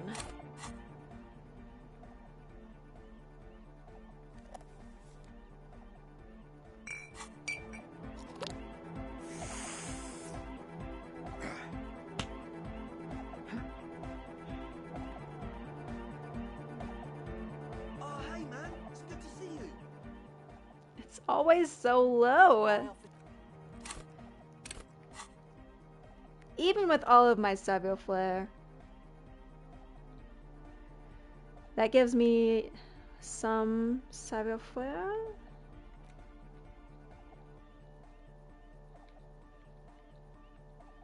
Negative.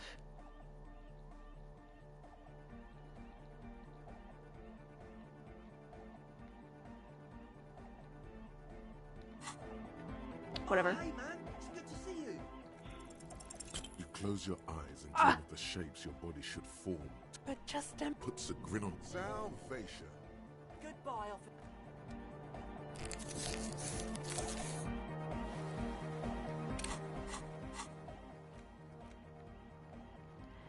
So sad. So sad. We'll never dance. We'll never get to dance.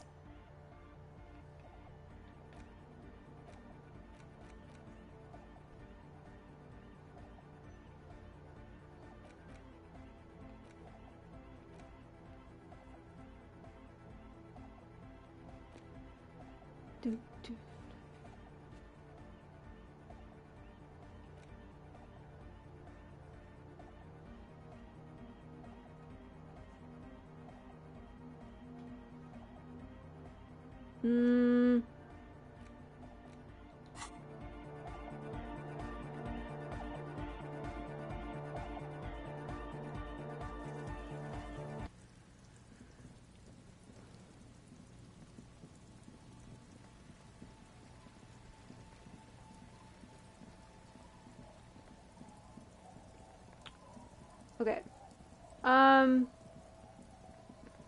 Maybe I can get Joyce to talk to me. I know I already tried this. Getting her to talk to me just because I found my badge. But I wonder if maybe there's like another check that I can make or something. You're back. Good. What can I help you with?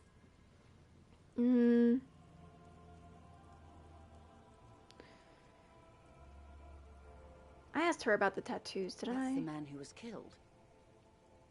I'm afraid this is a discussion for once we've cleared the lynching question. Better not tie the fourth day to the backstay on this.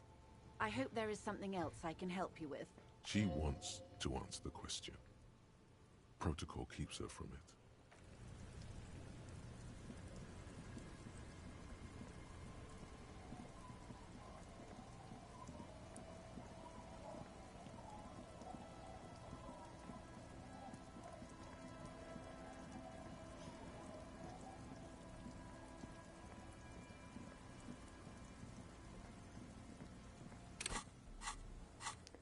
How am I meant to finish that quest? The jam mystery. Find out who's the lady driver and where is her lorry. I was assuming that the lady driver was Ruby and her lorry. And I thought we established that, but maybe not. And then I don't know how we could confront Ruby about it if that's the case.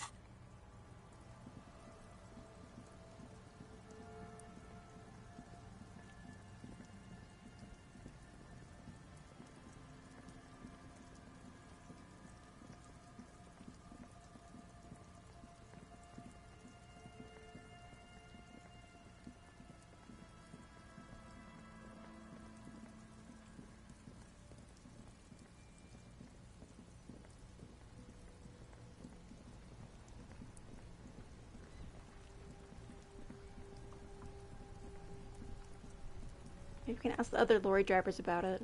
Stuck in the rain in a traffic jam, man. What's on your mind? Titus said her lorry was still there. Yeah, I just don't know which lorry it is. Maybe this guy knows. Heard that one of the drivers is a woman, but I don't think she's here. Do you know this lady driver? I don't want to talk about that. This guy knows Ruby, no doubt. Just play dumb for now. Get everything out of him you can. Why? Something up? Man, I was hoping it isn't going to be her. All I can say is, she isn't around here anymore. She isn't some evil drug trafficker. And I don't know where she is. Who is she? What's her name? Thank God I don't know. People here call her the Lady Driver. She kept her name a secret. From me too. Now I see why. What does she look like? A youngish woman. Gruff, but in a cool way. What color hair? Blue and violet. Dyed. It was violet when she got here. Blue before she went. Well, that's very different. Maybe she dyed it red. Maybe. Titus said Ruby's hair is red. When did she leave?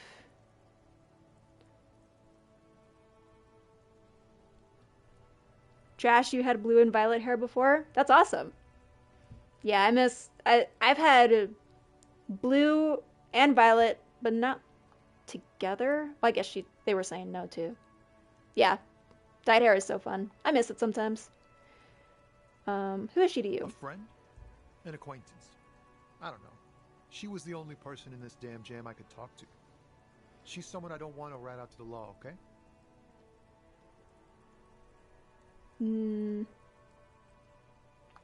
When did she leave? Oh no. I didn't, man. I told you I was hoping it's not her. That she wouldn't be mixed up in it. He still is. Hoping. It's just wishful thinking on his part. Not trickery. It's true. We would of course lie. But a kind heart is tricky. Bah. Emotional rhetoric. He knew something and he didn't share it with you. That's a fact. When did she leave? Damn, I don't want to...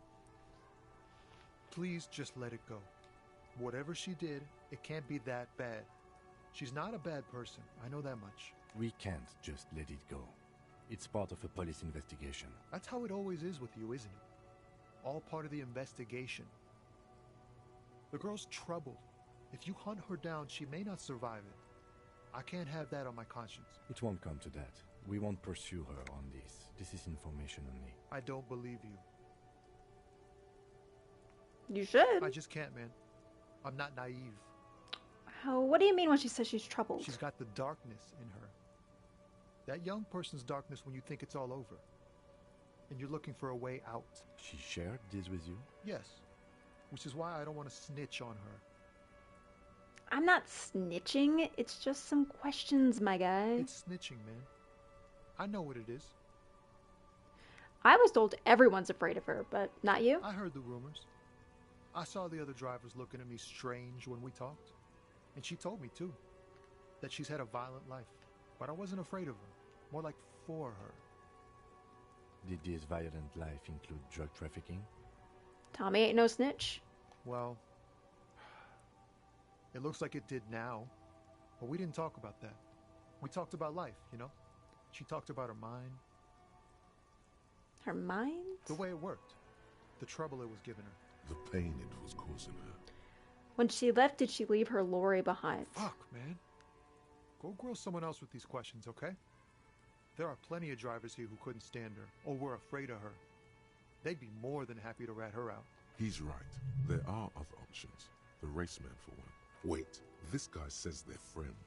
Then, acquaintances. And he's okay with others ratting her out. Push Tommy, and it will break his heart. And his spirit. Don't expect you to be pals. Now is not the time to focus on feelings. You need that info, son.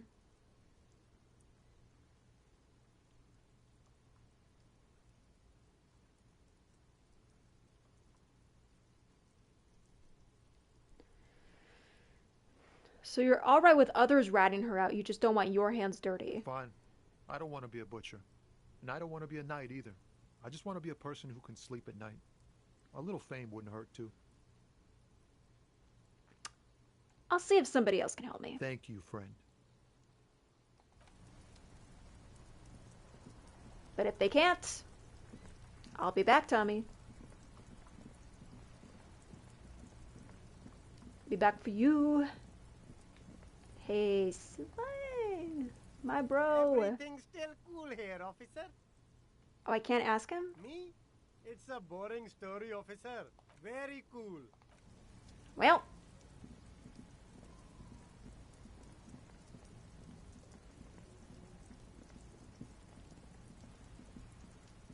Who else? This guy? Looking for something? This guy hates people. Where's the lady driver? I don't know what you're talking about. Then why are you smirking? Listen up, fuckwits. You don't scare me. You cops don't run Revachol West. You don't run Martinez. You don't run anything.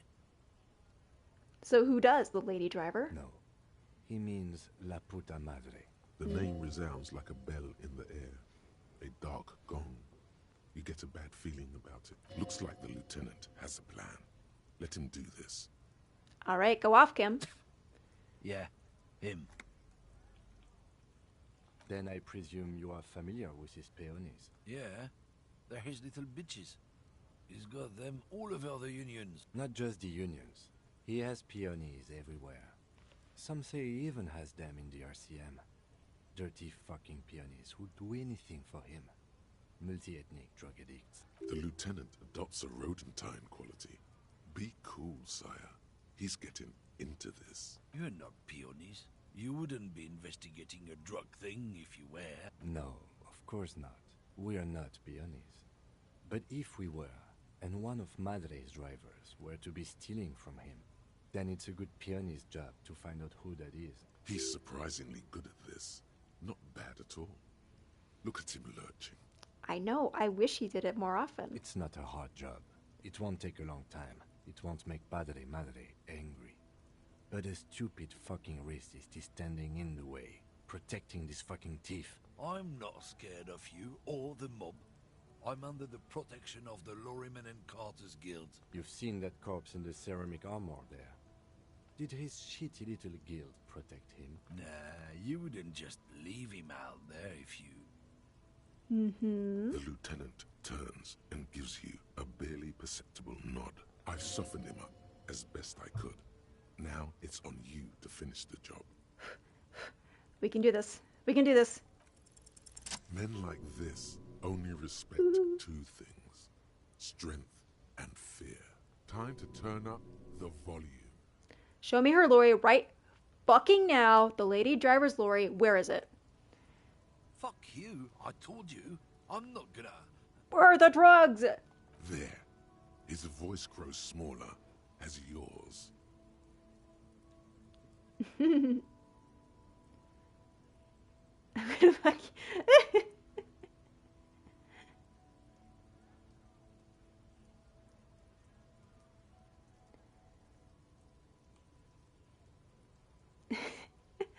I'm gonna burn your fucking lorry down, you hear me? Look, fuck you, man. It's some lorry down there. Green, banged up thing. I don't fucking know who she is. When did she go away? I don't know. I don't even know her name. She just rolls with the fleet and acts like a big shot. Some dyke, probably. I haven't even seen her for days. Now it's not a big deal for him anymore. This is how he saves face. Where is it exactly? Past the monument. Down there. The Green Temple. Now, leave me the fuck alone. A small temple by the monument. Green. Let's get into that lorry. Looks like he got his adrenaline up, too. Hell yeah. Hell yeah. Way to fucking go, Kim. We're back on the case.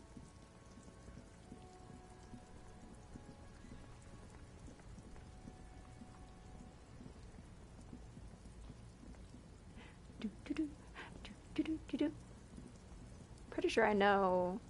Yeah. I was wondering about this car here. It's very distinct. This screen found, A to Z, contemporain, is parked in the shadow of the ruins looming overhead. It's seen better days. This must be the one he told us about, unless he was lying. The glass on the side windows is tinted and covered with dust. You can barely make out the shape of a seat and 2 steering levers. Posters cover the small windows in the back. You can't make out what's on them. It feels like you're peeking into someone's home residence. Inside it's private, cozy, warm, dusty too. The door is locked. The handle looks shiny, like it's recently replaced. There's no picking this lock. The owner has put special care into it. It's a recessed design. Okay. Use the pry bar to smash the window. Open it from the inside. Good idea. I don't know how good it is, but this investigation has taken long enough. We can't afford it to take any longer. Agreed.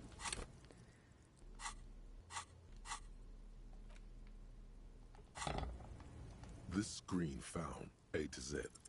With a firm grip, you raise the pry bar. A glint of light catching on the tip.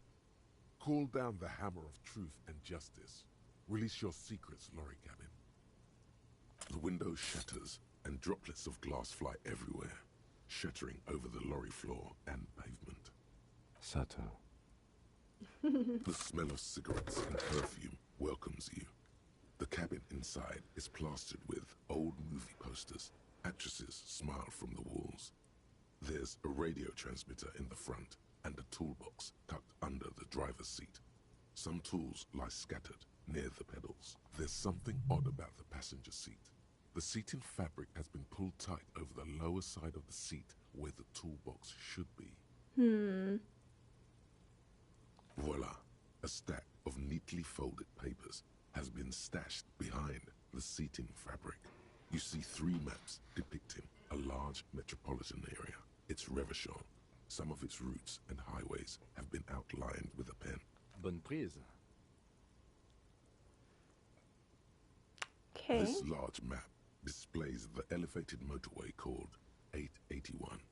The intake leading to Martinez is marked with a blue X.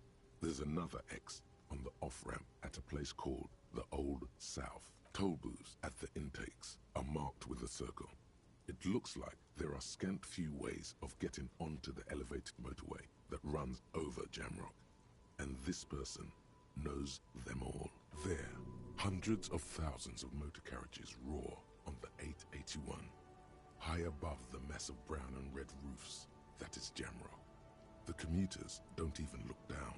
The world ceases to exist outside the windshield. Where does that road lead? To Kuron, through the middle-income neighborhoods there, by the river, and then to Stella Maris and La Delta for work, while the men and women of Jamrock scuttle to their fates below the road. This municipal map from the 30s displays a complex system of storm sewers underneath a sub-district called the Pox, old military hospital, right adjacent to the 41st precinct. No storm will ever drown Revachol. The great solution to the riddle of history. Wind rips through the empty hallways of the once great military hospital, now just a ruin under an overgrown park. Beneath the hospital, great sewer tunnels hum and vibrate with life of their own. The final map displays a labyrinth of service tunnels left over from the construction of Motorway 881. A few routes have been marked with a pen, where the tunnels and sewers surface near the eminent domain, and a traffic island in central Jamrock, by the lake. These service tunnels were probably used during the construction of the foundation beneath the motorway. It means that the smugglers are secretly using the motorway to transport their goods and materials. They've infiltrated the East Model Tract, most likely. The RCM patrols most of these auxiliary roads, though apparently not all of them. So where's the contraband? Hard to say. This distribution network looks certainly large, yet still vague enough. It doesn't reveal much about the Besmerti behind it. Does that sound familiar? The Besmerti is a Revacholian crime syndicate. They see themselves as the inheritors of the 14 Revacholian Indo-tribes, but really they're just violent gangs vying for control on the west side of Revachol. with cool names like La Puta Madre and Ahora Masta. It's a dark parody. Alright, so who's behind this? I mean, I'm thinking Ruby, but... It's definitely not the Union. They just do some logistics. Oh, like on This a operation larger has scale. spread everywhere in Jamrock. If it's that widespread, then Madre remains the most likely suspect. Here's bad news. There have been attempts at a serious investigation before, but they haven't ended well for those involved. Lieutenant Kitsuragi is a brave man for saying Madre's name without the winces and whispers that usually accompany it. Especially bad news for cops who may have something in their past they don't even know is there. Best not to disturb the scene. I'll have forensics go over the lorry and pick these up later. The stack of maps looks just like before, barely noticeable. The movie stars look silently by, and the pull-out toolbox has a rubber handle. Worn, a metallic drawer slides out from the seat. It's empty, except for a folded newspaper. It's an issue of Petit Feric from last Wednesday. A piece of paper falls out from its pages. It looks like an article ripped out from a radio enthusiast magazine. Complex mathematical equations explain the basics of something called the Ulan frequency system. These formulas look oddly painful. Maybe it's the hangover, but they give you a headache. The Ulan frequency system? I've never heard of that before. I know of FM, AM, UKV, but... The pull-out toolbox slides back into its nest. You wedge yourself under the steering wheel to get a better look. Seems like the few tools lying around here, a hammer, a pair of pliers, a rusty wrench, have been casually thrown there by the disorganized driver. But one odd detail does catch your eye. A piece of sandpaper has been glued to the throttle. Why would somebody do that? Sandpaper? A novel technique. Must be to offer some extra grip to the driver's foot. Well, that explains the odd sole. Yes? Do the honors, he thinks. Connect it yourself. Yeah. Which means that the missing lady driver was present at the lynching. So Ruby really was running a complex operation. At least we can now ask Titus some concrete questions about it. The movie stars are still smiling from the walls. Looks like the frequency dial is absent.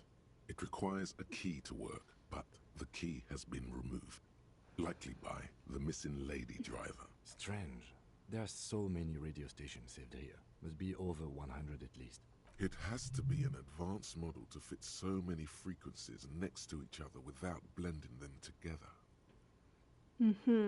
Why would anyone need that many radio stations? For contacting an entire fleet of lorrymen, for example. This is all shortwave, UW and UKV.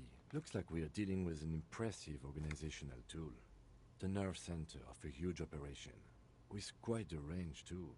A 20-kilometer radius at least. Perhaps extended by an attachable antenna that's not here right now. Well, is there anything we can do with the radio? Doesn't look like it. It's completely inoperable without the dial key.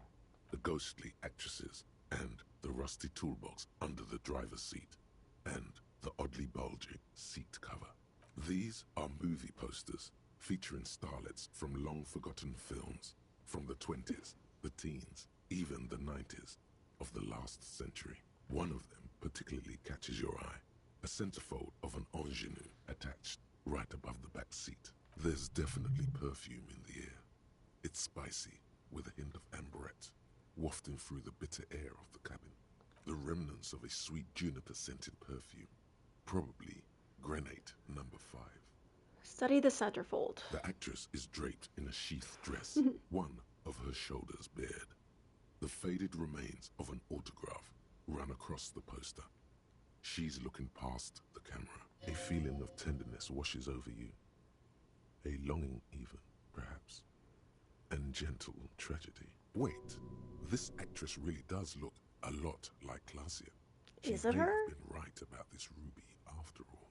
The actresses and the rare actor all smile you a warm goodbye. You close the rusty old lorry door. Great.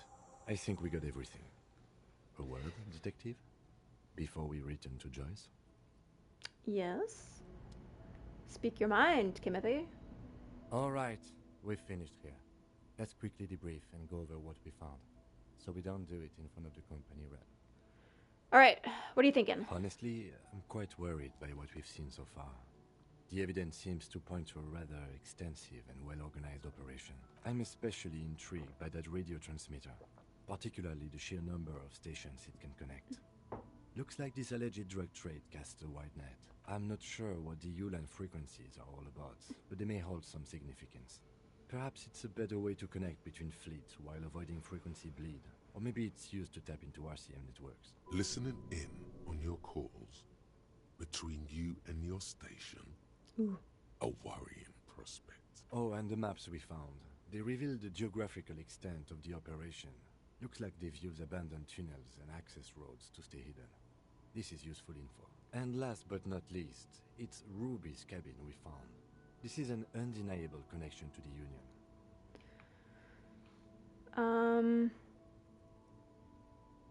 Claudia might have been right about Ruby. She looks awfully lot like one of the poster girls in the cabin. Perhaps you're right. This is one connection I find a little dubious, to be honest. I prefer not to profile people's emotions. Perhaps it's because I'm not very good at it, but still. Actually, he's not bad at it at all. Union really is neck deep in here, huh? One way or another, they seem to be. Logistically, if nothing else. But don't expect to bust this open during our stay here. At best, this is an angle we can use against them, to other hands, as extra ammunition. Will the RCM open an investigation? We should return to the murder case. See what Joyce tells us about the lynching. When we are done for the day, I call my station and suggest our narcotics department look into it. There are more than enough grounds to start an official investigation, sometime later when we are done here. We do not want to get caught in that. The fact that one hasn't started already gives me pause. An investigation, I mean. Especially if the Madrid grouping is involved, and I can't imagine they aren't. It's certainly worrisome. Corruption maybe? All the same, I don't like the idea of internal affairs descending on the matter. That won't help anyone either. Okay. Debrief over. Debrief over. After you.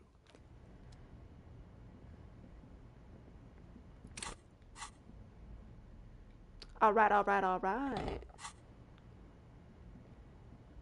Well, I'm kind of glad that we were able to wrap that one up. That would have bugged me.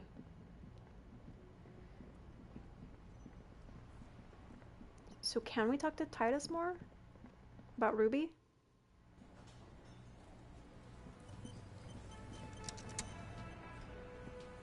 The Copper-nado is back. Hey, Titus.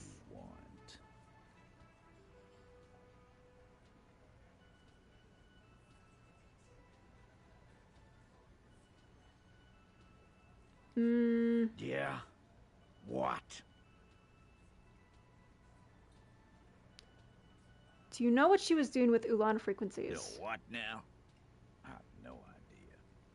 Boys? She said she's building a pale emitter. A what? What? We were talking about radio equipment. She said she's doing Ulan frequencies and a pale something. I don't know more. There you have it. Pale something. I don't like that. I don't like that one bit. What was she scared of? I told you. You. Like the RCM? No, you. As in the cop with the sideburns and the disco clothes.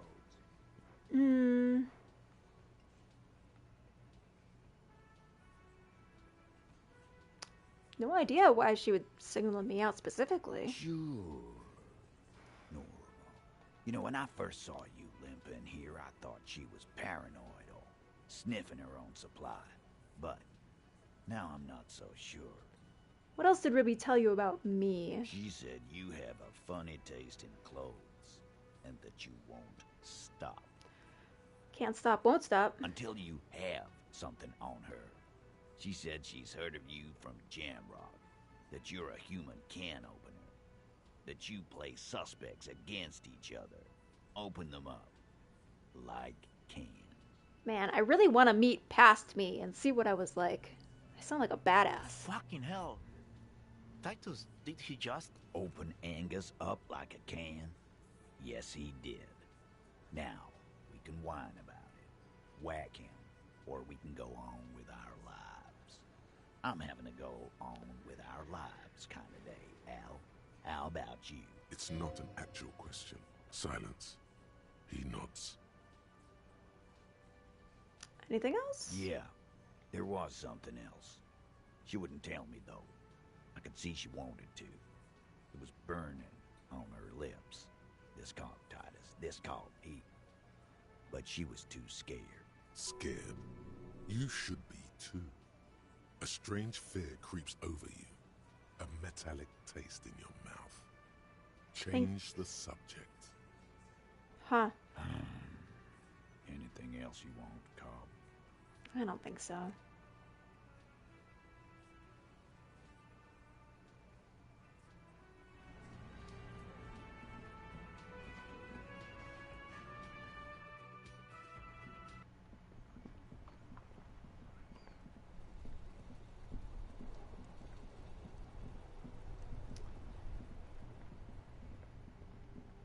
What if Ruby ends up being somebody that we know?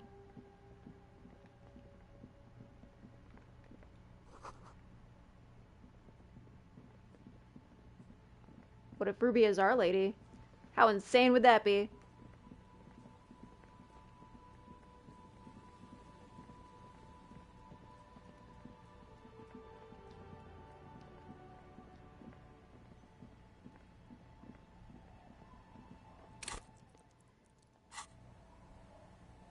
Alright. Talking to Joyce.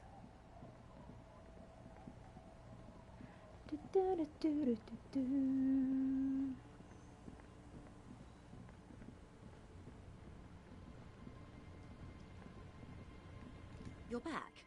Good. What can I help you with? Oh, so much. Until you come up with something at that intersection, I'm afraid I have little else to tell you. But I'll try. Wait, what? She simply nods. Yes, my eyes on the harbour have sent word to that effect. What have you discovered? We discovered enough to conclude for now. Yes. And... The lieutenant is about to interject. Cut him off. This decision should be yours. No, let Kim do something. He barely does anything. If there is an investigation, it will be part of an ongoing operation, subject to confidentiality. I am sure you understand. Of course, detectives. In any case, you've held up your end of our arrangement. I trust you with the rest. Now it's my turn. I wouldn't normally break protocol like this, but the situation demands it. If you don't solve this murder, I'm afraid we may have a bloodbath on our hands. The words bloodbath sound cold in her mouth. They taste of iron and strawberries. Why would you say that? Yes. I'm afraid this strike may descend into a small-scale civil war, with possible consequences for all of Rivershoal West. Since you are sharing land, this is also the RCM's worst-case scenario. Then we're on the same page, as grim as it may be. I've already heard of the connection between the lynching and the strike, but I need your testimony. I have an indirect role to play, I'm sad to say. My employer experienced a momentary lapse of faith in me. In that moment, they elected to deploy a private military contractor as an insurance measure. They called it my security detail. Do you need a security detail? Absolutely not. These mercenaries are muscle, pure and simple. They're meant to intimidate the Union into surrendering. Who are they, exactly? Crenell, an Oranese military company. As far as I know, 3 arrived in Martinez. They report to me sporadically, but they do not answer to me. To be frank, our relationship is deteriorating. They wear ceramic armor, have semi-automatic weapons, and years of combat experience. They also have trauma and stressor disorder, and no idea how to conduct themselves in an urban civilian environment. So, what happened? The story is, one of them, the Colonel, I don't know his real name, sexually assaulted a local woman while he was drunk and separated from his unit. This allowed some of the more militant Union members to subdue him. Okay. He was taken out behind the whirling in rags and lynched last Sunday night. What then? Nothing. Mr. Clare refuses to let me into the harbour. I have not been able to discuss this matter with anyone there. The remaining 2 Crenell contractors carry out their orders, for now. For now. It's a smokescreen. In secret, they are conducting an independent military tribunal into the lynching. Once this investigation is concluded, executions will follow. What is the nature of this so-called investigation? Whether to execute one, some, or all of the Union militants. It'll be all of them. The decision is already made. Ooh, that is not very disco. It is very far from disco. My only hope is that you provide a single, concrete suspect before the mercenaries indiscriminately pick theirs. Simply put, if you don't pin this on someone good, and do it fast, they will identify and execute everyone present at the lynching. This in turn will force the Union to respond. They would have to project strength and power. The Debardeurs have over 2,000 men. It will be 1,000 to 1. Have you ever seen a Hornet invade a beehive, Lieutenant? It's not pretty. These men work in tandem using semi- and fully automatic firearms. Their armor is virtually impenetrable to muzzle-loaded weapons, even yours. Most Union workers don't have guns at all. The muzzle loaders need to be reloaded after every 1 or 2 shots. The automatics every 1 or 2 minutes. As I said, a bloodbath. Maybe a good bloodletting is just what Martinez needs. Nope, that's not what I'm thinking.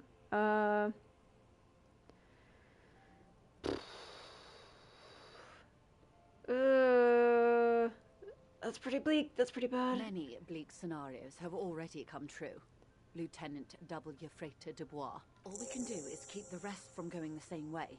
One single concrete suspect delivered into civil court, and I may be able to defuse this situation. Where are the remaining 2 mercs right now? They've gone to ground, as it were. I don't recommend seeking them out. For one, they're likely to be armed to the teeth. They don't have the same respect for the Revachol citizens' militia as I do. To put it bluntly, they think you're vigilantes. Ghetto savages. It will not be a fruitful meeting. Vigilantes. You're a professional officer of the only legitimate authority in Revachol. You should show those meatheads exactly how savage you really are. We still need to know where they are. You're likely to run into them eventually. When that happens, I'll be in a better position to mediate if I don't appear involved. Oh no. Oh no. This is so embarrassing. You have no idea. There's something wrong with your brain. Luckily, the lieutenant still has his. Ma'am, with all due respect, I've been around Martinez, and there's a giant hulk of a man in ill-fitting clothes at the harbor gates. Mr. Right to Work. His heart really isn't in it. Not a terribly good actor, that one. Still. And the other must be in one of the 4-story buildings overlooking the roundabout. He or she was reporting back to you while we were canvassing the lorry drivers. That would afford a good vantage point. Still, I hope you heed my advice. There's no need to kick the hornet's nest. Do you know about the colonel that was hanged? If you mean did I see him alive, yes. But I did not know him. His name was... Lely. His service name. A nom de guerre, most likely. He wouldn't divulge his full name. Only one of them did. A bad sign if there ever was one. Anything else you can tell us about him? He was 40. Or 50. It's hard to say which. He had a combat injury on his lower jaw. It made it difficult to estimate his age, or gauge his facial expressions. This matches the dental reconstruction we saw on the body, and Classier also mentioned it, I believe. What else? Nationality? Accent? He was, Occidental, I think. Light brown hair, a mixed accent, Oranese, or Messinian, maybe. His injury gave him an accent all his own. In a way, it was humanizing. He had to learn to speak through it. Through the injury. That's all I know, I guess. I only met him once. Must be hard to force your face to move in a new fashion. If you continue like this, you'll have an aneurysm. Then you'll have to.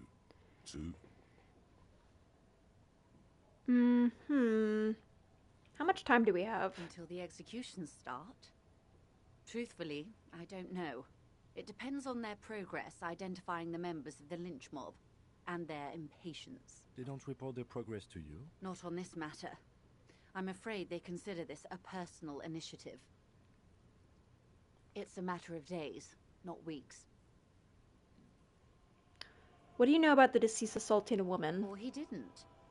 This is information passed on to me from some teenagers loitering around the canal. I cannot testify by it. Who did the passing? The remaining contractors. Their tribunal. It's what they believe. And the teenagers? That the man was killed because he assaulted a local woman. I've asked around a bit. This seems to be the accepted story around Martinez. This does not come as news to us, but still. To your knowledge, where did this assault take place, if you know? Last Sunday night, at the Whirling in Rags, the hostel by the gates. Supposedly, the colonel was drunk, maybe on narcotics too. Either way, he's alleged to have sexually assaulted a woman. Sometime later, a group of dock workers got their hands on him.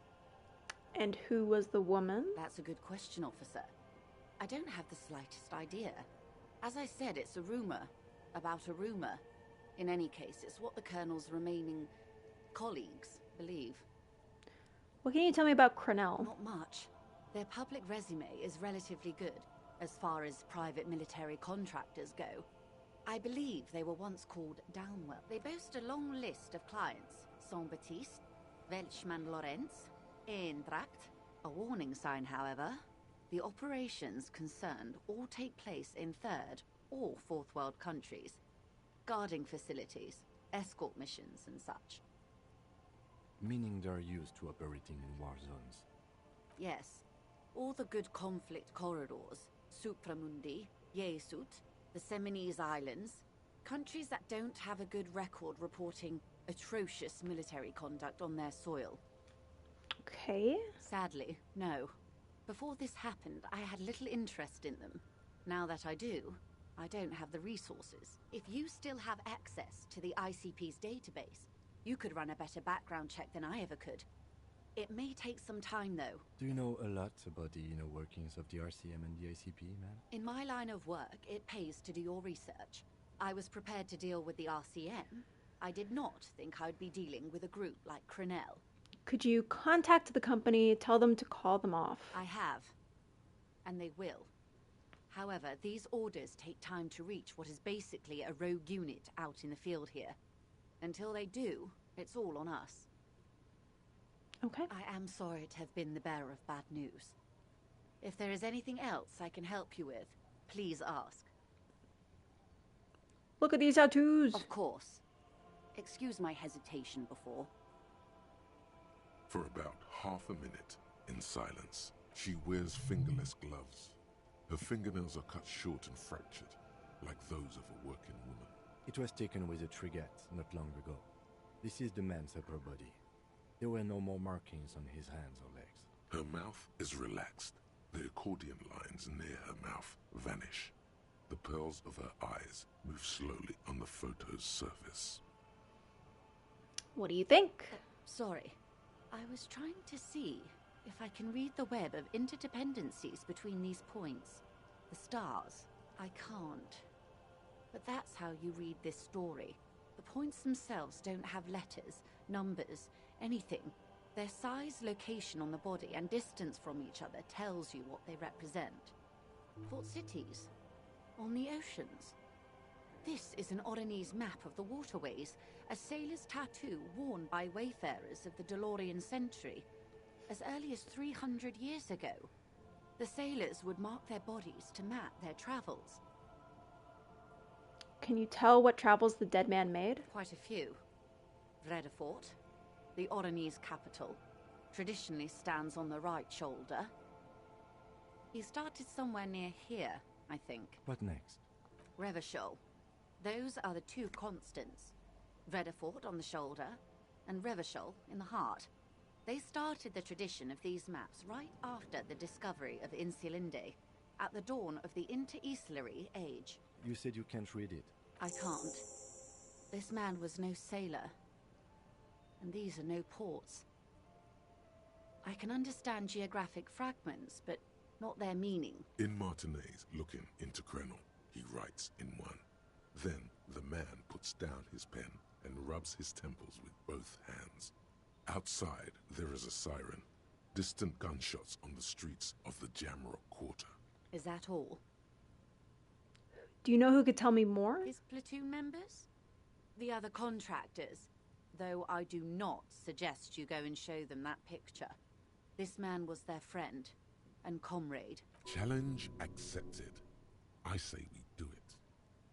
I just need that information. Do what you have to do, Detective Dubois. I don't think deciphering that tattoo should come before public security. But if you should wade into the mob to find out, I couldn't stop you. We will be careful, ma'am.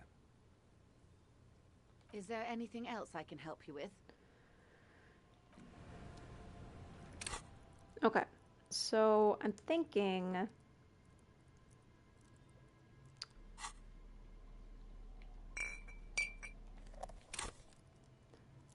Let's try one more time to convince her to give us the location of those other mercenaries.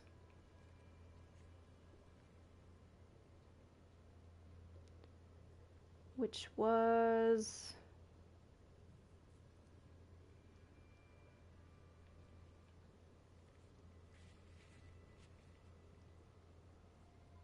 something we literally just did. Where's it at?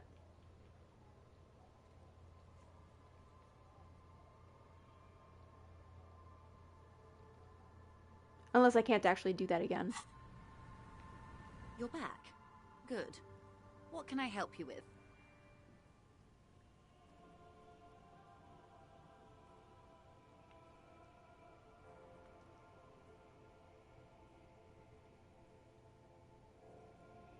Kim sorted it out. Did he? Was I not paying attention? That's entirely possible.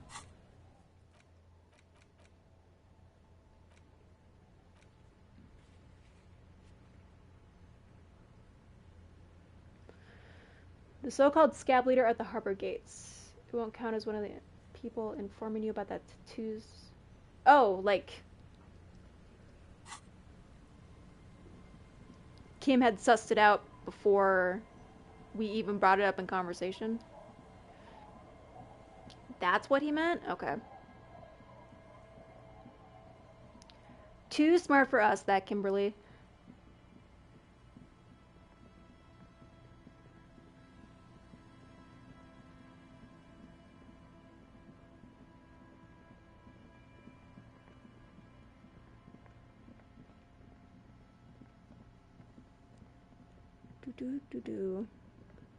Got about an hour left before Gun Lady meetup.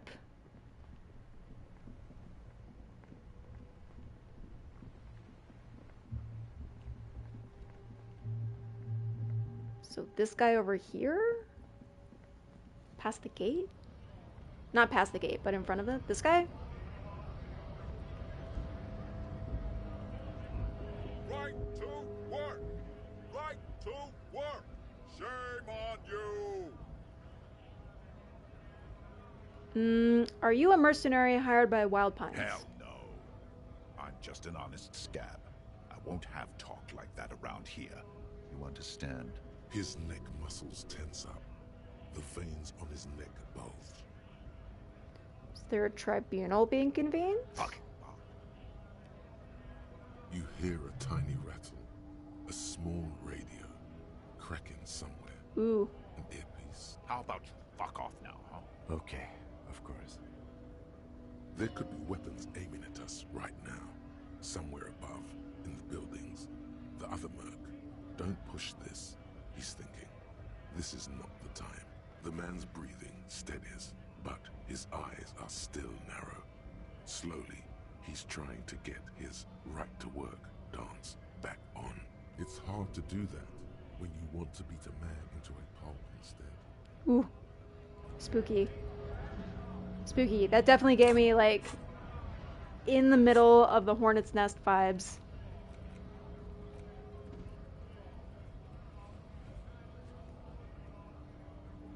But it could be interesting. This is a bad idea. This is just a bad idea all around. Right to work! Right to work! But we're just kind of a human bucket of bad ideas at this point. Don't think so. Suddenly, this feels like a really, really bad idea. Ooh.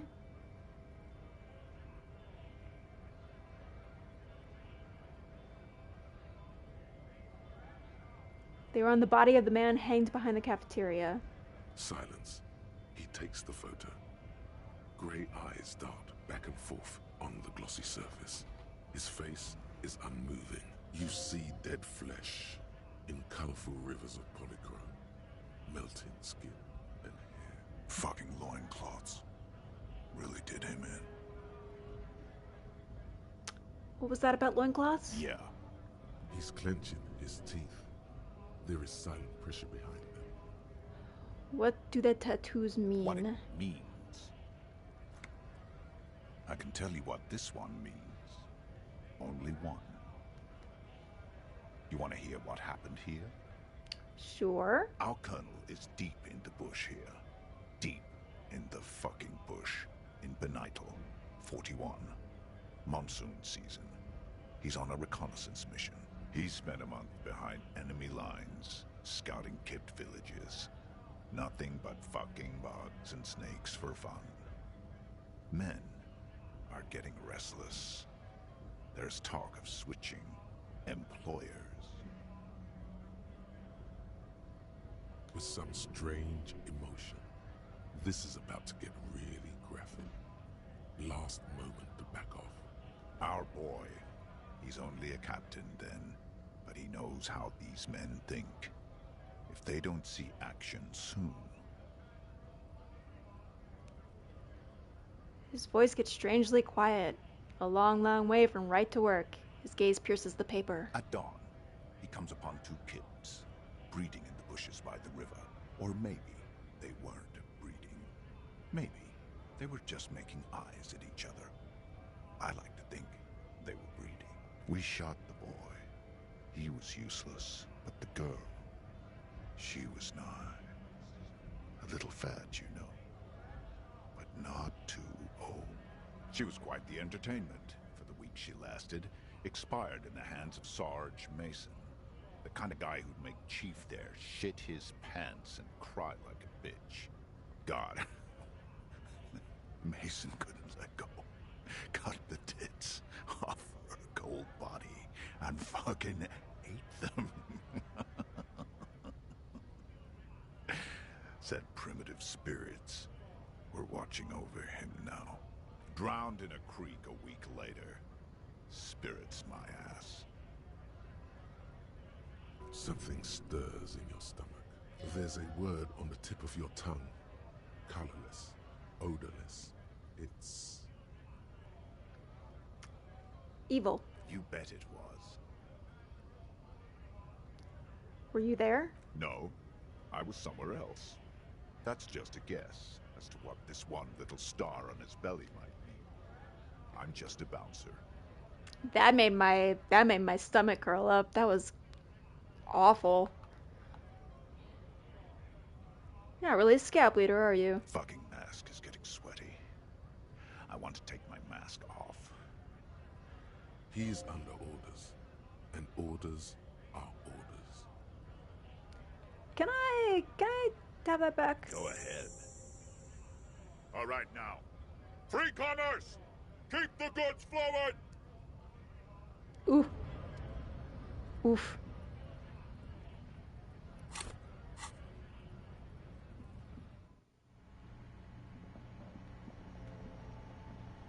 A small cabinet on the wall is filled with various medicine. Okay, here. I hope Saint Baptiste makes you feel... Okay, here. I hope...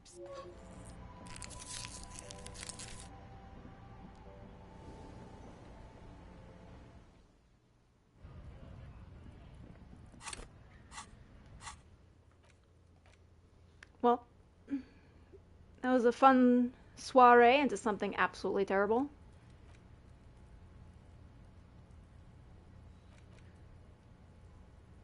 Where do we need to meet this person? Meet her near the old fish market at 2200.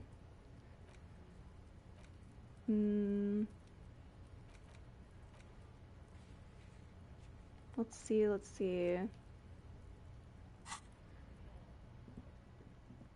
We still have a little time to kill. Let's talk to Titus again. Why the hell not?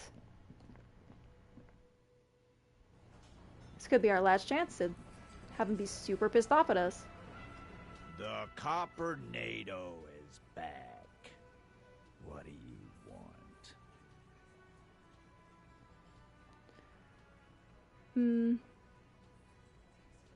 Ooh.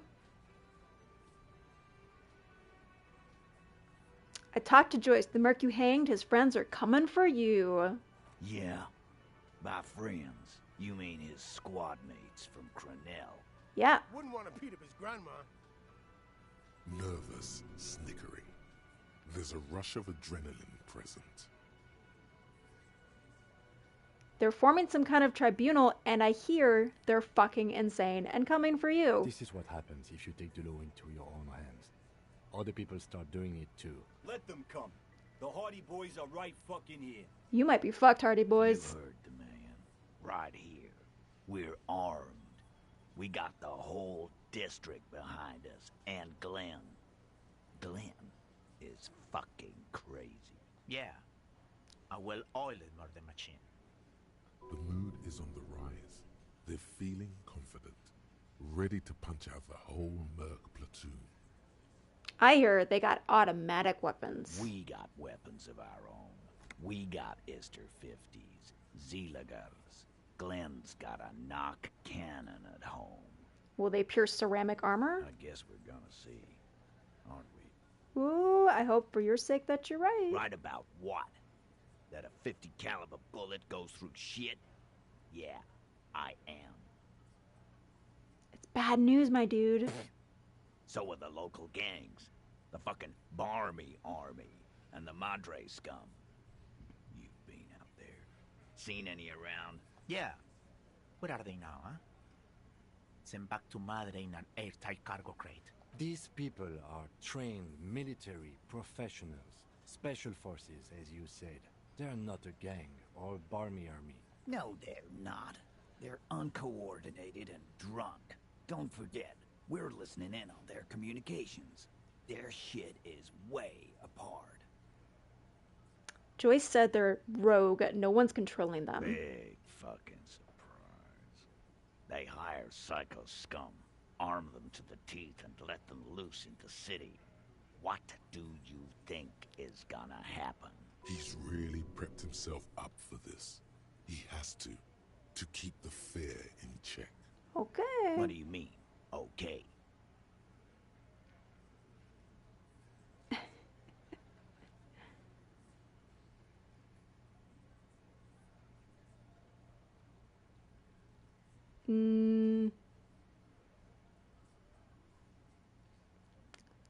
I think they're gonna wipe you out, Titus. I'm sorry. No, they won't. Get out of here with your negative energy. He really doesn't like you ruffling their feathers like that on what might be the eve of battle. All he means is that the situation is serious. No wonder you cops get shot to shit every day. Can't go to war with an attitude like that. Yeah. Let's just tell him about the drug trade. I don't know what's gonna come of that. Like hell you have. There is no local drug trade. This place is as clean as a rifle. Go back to Jamrock and ask the local junkies how clean your streets are in Precinct 41 kilos. They don't call it that. We'll do that. In the meantime, did you know that there's an abandoned lorry at the intersection that was used to move raw ingredients for drugs from Terminal B to Jamrock? We know Ruby was the driver. We know that's your affiliation with her. Detective, you want to deliver the coup de grâce? No local drug trade except for you. That's a mighty interesting theory. I guess that's what you would need to do, theoretically. A big, strong state-run monopoly would outcompete the runts on the street. Yeah, man. Theoretically, that's what you would do. To get rid of the gangs, the dealers, even some of the junkies. You would need good, trustworthy people to take their place, of course. Hardy men to run such a monopoly. For the good of the community, of course. Of course. Whatever helps you sleep at night. I know for a fact there's still plenty of drugs out there, though. No, there aren't. Some little shit and his dad are doing speed. Who fucking who? Stuff's probably from Jamrock. I keep finding drugs just laying around in all the nooks and crannies around here. Whatever you've seen is peanuts. Look at the big picture, man. The place is a paradise. And all thanks to Hardy Boys. Theoretically, of course. We're just talking politics here. My answer to your drug accusation is, how dare you? Go fuck yourself. And what about Ruby? You sure do love long walks through Theory Town, don't you? Well, I'm thirsty now. Thirsty for beer. Got any less theoretical questions, Carl? He doesn't let it show, but must be a little impressed. You've put a lot of things together, fast. I am mighty impressive. I wish more people would see it. Ooh, look at how tiny this list of things to do is. Okay, I think we got like a half hour left.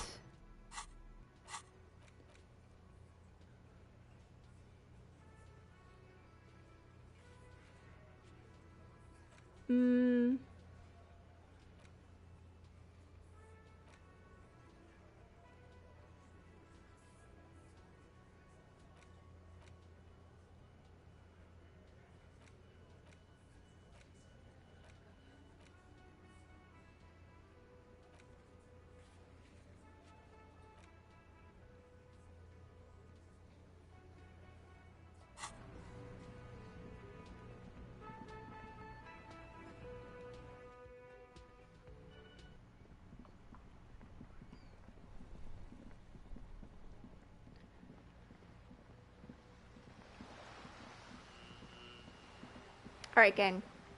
What should we do for the last half hour?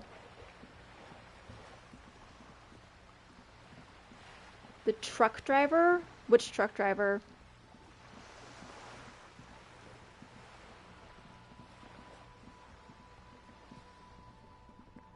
There are a few of them. You gotta be specific.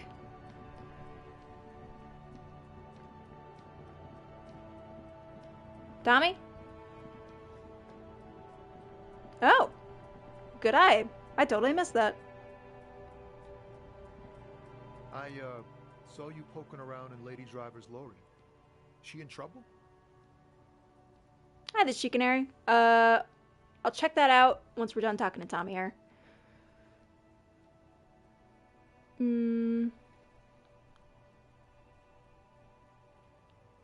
The racist told us it was there, we only searched it. Still better than me, I guess. Told you there's plenty of others who'd tell on her. But, is she in trouble? There's gonna be an investigation, probably. It's that bad. Man, what should I do? What should I do to help her? You probably shouldn't do anything, Tommy. I gotta be honest. Yeah, maybe I should just keep my head down and work on my rhymes while I can. Yeah. Good job. Good boy. What's the plan with the rhymes anyway? What's your dreams, Tommy? Oh, you know. Tommy Leham's gonna be a musician. Sprechgesang, but with beats. I've got a lot of free time on the road to hone my craft. Alright, I wish you luck. Yeah, you too. Be safe, detective. Final checks. Let's see. Yeah. So these are what we can do. And I think we have a couple skill points to burn. Basically, I'm thinking that once I get the gun, I'm just gonna go and do like the final confrontation. So if there's anything that anybody wants to see me do or experience, this is like the final knock, essentially. Because I'm cool with not doing absolutely everything.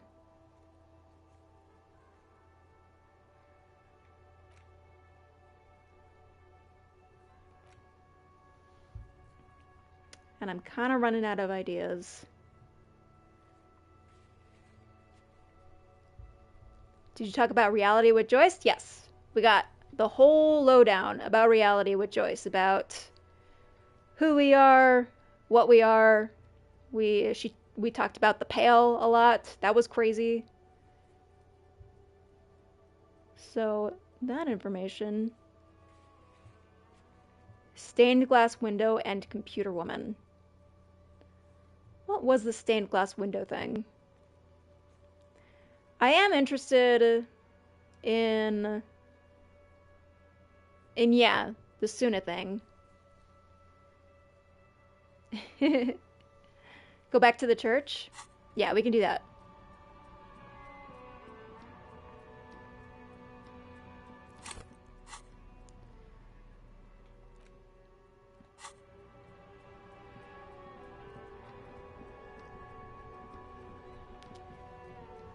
That was one of your favorite combos from the game? Well, I'm sorry you missed it. Yeah, it was very interesting shit.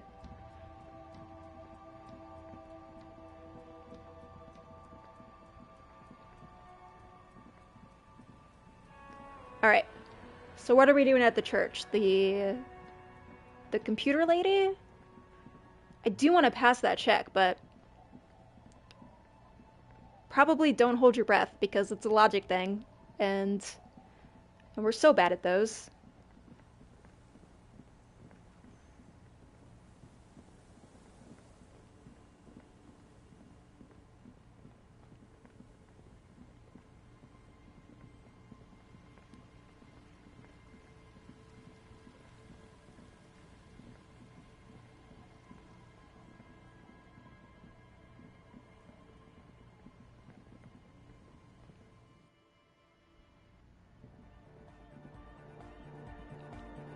You can just hang out in here for 30 minutes.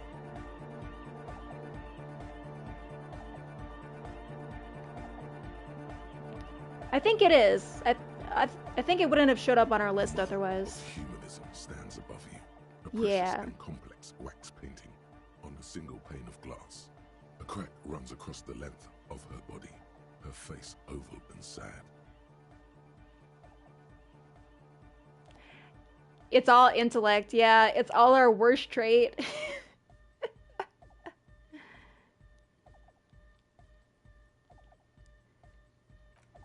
Alright, yep.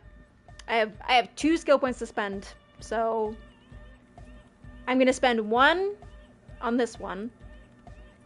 Yes, what is it? That's one I want to do. And then you guys can decide where the other one goes.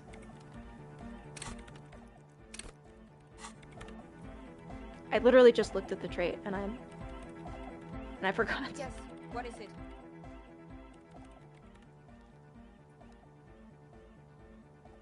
Use both of them to try the Sona questline? Okay.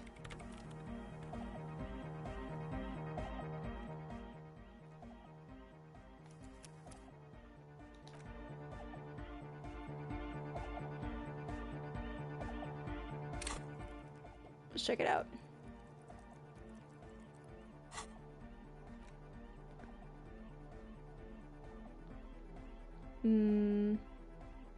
Yeah, we got cigarettes too. That gives me some logic. Yeah. We will. No worries.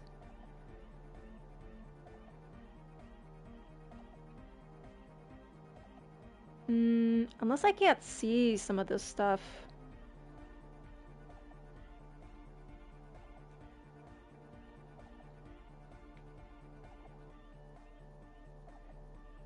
My camera, I think my camera is hiding some traits, so this is gonna look weird, but I promise it's necessary. That gives me logic. Wouldn't have seen that. That gives me logic. That gives me logic.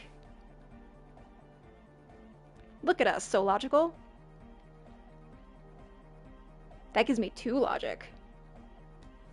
Switch that out.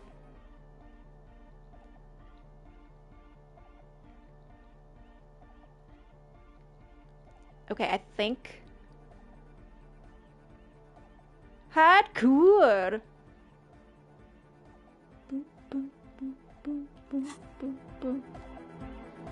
Alright. This is the most logical we've ever been in our entire lives.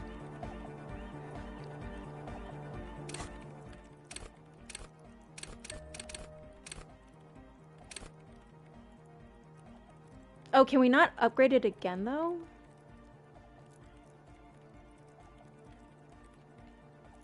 Is that the only one we can do?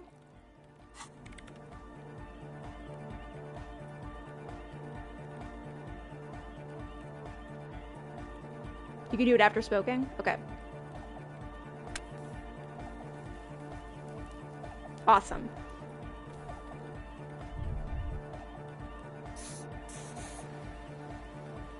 Yes, what is it? That's really good, actually. All right, Harrier, open your third eye. Form a theory on the 2mm hole of the world. All you hear is silence in your head. Okay, that didn't work. This didn't work. No need to panic, though.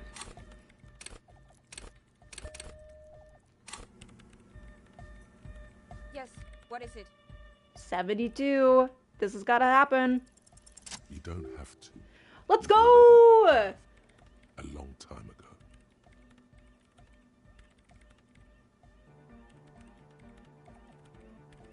How?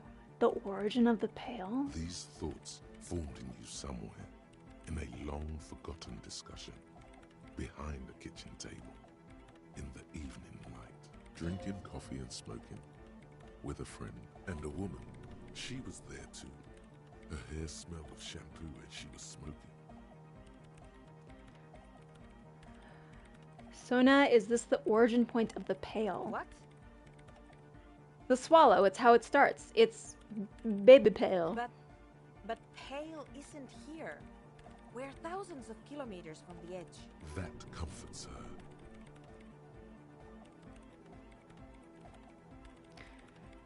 No, we're 20 meters from the very edge. She looks up into the darkness under the nave, then back at you.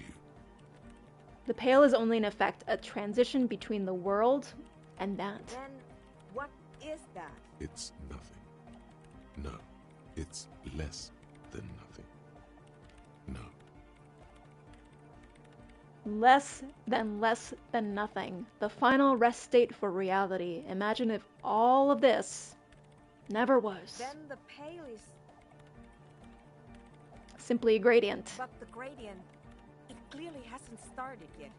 We're here, and the Pale is not. One day, when it's larger, it will be. I understand. A theory of the Pale where instead of an outer ocean, it metastasizes. Like a cancer or a mold. Erupting in points inside the world. And this is one of those places. According to this, how long? Until it starts swallowing, it's already started. It started with sound. And information. Causing data losses in the East Insulindian front. Have you considered why it's formed in a church? And also when or how it might start growing, or if it has other effects in addition to sound and data? An intellectual hunger fills her now, casting fear aside. I also have a question, since we are piling them on. How do you know this? I'm not doubting you. I'm simply curious as to how a detective of the RCM knows how to think this.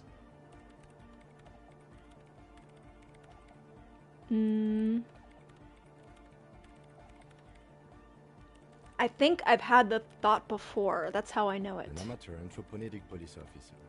I'd like to say I've heard stranger things, but I'm not sure. This is a hell of a guess, however. Well worded, I might add. Yes, it is very interesting. But I wouldn't say you know. This is a guess. One that's going to have to be proved by anthroponetic scientists. All the failed businesses in the doomed commercial area, all the failure in You Martinez. think the presence of that puncture has somehow influenced the outcome of events here? Even, say, software development? She already made up her mind when she heard it. Some kind of great and uncaring force had to play a part. Even the revolution. Even the revolution was defeated here. A kind of anthroponetic history. I told the producers we need to go and move to a normal office building with amenities. But no, the artists like the milieu, the writers like the history. I told them.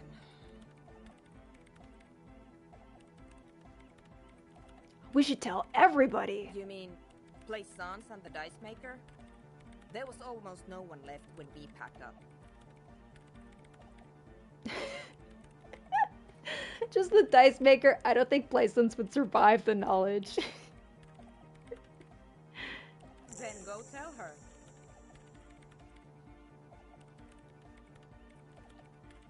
It didn't form in a church. The church formed around it. Mother of silence, baby. Of course! A pine wood sarcophagus. Or a containment facility of some kind. Built by the first settlers. Acting on an instinctual level, or religious practices we've long forgotten. I have considered the same. The bad news is, there were 7 pinewood churches built in the first decade of provincial settlement. Most of them were burnt down during the revolution, or repurposed before, during the suzerain. I'm not saying all of them have one in them, but... Some of them might. A black grain hanging in the air. One day all the world will be that. A 2mm hole. She falls silent. The wind blows in through the hole in the stained glass window. Cold and moist. I'm going to leave that out. But the rest? Some of this I can use to start to explain this to the rest of the team. Maybe I'll sound mad, but... Ma'am, you will certainly sound mad. One more thing. Maybe a club for anodic music isn't the worst thing you can erect around this particular point in space. Nah! Yeah! Yeah! Once the light is on in the universe, it will never go out! Thank you, Egghead. Let's leave it at that, shall we? We have an anthroponetic detection to perform in this district. So cool. Alright. That was totally worth it. Yes, what is it? Oh, do you know about Ruby? What? No, no one's suspicious around here. She has not seen her, sire. 'Tis true. Okay, yeah, I think we're good here. What other stuff have I done in the church? I've tried to dance so many times and it just doesn't come to me. And I think that's about it.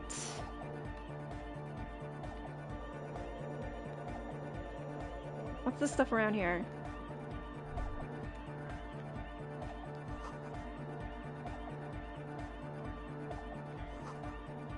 Distilled water.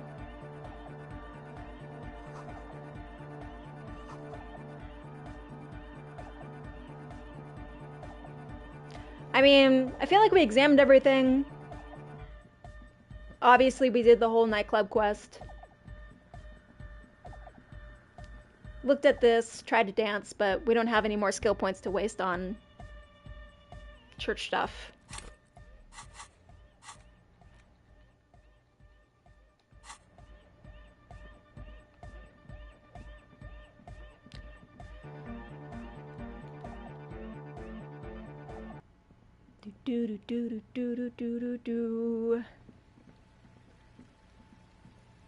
Let's go talk to the dice maker and come back here.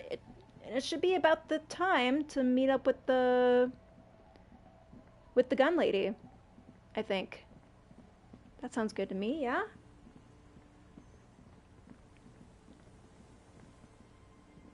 Oh, I don't know if you guys saw, but I did go back to Dice Lady and got my commission dice. Look at them. They're like little disco balls. They're beautiful. I love them so much.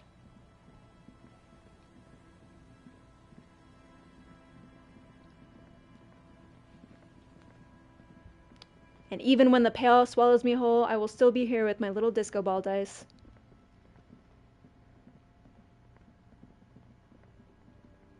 Dancing away. That stuff is terrifying. That sounds like the formation of a black hole, just like originating in the center of our universe, destined to swallow us whole one day. It's spooky.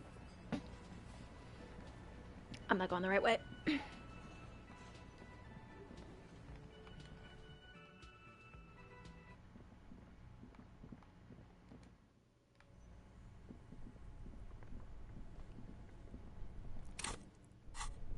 Someone needs to turn the lights on in this damn place.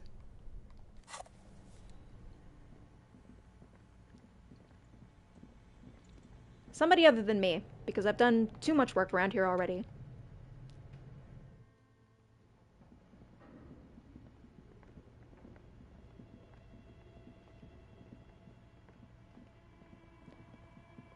Hello, hello. Oh, it's you again. Are you looking for a die?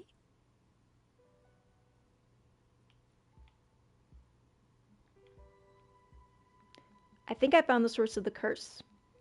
And you gotta hear it. I thought we agreed that the curse isn't real. About that. I'm listening. There's a 2mm hole in reality located in a church on the other side of the canal, and I think it may be related to the Pale. Excuse me? A 2mm hole in reality? This can't be true. You can go over there and see it for yourself. I'm afraid it is, man. Sona Lukanen killed the former lead programmer of Fortress Accident made the discovery. Sona is involved in this? So it's even worse than I thought. It's not just the commercial area that's cursed, it's the entire world. She looks outside the window where the night has fallen on the yard. I guess the least I can do is check up on Sona, see how she's doing. In any case, thank you for stopping by. It's good to have an answer, even if I can't claim to understand it fully. You are so welcome. Ooh, can we do that?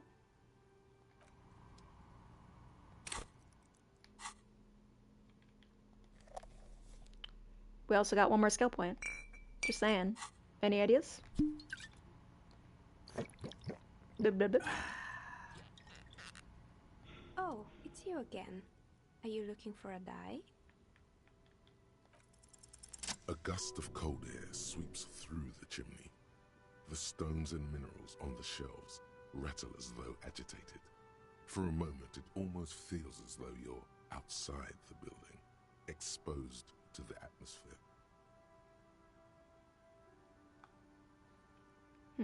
Let me tell you this theory of mine. Didn't we already talk about this?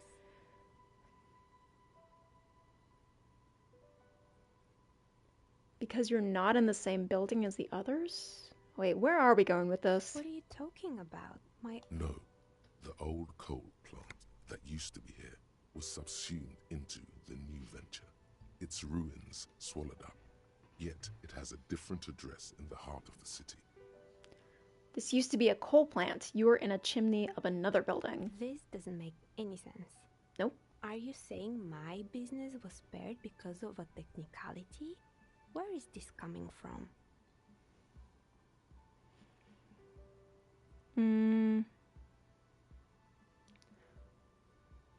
just saying, it's windy in here. You probably haven't properly... What? I have my ways. Unusual ways. And what?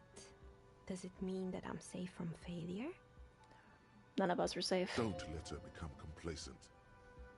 She starts laughing, her fingers trying to rub away the exhaustion from her face. Do you know what this is? She raises her hand to reveal a piece of metal shining on her index finger. Some kind of lucky charm? It's a mourning ring. I made this when my first company failed. It was a small jewelry shop right here in the East Delta Commerce Center, built with the little I inherited from my parents. I drove it into the ground within a year.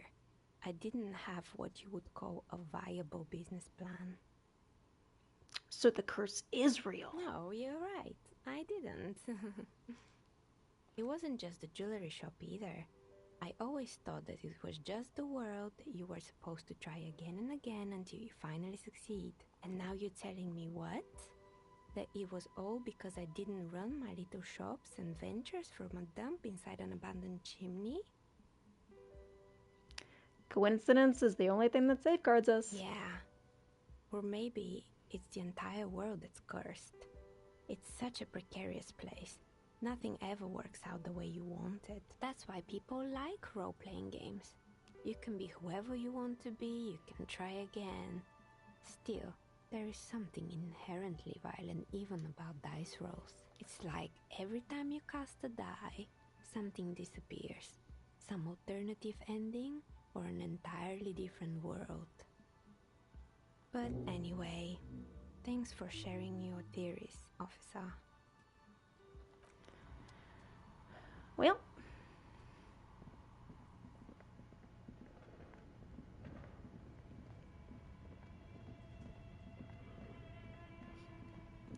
I'm glad we did that. I hope things work out for her. She's a sweetheart.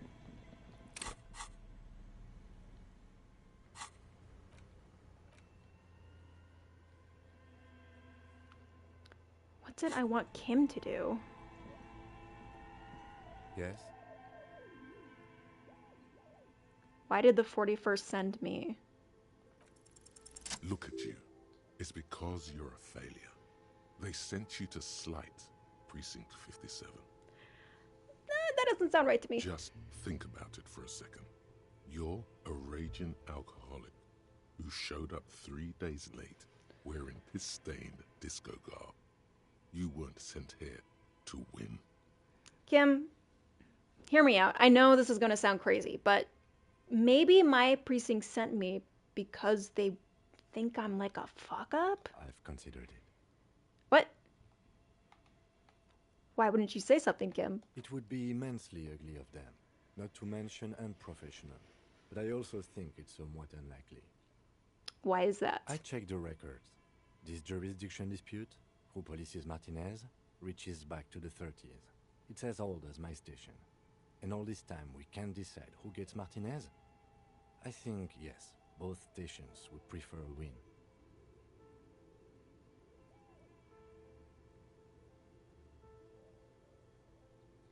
Do you really see me as a safe bet? Safe?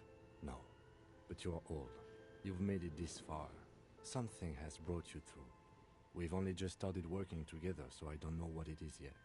But it's there. So no, I don't think they sent you as a joke. And even if they did, they are in for a surprise. Hell yeah.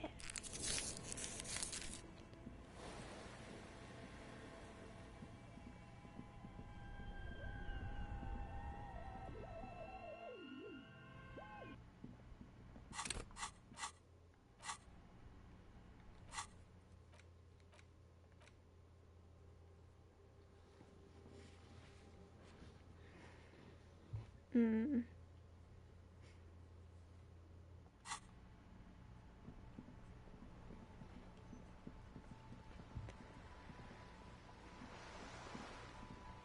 Okay.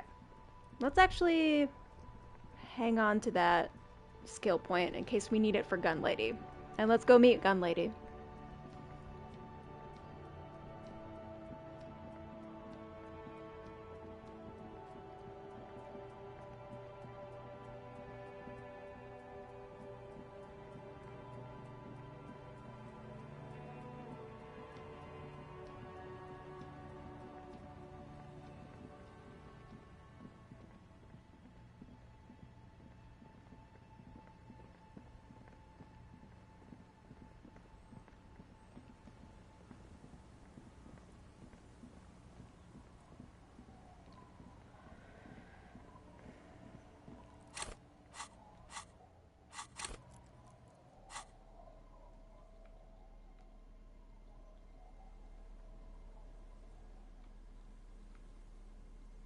got speed. Okay, I got all the things. So where is the... I guess it's still a couple minutes still, but where is the fishing market? Is it around here? Is this... This is it, right?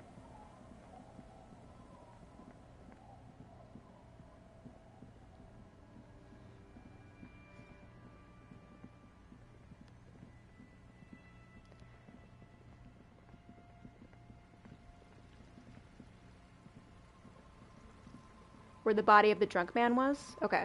Well, that's much further up then. Thanks for that. And it's still a couple minutes till.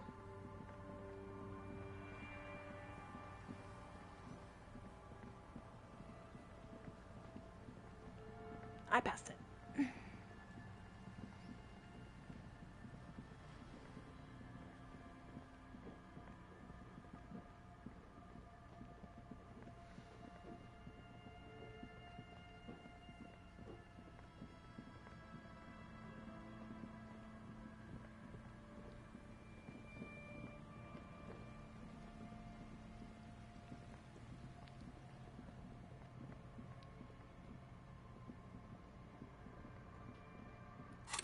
Maybe?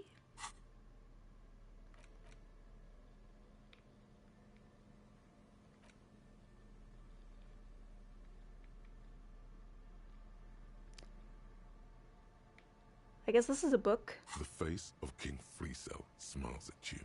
For some reason, the smile now strikes you as more forced than it did before.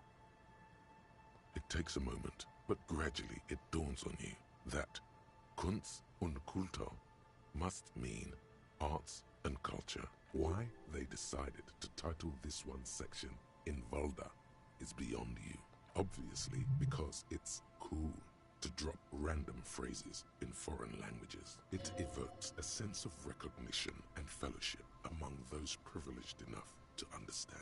As you leaf through this section, you come across several reviews of recent radio plays, as well as a brief artist spotlight featuring a local artist identified only as CS. The main feature, though, is a long essay titled Tip Top Tournée, a critical Mazovian perspective. Sounds boring. You flip back to the front of the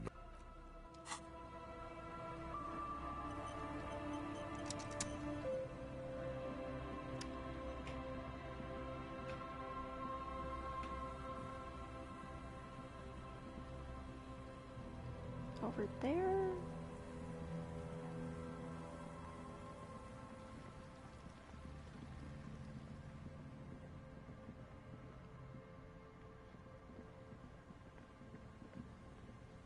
Oh boy. Just bear with me while I find it.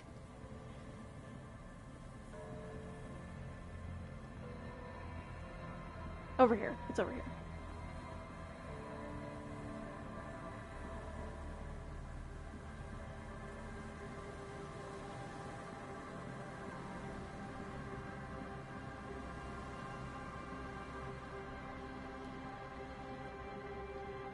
Nobody is here.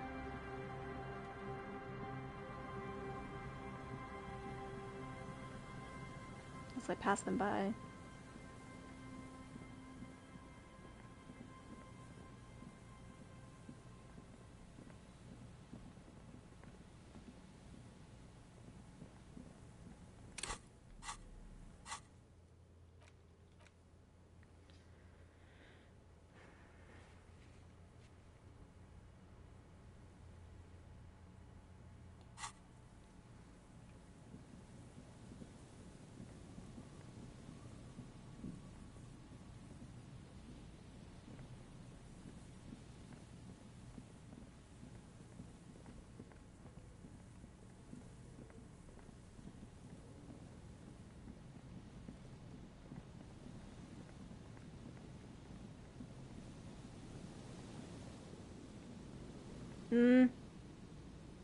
There's some tear, an empty cigarette package, and a crumpled kebab wrapper in the trash bin.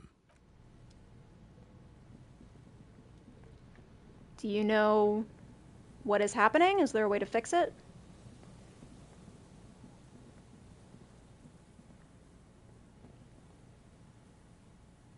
Get it fixed by loading the game. Let's try it out.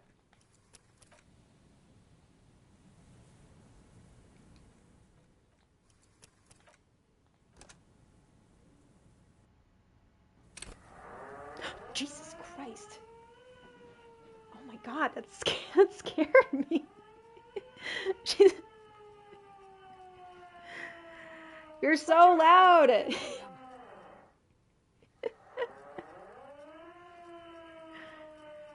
me your hands. This is the pigs. Show me your hands. Right now. Show me your hands. Right now. How did she even set this up? Scavenged, battery-powered police lights protrude from her back. The flickering light show reveals a gun in her shaking hand.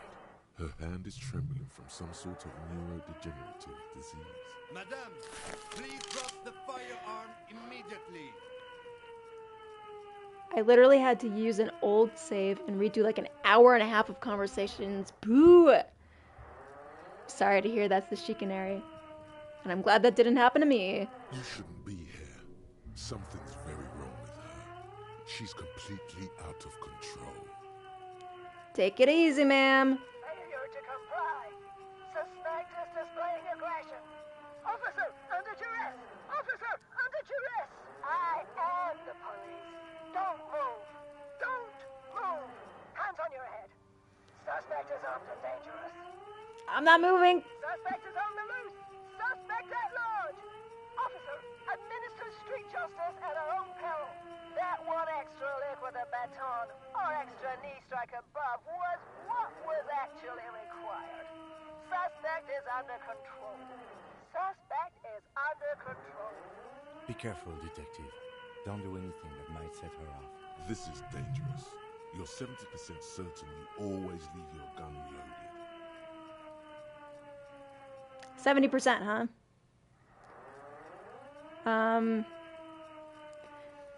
We can solve this peacefully. Please just lower the weapon. Ma'am, please. We want to help you, but you need to lower that weapon. Let's just talk, okay? Disturbance reported. Authorized deadly force. Sector, take the shot. Big red key. Big red key. Ooh, this is scary. 1 second, please. You can't leave. A delirious civilian is pointing firearm at us. Your We're not- firearm. we're not gonna- to solve this. We're not gonna leave. I just need enough time to get high, to like boost. Officer, there is no way I'm leaving it like this. Okay, fine. The lieutenant nods. His eyes stay on the swaying firearm. Let's do it. Let's just fucking go. First try. She's frantic, confused, teetering under all that gear. There's an opening if you just move fast enough. If not, the lieutenant's got her in his sights. Host almighty, don't count on that. You saw the binoclard can't shoot for shit. Go for it. Suicide by cop. Split-second decision. Eat lead, scumbag. God, I almost blew her head off.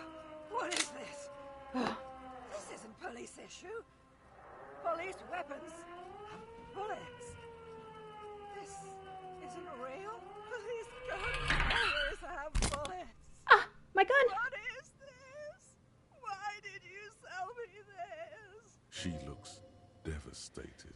Holy God, we almost died. Grab the gun right now.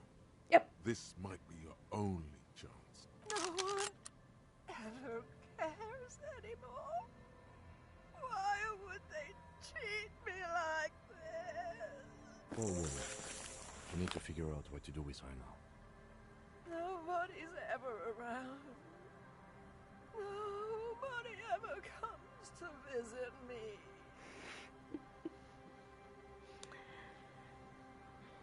Probably because you try to shoot them. What the hell is happening to her? She's in a stupor. I've seen this before. God knows for how long. Could be days when they get like this. Okay. I've had disturbances similar to this before. Many cause, but never this bad. There. Her scratched skin is warm to the touch, but the person inside doesn't even know you're there. Should we arrest her? I don't think there's any need for that. In her current state, and without a gun, she isn't really a threat to anyone. We could let Titus know. This is a perfect problem for the local peacekeepers to handle. They might even know her family. Yeah, we can give it to Titus. Then we can ask him once we get back to the whirling. But we have to hurry, because it's late, and they might have already gone home. But I think we're done here for now. Let's head out. This is done. Please, leave the radio on. Reflex to what? Being left alone. She stands motionless. Just a heap of clothes and fleshes now. Maybe if you search her once more.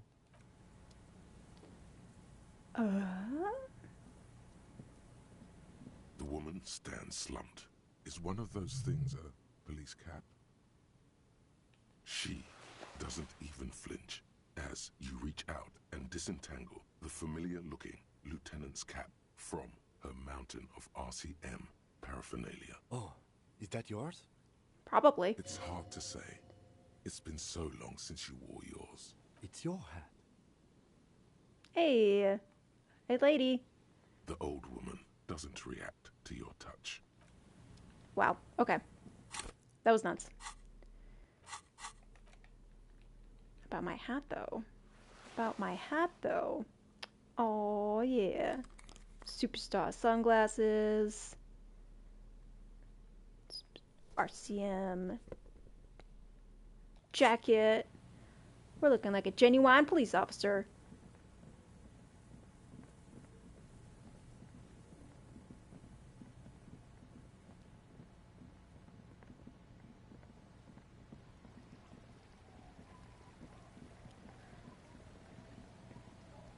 I didn't realize it gets so dark out here. Kim, get out of my way. I swear to God.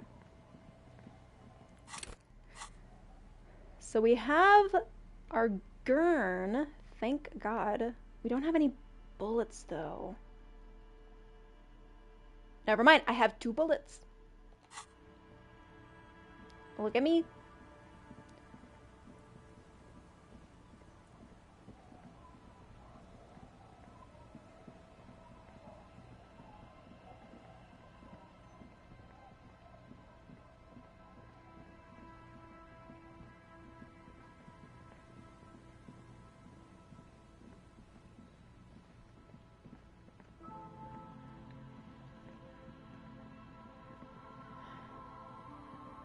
Oh, please let the Hardy Boys still be there.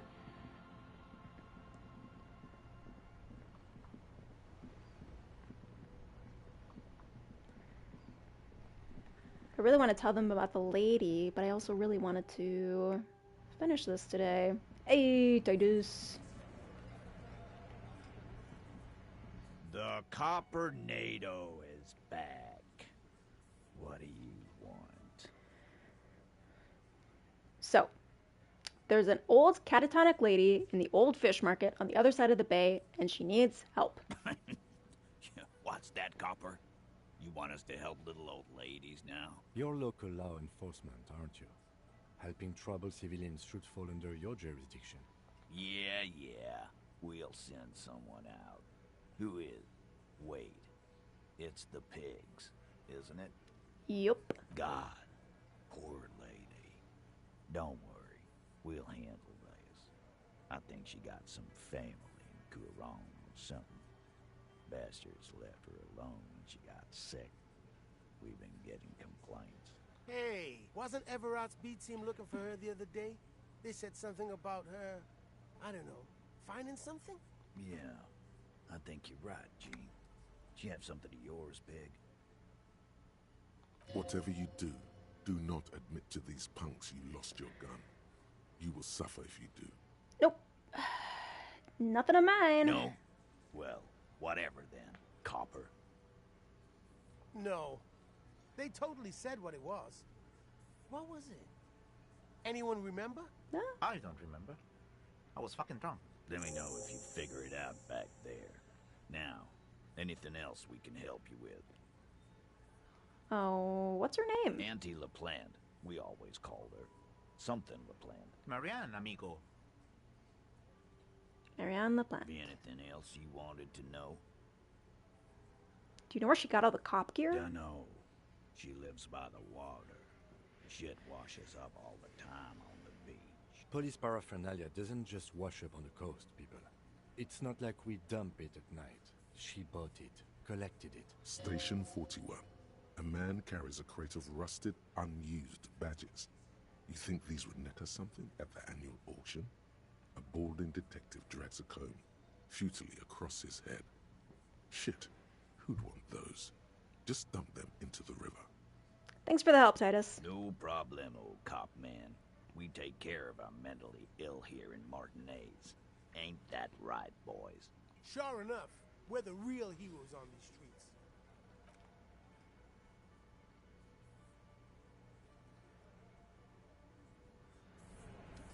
Okay.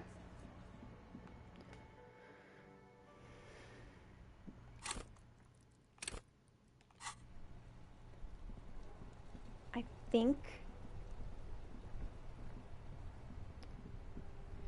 that we are ready for the final confrontation.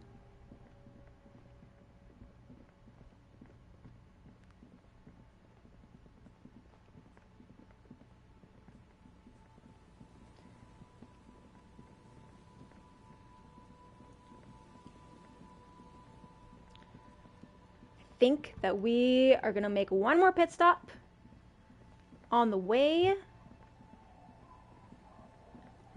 but then we're gonna see what we can do, what this all will finally lead to.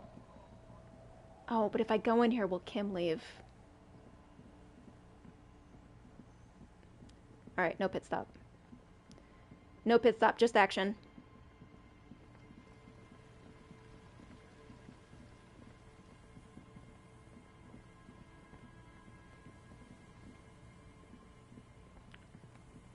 And the entrance was around here somewhere. There we go.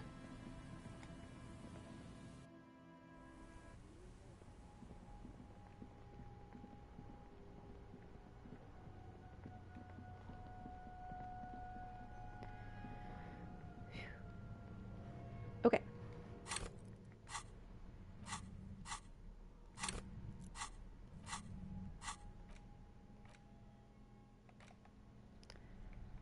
We got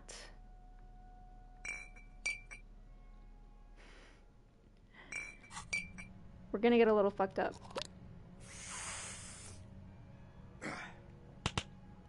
Just for the hell of it.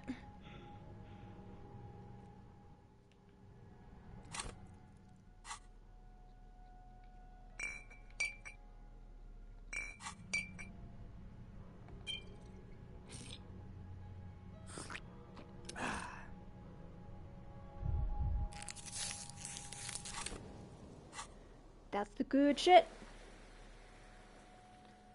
And then we're going in with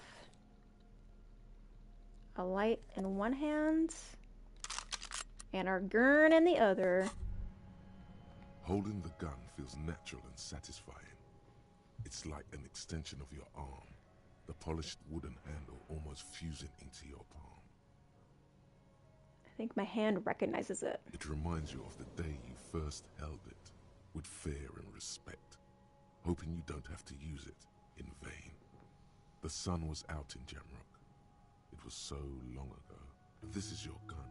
It's more of a symbol than anything else, because there is always a rational, sensible, reasonable solution to every situation. Sheathe it and know you have the moral high ground. We fucking got this.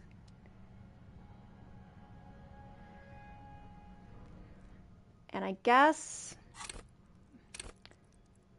I'll put my skill point in authority. Why not? This is the pinnacle. The final countdown. This stream has been going on for a really long time. I did not plan that, but just knowing how close we are to the end, I got like a second wind, I guess. I don't know.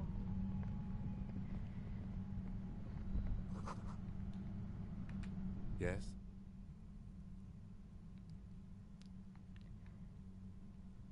Yeah, what's up, this Canary? What do you want to see? In my task thing?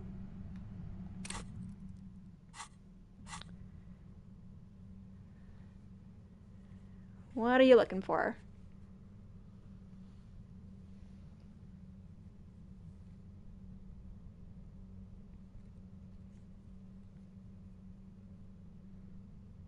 That's the one.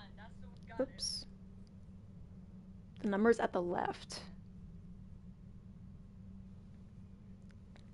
If my face is blocking the way, I can get rid of that.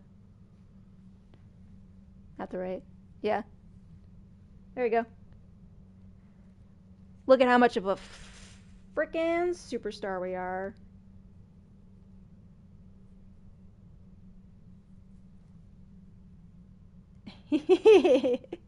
You know it, baby.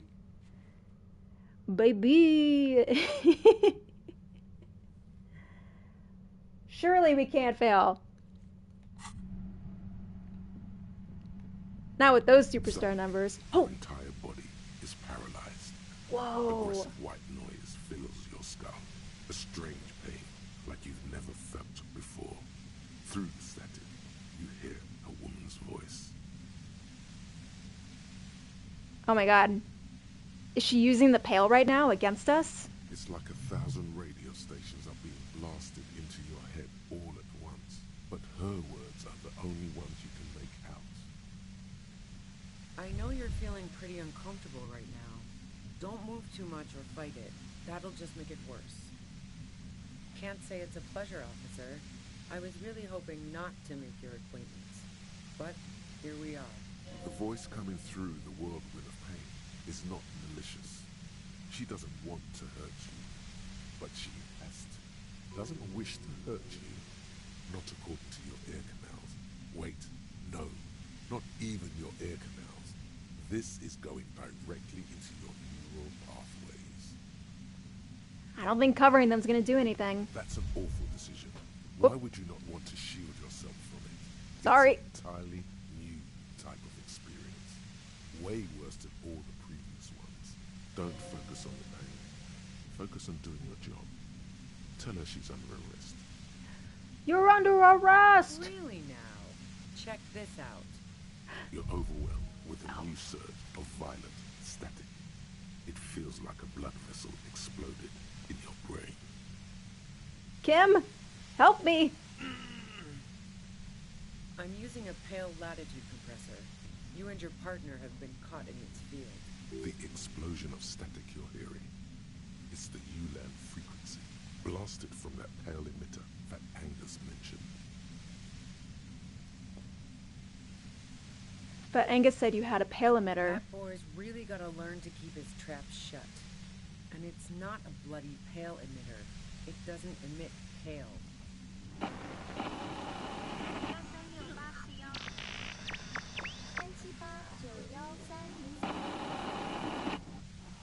Right behind you, Whoops. officer. Check on Kim. A pale latitude compressor is used to sort of make the pale more manageable. With a lot of these, you can force a radio signal grid on the pale, literally crunch the distance across it. Signals are relayed across a series of repeater stations fixed to buoys. Not a fun job manning those stations. All alone out there in the pale, people lose their minds in just a few years. So, what we are experiencing is a concentration of radio waves. Precisely. This is an industrial strength paraboloid. It's meant for forcing dimensions on something that doesn't have them. Needless to say, the frequencies used are out of this world. Yeah, no shit. At the upper limit is the large prime number generator station. It's used specifically for pale latitude compression. That's why you may be hearing some numbers.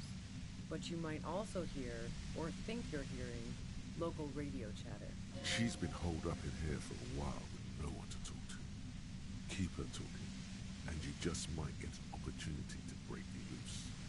Have you experienced this yourself? It's terrible. Yeah, I stuck my head in there before using it on you.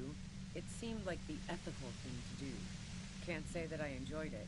The field was weaker, but I can imagine what you're going through. How did you get your hands on this thing? I built it myself. That's illegal. I'm guessing it's patented. But we are beyond that, aren't we? A little bit, Kim. Oh, yeah. Way beyond. Oh, God. This is all great, but we need to talk about the man who was killed. Yeah, let's not talk about that shit. You were hunting me and fell into my trap instead. That's all there is to say about it. Will I stay like this forever? No. Once I shut down the compressor, the pain will end. It may take a few minutes for you to steady yourself, though. It's a bit like waking out of a very confusing dream.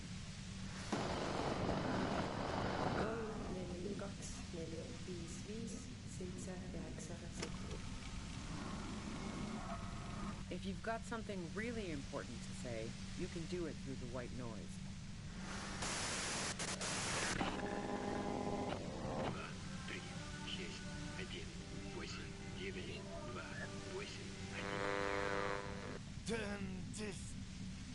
God damn it. Fine. If you really want to talk, I can dial it down. I've also got a gun, by the way. Yeah, me too. The gun she's carrying is a two-barreled front loader, not like the murder weapon. Well, it doesn't feel much better, but you can form sentences now. Thinking doesn't seem to hurt as much. Just keep her talking, and you'll get through this. Boo. How did you know we were coming? I heard you in the passages, and I've been preparing for quite a while. By hiding bullets under the floorboards? So you found my shack, huh? I'm not surprised. Her tone is bitter. She thinks she's been betrayed. Why hide the bullet? This could have turned out pretty bad for me if you hadn't walked right into 25 bands of ultra-high frequencies. It was dark in the shack. The waves outside had calmed down. She looked at the loaded gun. Then she cracked the barrel open and took the bullet out. Not today. No, I didn't do it. I only helped stage the lynching, though I doubt that makes much of a difference to you. So she says she didn't do it, and she doesn't trust you. Is it you specifically, or the citizens' militia that she distrusts? Who ratted me out, by the way? Was it Titus? No, he wouldn't have broken first. Classy. Oh, I knew the kitten had claws, but not like this. But she couldn't have known I was on the coast. How did you find me? Titus told me it took some convincing. Oh, fuck. Took some convincing my ass. Those guys liked me, I know it. This is what happens to people whom people like. A dull despair is creeping into her voice. How the fuck do the rest of you get by?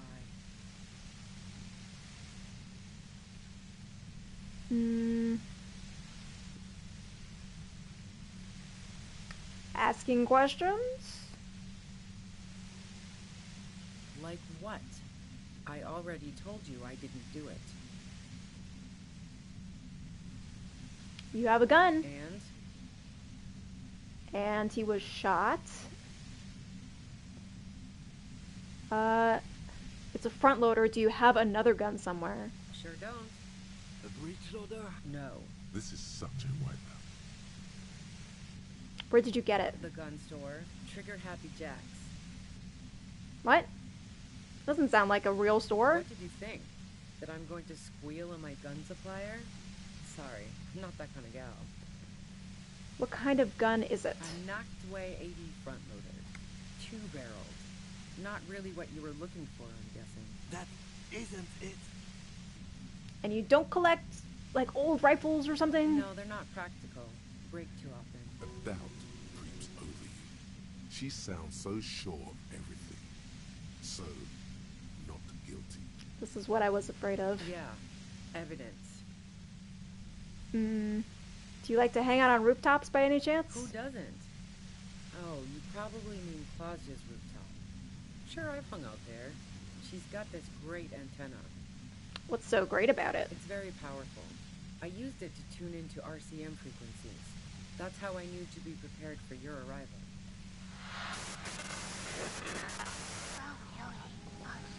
And that's the only reason? The view's pretty bomb, too. But you might say the antenna was the main attraction there, yeah. Along with Claudia. So you're sure you didn't shoot the merc from the roof? Yes, I'm sure. In fact, the shot couldn't have possibly come from the roof. Otherwise, we would have heard it downstairs. No one mentioned hearing any shots. And a rifle like the one used would have been loud. She's right. I don't think the shot came from the roof.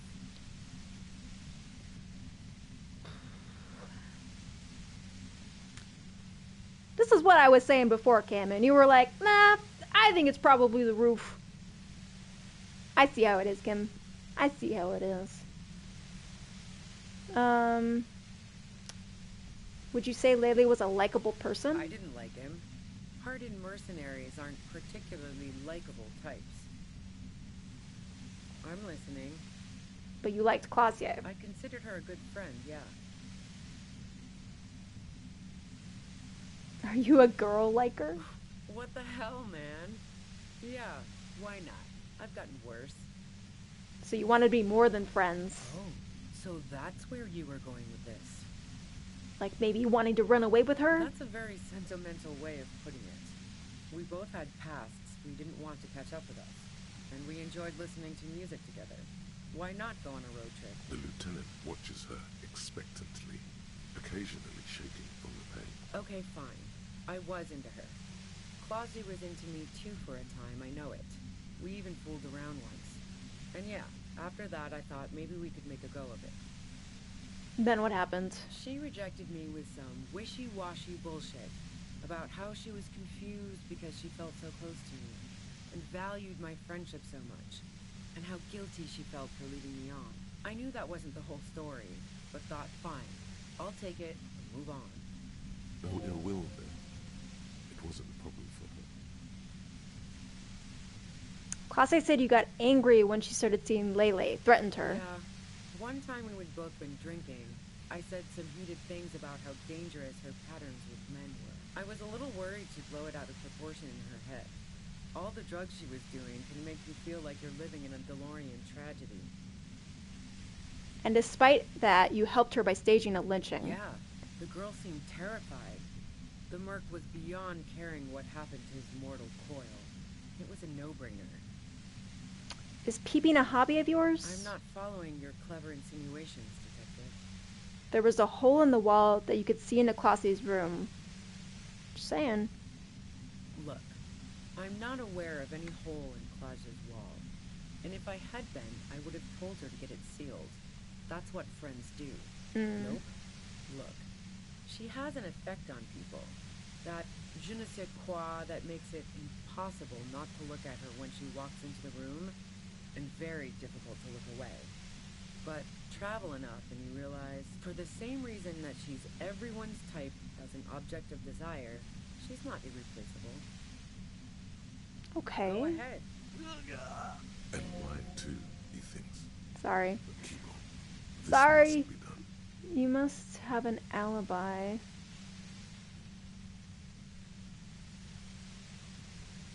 Do you have an alibi for when Lele was shot? Man, I was with the boys the whole night. I hope they at least bothered to impress that upon me. Oh god, how much time was missing? 15 minutes, I think? Yeah, and I'm sure they also made some funny remarks about it. They always do. I've driven a lot of long haul and chugged a lot of beer, man. Can't do either without some power of mind over bladder.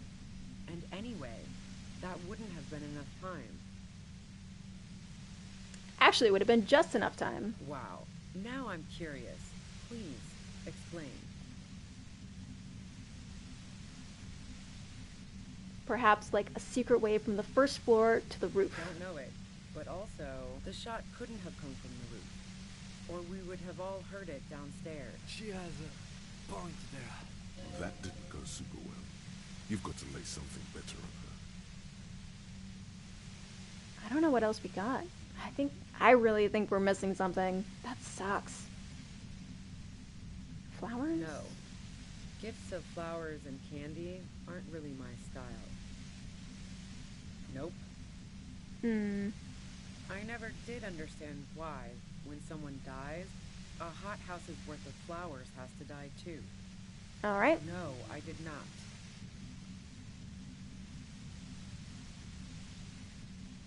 Sure, mention the drugs, why not? So, Heart of Gold Tommy fucked me over too. Never trust a musician. Don't you dare slander Tommy's name. That really comes as a blow to her. Okay, great. You got into my lorry on your own. What now? You're going to arrest me for drug trafficking? Probably. Beneath it, she's relieved Tommy didn't betray her. You had a financial incentive to kill Merc. Man, it's to get away from all that murderous shit that I left Jamrock, my previous employer, for the union. I got lucky being a dispatcher. Never had to do any of the really dirty work myself. This gun has only been used for self-defense against serious scum. There. It's going to be easier to reach the machine now. But you're threatening us with it. Based on what I've heard about you, you are serious scum. How dare you? There's a sinister note in her voice. Even with the gun in the compressor, she's afraid of you. Yeah? More questions before doing anything. More? What else can we ask? Who killed the Merc if it wasn't you? How should I know? As I keep saying, he already had a bullet in his head when I got to him, and there hasn't been any useful gossip over the radio. Those rings around her eyes, her tired voice. She's been staying up late, listening in on the conversations crisscrossing Martinez. Police radio? You've been following the case? Who hasn't? You know, I can still see him there, in Claus's room, lying on his side. He was still warm, but the bluish light coming through the broken window made him look as though he'd been dead for a good long while. Claudia didn't want to turn the lamp on. She was afraid of another shot. So tell me your version. She eyes you warily, as though gauging your sincerity. She's refusing to adopt the demeanor of a cornered animal, a leader with no one to lead. She still wants to retain some control of the situation. It's okay. We just want to... All right, don't kill yourself over it. I was shooting the shit with Hardy and the boys over a few beers, like always. Then Klasia comes in, all pale and shuddering. She sits down with a drink, trying to steady her nerves. So I grab a seat next to her. Did she seem high to you? Oh yeah, super. But I didn't think too much of it at first. I'd seen her party hard before. This woman has seen people OD. Klasia wasn't quite there yet. So why worry? Claudia said you knew something was wrong immediately. No, I really didn't. She's not that easy to read. I just assumed she'd done too much blow.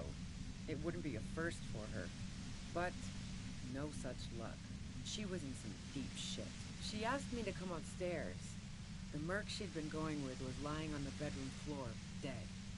I knew she couldn't get the authorities involved, so yeah. You made it look like he'd been hanged. Claudia said you seemed to have a plan prepared. What? No. Faking a lynching was her idea. She looks shaken. She wasn't surprised to be ratted out, but framed. Her idea. Yeah, in cold blood. It really surprised me how quickly she was able to get a hold of herself once we got up there. It was like she was another person. The party girl was gone. She asked me to help her drag him into the shower so she could wind the shower head around his neck. To fake lividity. Then she dressed him while I went to get the Hardy boys. Klasia knew exactly what she was doing. You can't remain calm under pressure otherwise. Huh. Yeah. I wasn't sure whether to admire her or be disturbed. Do you think she killed Laylee? As I keep telling you cops, we didn't hear anything downstairs. No gunshot, nothing. But even if this is true, weren't you worried this lynching might lead to... War? The thought crossed my mind. But the mercenary's death was going to have repercussions either way. Although the way things are going, fuck it. I'm not responsible for these people after what they did to me. Her grip on the gun is tight, her arms toned, her posture solid. Martinez lost a valiant defender. If you didn't kill him, then why are you hiding? I saw you roll into town. I wasn't about to stick around for questioning by a goddamn La Puta Madre agent. That strange, distant fear is getting close now. It's a fear of yourself. A La Puta Madre incident. Yes. Agent. You. Everyone says you're his peon. His human can opener. Through the sudden sharp pain in your head, you hear the lieutenant mumble something. Fucking hell. And why me? You hear through the white noise. It's especially bad suddenly. Felt like a vein exploded. How? Who says that? Everyone in Jamrock. The cops, the criminals. Why do you think I'm holed up in here with a goddamn death ray waiting for you? If she knows that about you, she must know your real name too. I know my real name. Harry Dubois. Yeah. One corrupt motherfucker with the disco pants and a funny tie. Agent to La Puta Madre. What? That's nuts. Did someone mention a fucked up tie? I call bullshit! You're too crazy to be corrupt! So she knows your name. That doesn't mean you're on the tape. Criminals make up bogeyman stories about cops all the time. I don't know. Sounds pretty convincing to me. I've heard of La Puta Madre. He's dangerous, right? Is that a joke or a threat? I'm guessing both. No, that was a real question. Yeah, sure. She doesn't believe you. I'm sure La Puta Madre himself will explain it all to you soon enough. What did you do to this Madre anyway? You've been to my lorry. You think the biggest player in Jamrock appreciates competition? And now I have Harry Can Opener in my lair. Fucking Titus. I thought we had an agreement, she thinks. This was not supposed to happen. She's not going to change her mind that easily. She still perceives you as a threat. Do you know about the bunker next door? What bunker? The communist hideout? Don't know anything about it. No one's been around since I set up camp. But I'm sure I'm not the first vagabond to... Ooh, okay, we gotta get out of this thing. Keep calm. Breathe in. After the pain recedes, it's a little clearer.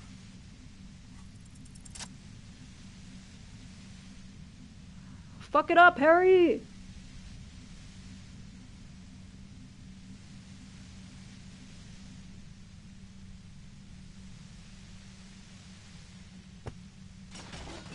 You did it. That's my guy. The compressor lies broken on its side. 2 6s. You see that? Again. It still hurts like hell, but...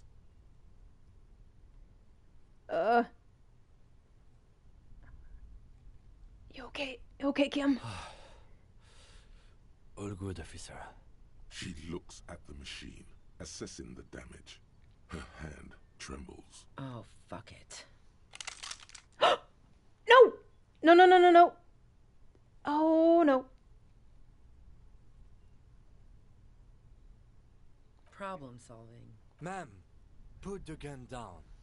That's not the solution to your problems. Oh, yes it is. Oh, no. You should know the words to say. You've been here yourself. So why is it not coming to you? Why am I just standing there? Because you've been going around pointing a gun at yourself, trying to answer the same question in vain. Her finger squeezes the trigger now. No, wait. Finally, it comes to you. A way to connect with her.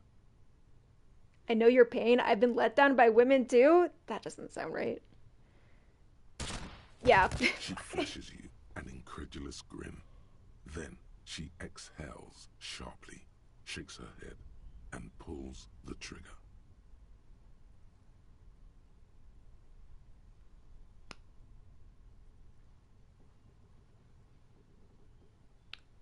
Fuck. You watch as her brains trickle out through her neon hair. Fuck.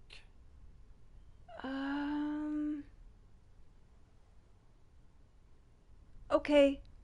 Okay. Okay. We clean up. It may take days for processing to pick up her body. We need to move it somewhere. That tent there.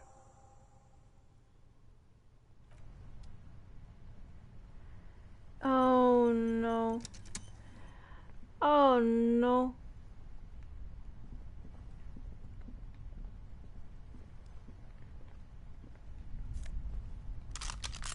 Take a gun. Oh no.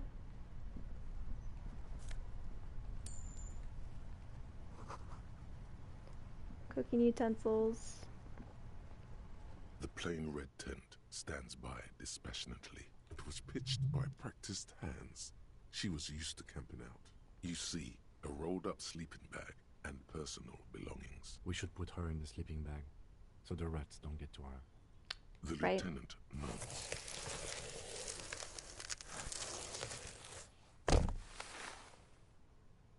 There she lies, cocooned in the sleeping bag, surrounded by empty cigarette packs, books, and half-read magazines. Magazines? You should look through them.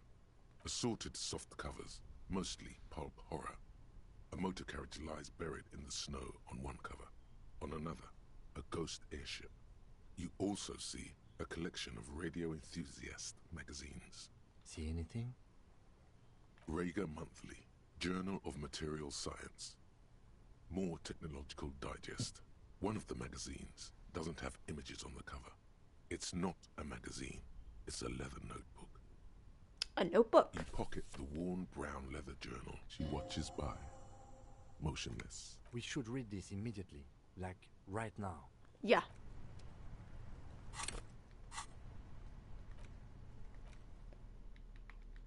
A thick journal.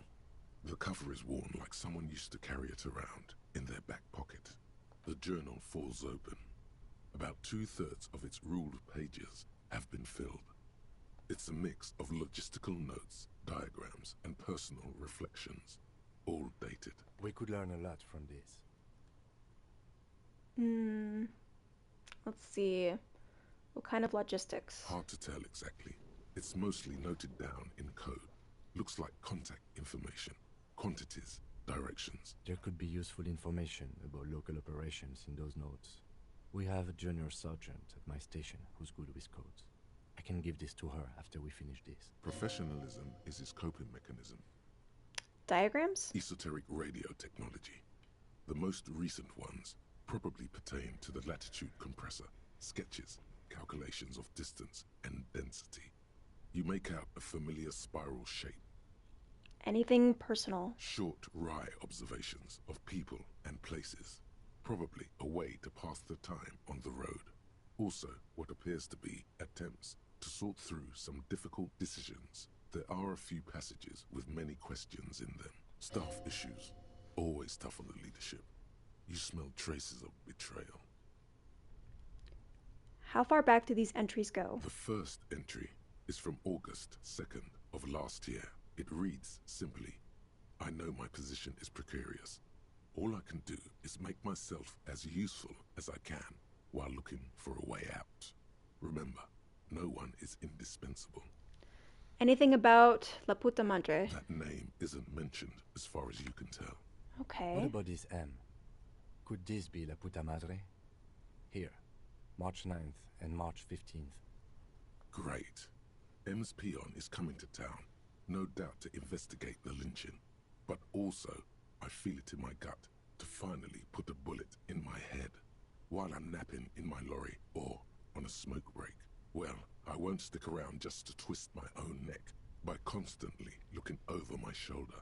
Then again, isn't that what I've been doing ever since I got the call? Things played out just as she had feared, except you didn't shoot her. It's in you to do something like this. Kill her. Physically, at least. You could pull the trigger if you had to. Is it? Can you be sure?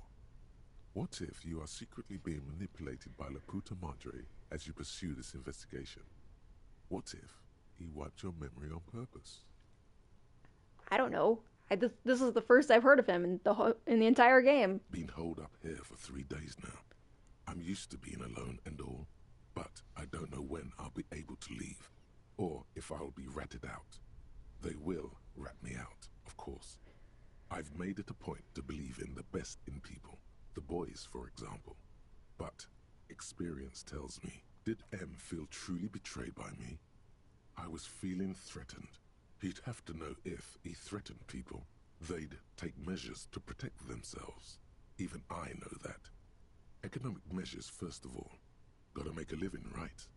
I can still hear his voice in the receiver. Taste the plastic. The entry ends abruptly. The call was a courtesy. He must have held her in high regard to personally tell her he knew about her plan to run drugs for the competition. What did she write on the day that Laylee died? Nothing on March 4th. March 5th, though. Well, that's bound to come back and bite me in the ass. I'm bad at this. Loyal to a fault. But that's another matter entirely. You have no idea what she means. These are personal notes. Don't expect to understand all of it. Okay. And the most recent entry? The most recent entry is from today. It reads, even when I leave here, if I leave here alive, what's my next move? Staging a lynching is a crime, even if I'm not accused of murder on top of that. Forever on the run. Not really my idea of the open road. Man, I was really looking forward to winning. I don't think she killed the mercenary. It looks like she might have been framed. This whole thing was a detour, and a fatal one, he thinks. Don't get emotional.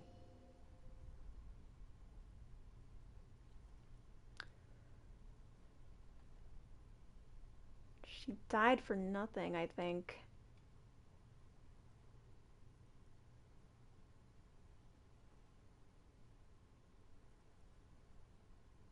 She was in plenty of trouble, even without the murder charge. Still, it's a nasty business.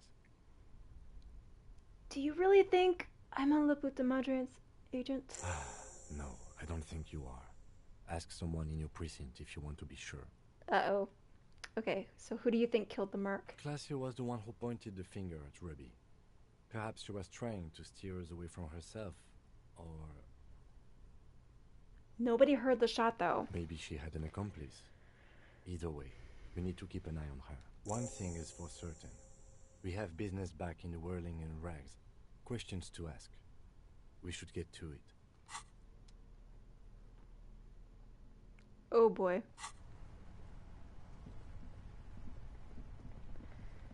Oh boy.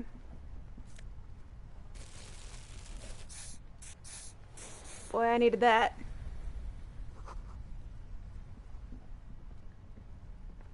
The plain red.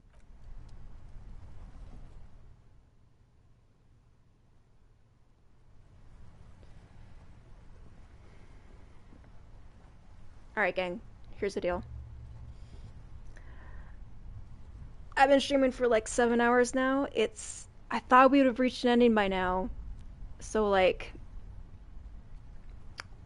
I'm not sure. Am I like 10 minutes away from an ending or like an hour away from an ending? Like, what's the deal? What is the deal here? Should we save it for another day?